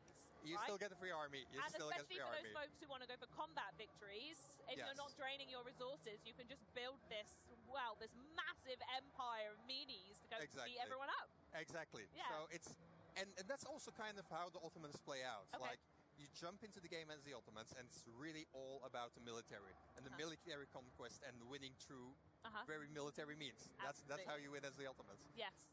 What's also nice about the Ottomans is, like, the first time I played it, like a pretty advanced version already, it's like you feel straight at home. Like, you have played other Age of Empires 4 civilizations, and they're all quite different from each other. Yeah. But you get the hang of it quite quickly. Yeah. So it really resembles the rest. You feel at home, and so there's not a steep learning curve on it. Not too much, no. Oh, not too okay. Much. So can you tell us any more about any of the military units or any of the buildings that come with the Ottomans? So we had the military school, right? And yes, they can trade all the units, and they have quite a few unique units as well. First, they have the Janissary, a bit of a fan favorite. Like the Janissary was in Age of Empires 2, was in Age of Empires 3. It was always like the way that the Ottomans got their gunpowder earlier than any other civilization in the game. Tactical advantage, yeah. Oh, yes. Yep. And it's the same here in Age of Empires 4, so we're continuing this tradition. Yep. They can build a Janissary. It's a hand cannoneer that they create in the Castle Age, so before anyone else. So yeah, you can rush to your guns. Yeah, they really do. They definitely have that combat edge, right? Oh yes, amazing, they do. Amazing. So what I want to know though is if I was to go over that booth over there, or when I play it when it comes out, what's the strategy behind them? Is it literally just to build an empire constantly, or is there a pace to it? Like, how would you recommend fans approach it? There's one completely novel thing that the Ottomans have, and it's the Imperial Council. Oh, okay. And that will play a big part into your strategies and how you kind of play the Ottoman civilization. The Imperial Council is kind of, as you build your empire, no matter how, like researching technologies, going to the next age, training units, you kind of gain experience, I say experience points, you get viziers that look at your empire and say like, this has my approval. I shall grant my services to you. Yeah. And those viziers can then say, okay, I'm going to give you tactical advantages. Like, hey, I'm going to make sure that you can conscript some janissaries from the town centers, and you can use those to your advantage in your next attack. Oh, okay. So it's really like you have to pick, like, do I go for something more military, go something more economical, something more building up? Yeah. A lot of options there. And I know you guys like to do something a bit zany, so is there anything a bit different about the Ottomans? Any other characters we want to talk about? There is definitely one unit that is a bit different from everything else. I hope you're going to say what I think you are. We have the Mechter coming up, and apologies for my Turkish accent there, but it is it's a cavalry unit. Yeah. But he doesn't fight, but he makes sure that people around him fight. So it's a drummer cavalry, and depending on the beats he's drumming, he kind of has an aura around him to improve nearby units. Okay, so if he's doing like metal music or drum and bass, everyone's getting a different vibe and going for it, Yes, exactly. Like, I don't know, with rock music you go faster, with metal music you get a bit angry, I'm not sure. I think so, it'd be like an attack buff, wouldn't it? If you put like some Slipknot drums on or something like that. There we go. Very angry janissaries next to you, but yes. Very, very good. Okay, wonderful. So we're going to jump from them now to the Malians. Do they have any little drummer boys? But if not, what do they have going for them? They have a lot going for them. Okay. I kind of want to start in the history again. So 100%. This is a game about history. Let's always start there. Yes. So when we look at the Malians, the Malian Empire actually was a massive empire in Western Africa. The most famous Malian ever was Mansa Musa.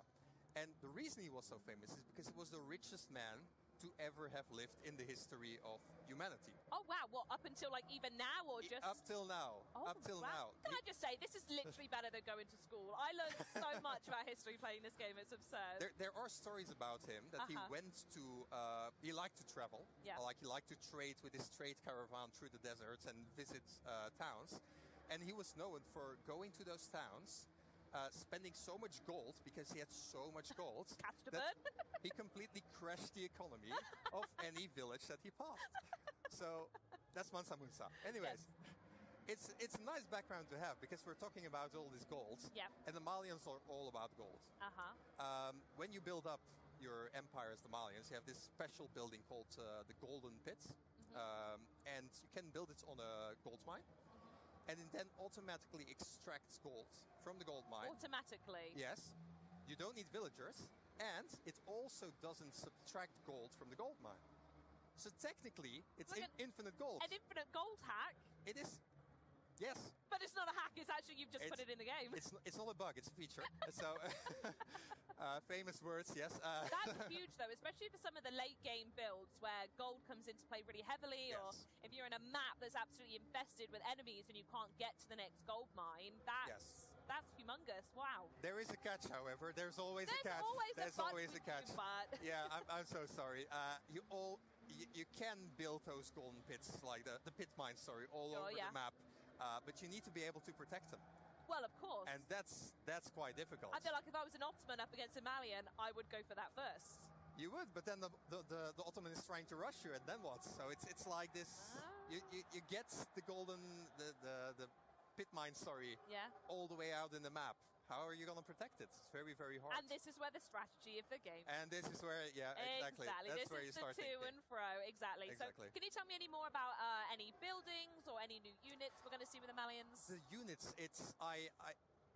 we don't have time to go through all of them, unfortunately. Dang but it. Okay. every single unit for the Malians is different. Mm-hmm.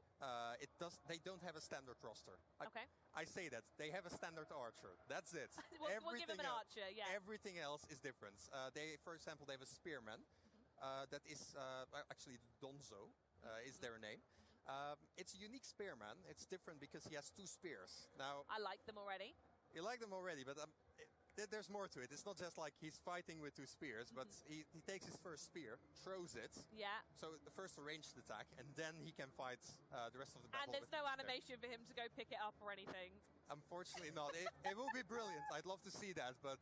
or if he missed and he had to go, oh God, no, let me go get it again. Or if he misses it, like, oh, come on. That's brilliant. Okay, I like the sound of that. Yeah. Do we have time to talk about buildings, though? You've got to give me something on buildings at least. I want to give one more unit and one more building because they're actually very interesting. We have the Musofadi. Musofadi is it's kind of a hunter unit. Okay. And her special ability is that she can go into stealth mode.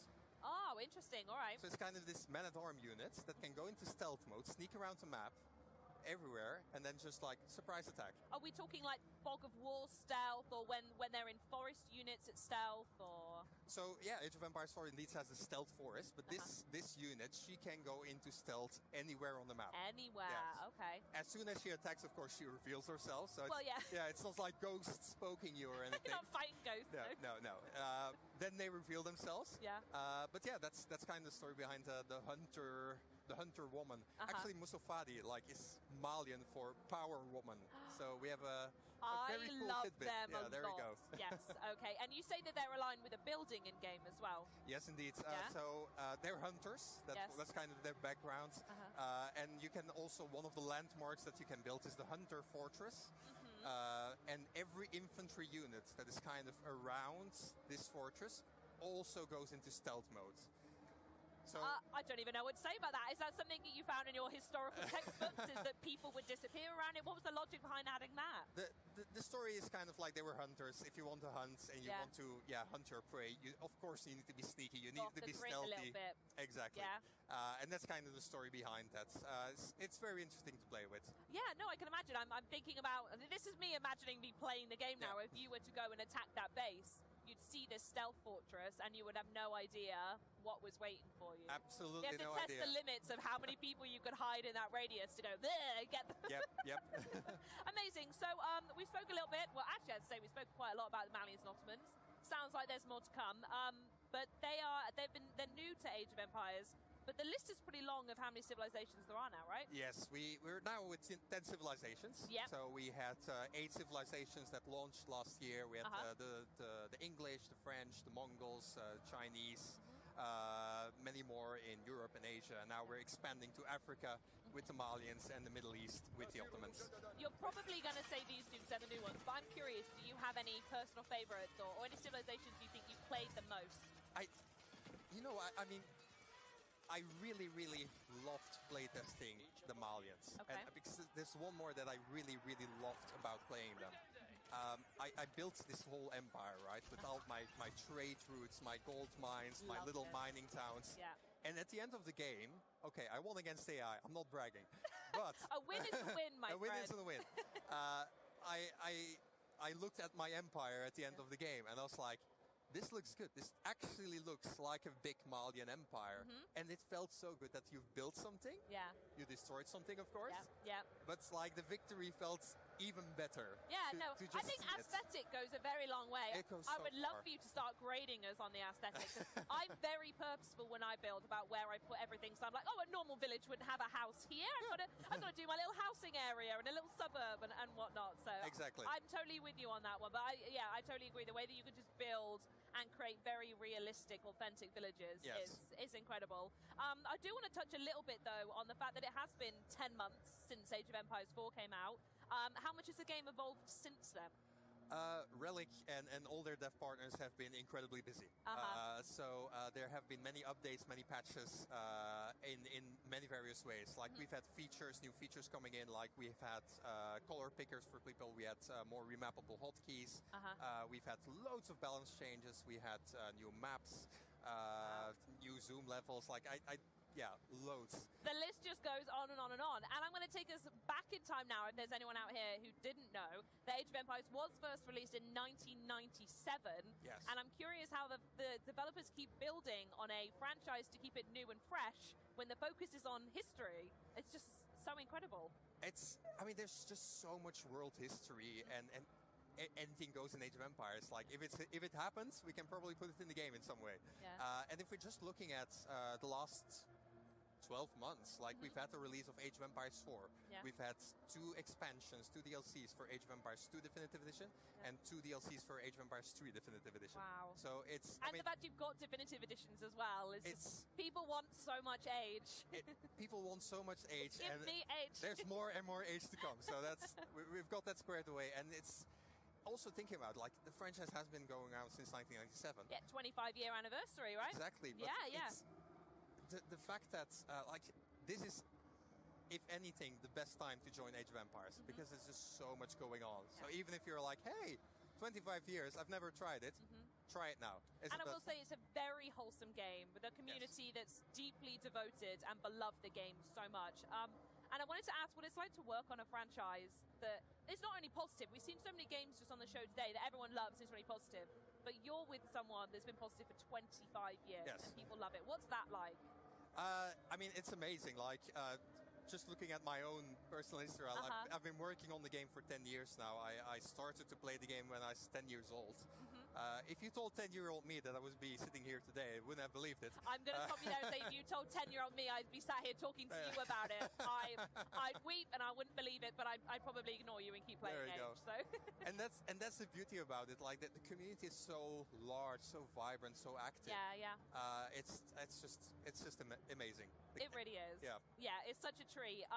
So what we're going to do is going to talk a little bit now about looking ahead, new stuff like that, and how these civilizations are introduced. So you're dealing with ancient armies and deciding which ones to add to the game. And so I'd love to know a little bit more about what the process is on deciding which ones you're going to go for and how to keep it historically correct and authentic. Because I know that's something you guys really, really care about. Yeah. So let's take the Malians as an example. So first thing you do is you go to the library. Yeah. And you go to the section of Western African history. You take anything you can. Yeah. And you all become bookworms. Yeah. Basically, you start reading. You start picking apart like the facts, the military battles, interesting things that happened, interesting buildings, interesting military tactics that they employed. And you just put everything together. And from that, you start to distill gameplay and think like, oh, hey, we talked about the hunter woman. Yeah. We can do something with that. We can do something with that. And like that, you kind of just evolve it. You have your design. You put it in the game. And at that point, you kind of want to see like, hey, what do I have here? Is this still a bit authentic? Is this still a bit real? And we talk a lot to experts in the fields. Like, we're not going to say that we're experts in Malian history. Not at all. You're enthusiasts We're of Malian history, exactly. yes. And we love what we're doing, but we need to have a pro voice in there that says like, hey, what you're doing, is that actually still a bit accurate? Are you still representing Malian culture in the way that it was? What kind of voices answer that for you? Is it researchers, historians, universities? We get in touch with universities. We get in touch with experts. Like there are people who specialize in weaponry of Western Africa. Yeah. Well, you can talk to those people about these specific weapons. But more practically, like, for example, the languages that we have in the game. If you play as the Malians, you start in the Dark Age. They speak their ancient Malian language, but as you advance through the ages, they speak more and more modern languages. Now, that's a dedication to authenticity that I truly respect. It is amazing. It feels good to just like feel your empire evolve as you're playing. Yeah. Yes. But again, I don't speak Malian. We need to go with. You need to ask someone who does. Exactly. And that's kind of the balance we try to find. Yeah. Because in the end, it's still a video game, right? Yes. It is a video game. It needs to be fun. But we want to make sure that the civilizations that are in the game are represented in a way that is respectful. Absolutely, yeah. Especially when you give that back to the community. And I'd love to talk to them a little bit now because I've seen how personally committed they are, myself included. I'm part of a group called the Court of Ages, which is a bunch of women who like to play and test, and it's just the most wholesome place ever. And I'm curious to know how the Age of Empires community have actually impacted or helped Age 4 along the way. Loads. Good to know. Yes. Loads. Let's keep it at that. No. Yes, So for the longest time, the Age of Empires community has been involved with development. Like, hey, do you like this? Here's a beta. Here's an alpha version. Let's play. Let's develop. Let's give feedback. And let's build a game that we all want to play in the end. And that also continues today. Like, we have the Age of Empires Insiders. You can go to ageofempires.com, sign up as an insider, and just register for future betas. You can go to the Age of Empires forums, like all the developers are there. They're just waiting to talk to you. Yeah, we talk there a lot on the forums. And just like, we have Pro Council, we have other councils, we have so many groups of players that just provide feedback. And we work with everybody to try and make and bring the best into Age of Empires. Amazing. And I feel like I need to be the voice of the community here, and I feel like I have to ask you, we know about the addition of the Ottomans and the Malians. Can you maybe give us a hint about maybe any upcoming ancient civilizations that might be added? I've got to try, but I've got to try. Cheeky. So, first of all, Age of Empires is, of course, more than civilizations. We have more maps coming, more features. That is coming later as well with this new civilizations. I can't say more than that, but all I can say, Age of Empires is alive. Yes, and very much. Yes. Alive, well, and thriving. Yes, absolutely. Absolutely. So I will do that and say, with it being alive and well, are there any events or updates coming up that we can look forward to instead? Yes. So, first of all, just to rephrase, the 25th of October, the Ottomans and the Malians will be coming for free. Keyword free. Free. Wow. Yes. Okay.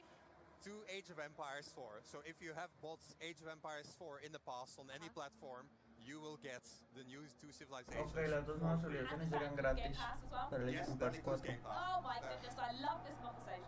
Everybody gets the new civilizations. Yes!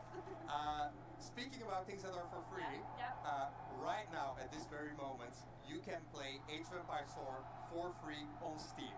Wow, okay. So if you were ever on the fence, like, hey, will I like that game? Go try it out. Go to Steam. Why not? Go to Age of Empires 4. You can try it out. Everything is unlocked, so you can play the whole game till the 29th of October. August. 29th of August. Sorry. Hasta el 29 de agosto va a estar el juego de Age of Empires 4 gratis en Steam.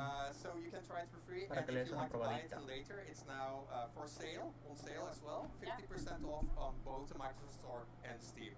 So What you can pick it up as an well. opportunity. I'm really looking forward to all of those. I'm curious though, as I've been walking around Gamescom, I've been seeing loads of people repping Age of Empires swag. Yes.